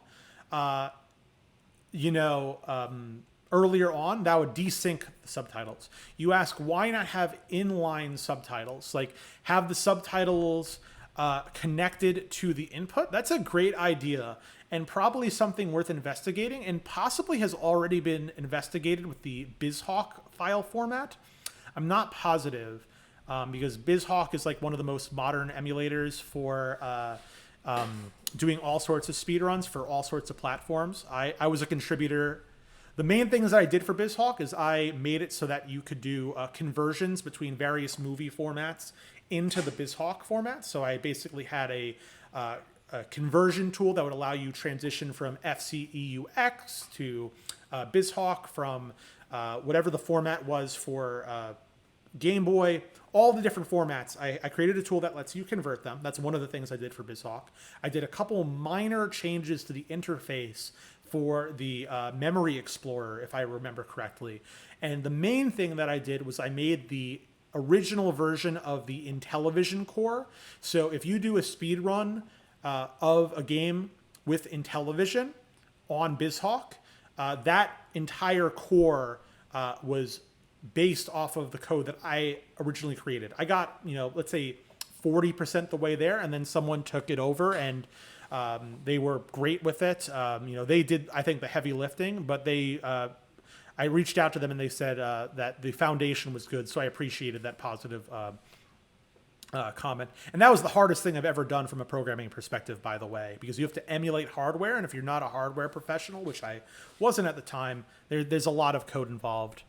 Well, thanks. I have less motivation to do this kind of work nowadays. Most of my motivation now is towards, my day job and my work for the SANS Institute. So it's a little bit different, and there obviously is compensation associated with that. Whereas this was just a thing that I did as a hobbyist. But when I was younger, I had a lot more free time and was obviously very, very energetic about these kinds of things. So back to the Lua scripting, because I think this is a great area for Goddess Maria, someone who's already done a lot of things in speedrunning, to learn in order to learn programming and enhance the skill set of tool-assisted speedrunning that you have in the first place. So here are Lua scripts that do a variety of interactions with the game. The main rule in tool-assisted speedruns is you are not allowed to modify the actual game. You can have scripts that play the game for you. You can have code that creates overlays on top of the game to give you information about the game, but you can't modify the game itself because the run has to work using the input that you've generated on the actual game, theoretically on the actual hardware. So let's look at a couple of examples of scripts that I created. And you can find this on bitbucket.org/BrandonEvans/tasks. This is a public repository, and I will send this in the chat for those who would like to click on it. So let's look at the one that was most important for me, which is the Spider-Man X-Men Arcade's Revenge run. This is my most popular run that I've done personally by far. And has a lot of cool things that I'm pretty proud of it, honestly. But you know, it was a lot of work, and it was we basically made a lot of fun out of a terrible game. And I had a lot of help in the form of Jay's Mad here. He did more than half of the actual run. I did Wolverine and Gambit. He did Spider-Man, Storm, and Cyclops, which is great because Storm is so boring. Her stages are horrible. But basically what I did here was I created a script that identified where the enemies and characters were in the game. And I was able to use this to create overlays showing their health. So for example, and the memory addresses corresponding to these characters' health are all over the place. But I have this mapping here that says Spider-Man's health is located at this address. So if I wanted to know how much like actual health Spider-Man has, he has a health bar, but I can't see his actual numeric value of his health. I can use this. Arguably a lot more valuable is if I did this for enemies. So here's some enemies. And where do I use enemies? Let's search through here. So it's been forever since I looked at this. But I was basically able to generate overlays showing the health of enemies. And this led to some actually fairly substantial discoveries of how the game worked. This is more like reverse engineering than decompiling. I wasn't actually analyzing the game's code, but there are some tricks you can use to determine which memory addresses are used by what. And the trick that we basically did most oftenly is we would use a tool that said which memory addresses changed from this frame to this frame. So let's say I attacked an enemy and that enemy, obviously probably lost health, right? I'm confident that of the tens of thousands of addresses at my disposal, one of the ones that changed was that individual's health, right? So I can eliminate every single other address. And if I repeat this enough times, I can fairly reliably determine which address corresponds to which item of data. So it's kind of a bit of a process of weeding things out. You also have to look for numbers that are just changing constantly randomly and eliminating those manually. But you eventually hunt down that this address corresponds to this individual's health, and then you use this script to look at the health and then overlay it at the position of the character, which you can also track using the memory addresses because the X and Y position of these characters are also there. So you can download this script and use it in line with this game to create overlays for these characters, and that has helped me create a variety of different discoveries with the game. The main one that I'm going to show off here, while we're wrapping up the stream. I know a couple people are dropping off, which is totally fine. I understand that not everybody's here for the programming aspect, and I know it's been a very, very long stream. But I'm going to talk a little bit about a little enemy called Juggernaut. So those who have not played this game may think that, how bad could this Juggernaut character be? He's the boss for Wolverine on his second level. How bad can it be? Well, apparently actually really bad, because people who've played this game originally, you'll find that, it's impossible. You could be slashing at him over and over and over and over and over again, and you'll actually make absolutely no headway. And what we determined, as you can look if you watch the closed captioning, when we got to the Wolverine stage, we determined. So this was one of the stages that I did. So the second Wolverine stage has Juggernaut. we determined that the way that he takes damage is very, very counterintuitive. So I'm going to actually just play this and let the subtitles speak for themselves and do some additional commentary on top of that. So right off the bat, this contains spoilers about how the game works. So if you want to get the entertainment out of this level, you may want to watch this first, but without the subtitles. But the reality is, Juggernaut has 32 hit points, and it turns out that slashing him indefinitely does not actually do damage. The claws, if you attack him with claws, it will do literally nothing to him until the end of the level. So the only damage you can do is using anvils and tons of weight. So whereas other people were just slashing at him over and over again for hours and hours and hours, it turns out that that does absolutely nothing to make progress in the game. It turns out that what you need to do is you need to get him down to exactly 2 health. And then at the very end of the level, for some reason, at the very end of the level, all of a sudden you can attack him with claws. All of a sudden. There's no justification for it. And there's no way you would know that unless you were analyzing the memory in the game. That's the only way that you can know that. And, you know, a lot of people wasted a lot of time trying to fight this guy, and thanks to the reverse engineering that we did, we were able to determine that, you know, he's actually not that difficult to beat. So, by the way, all those bombs that I landed on, that was because every time he hits a one of those blocks, it slows him down by 2 pixels, and I was willing to take the damage instead of slowing him down by 2 pixels. So, if you compare that tool-assisted speedrun to, like, the world record RTA, a real-time attempt of that level prior to this discovery, I guarantee you it's like 15 minutes faster. Because, you know, how would have you known how to actually beat this guy? There was no health bar. There was no indication. You literally had to reverse engineer it in order to get that information. So that's that. I'm going to show one more scene because it's like my personal favorite. The Gambit levels were a lot of fun, and I got a shout out for this during Awful Games Done Quick a couple years ago, which was kind of nice. But the best thing about tool-assisted speedruns to me is that when you're given a situation where you can't speed up the game, you should use that time to make it as entertaining as possible. And as a drummer, I learned a very interesting characteristic about Gambit's cards.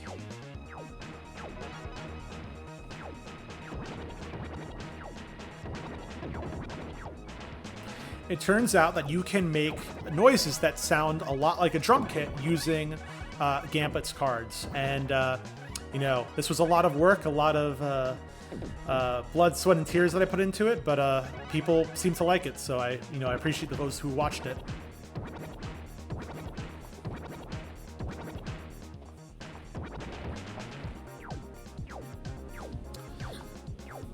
So, you know, I mean, what else are you going to do when you're just doing an auto-scroller? You have to have some fun fun with it. But yeah, one other thing that I did that I'll demonstrate at the very end, and then I'm definitely going to call it and eat my dinner and then probably go to bed, is one other thing that was very useful is that if you get to the end of the stage, there's this, the final boss is called Black Queen in this level. And you can't actually see her until several seconds into the fight. So one thing that I did, which was fine to do for the sake of making the movie, but obviously I couldn't do in the actual run, is I hacked the camera. I changed the game in that way so I could see what I was doing. But it turns out that making that change doesn't change the optimal way to fight her. So I could play the level with that hacked camera and then play it back on the actual original game, and the run would still synchronize. So I modified the game, I changed a little bit about the game in order to make it easier for me to play, but that change did not affect what the final resulting tool-assisted speedrun looked like. So hopefully that made sense. If not, hopefully I can demonstrate them back to back and it'll make sense to you. It's basically like replaying the same script against 2 versions of the game, and they work in both cases. But one of the versions of the game is easier to play the first time around.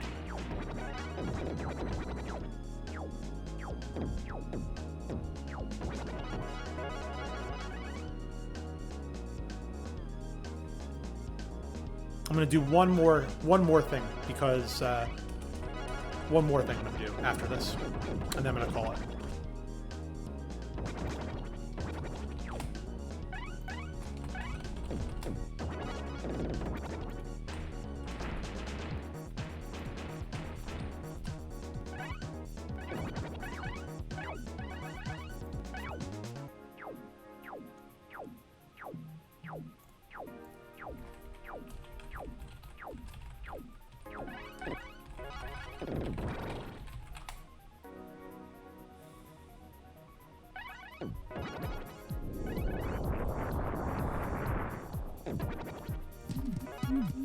So see, I'm fighting the boss off screen, but what I did was I hacked the camera so I could see what I was actually doing off screen.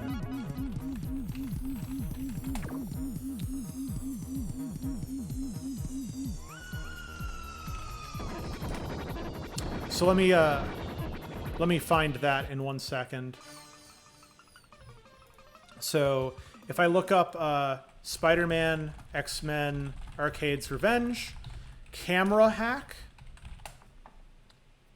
This is what it looked like from my perspective. I hacked the camera so I could actually do this fight with, you know, some level of certainty that I would know what I'm doing. So the elevator's still rising. You'll see it's going to arrive just about now. That's actually when you'd be able to see the screen. But nothing about changing where the camera was affected how the run was performed, so I was able to play back the same input on the real game. Final thing that I'm going to do is I'm going to... yeah, no, you definitely don't want to play this game. It's got amazing music, incredible music by Tim and Geoff Fallon. Incredible composers. I would say a terrible game. The last thing I'm going to do is I'm just going to give a shout out to Goddess Maria one more time and show one of their runs, a part of their runs, because I've been a big fan of a lot of your work, and I really appreciate you taking the time to join the stream. So they did an awesome run of Sonic Advance with Knuckles. I'll just play a segment to show you the level of chaos that ensues.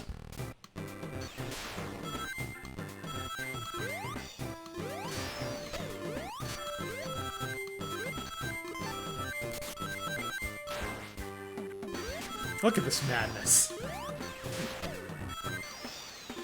You can do this without scripts? That's incredible. How do you see?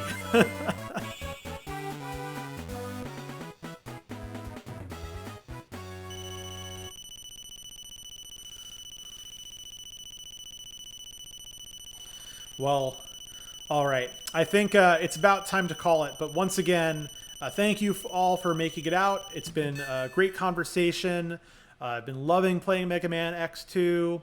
And oh my goodness, I'm so glad that we finally made it through without getting too many additional upgrades. So thank you so much for dealing with that chaos. I hope to see you all again very soon. Certainly this Saturday, because I do a stream every Saturday at 1 p.m. But I hope to do some other impromptu streams as well. I can't believe, Goddess Maria, that you did this with trial and error, but that's awesome. I'm going to hit you up on Discord. We can talk more about you know, the intersection between coding and tool-assisted speedruns, and maybe I could get back into it. But thanks for joining. Thank you all for joining. I really appreciate the great chat, and I'm going to go eat my now very cold dinner. You all have a wonderful night. Make sure to follow, subscribe if that's convenient for you, and check out my YouTube channel where I will be archiving this video and many others in the future. Take care, everyone.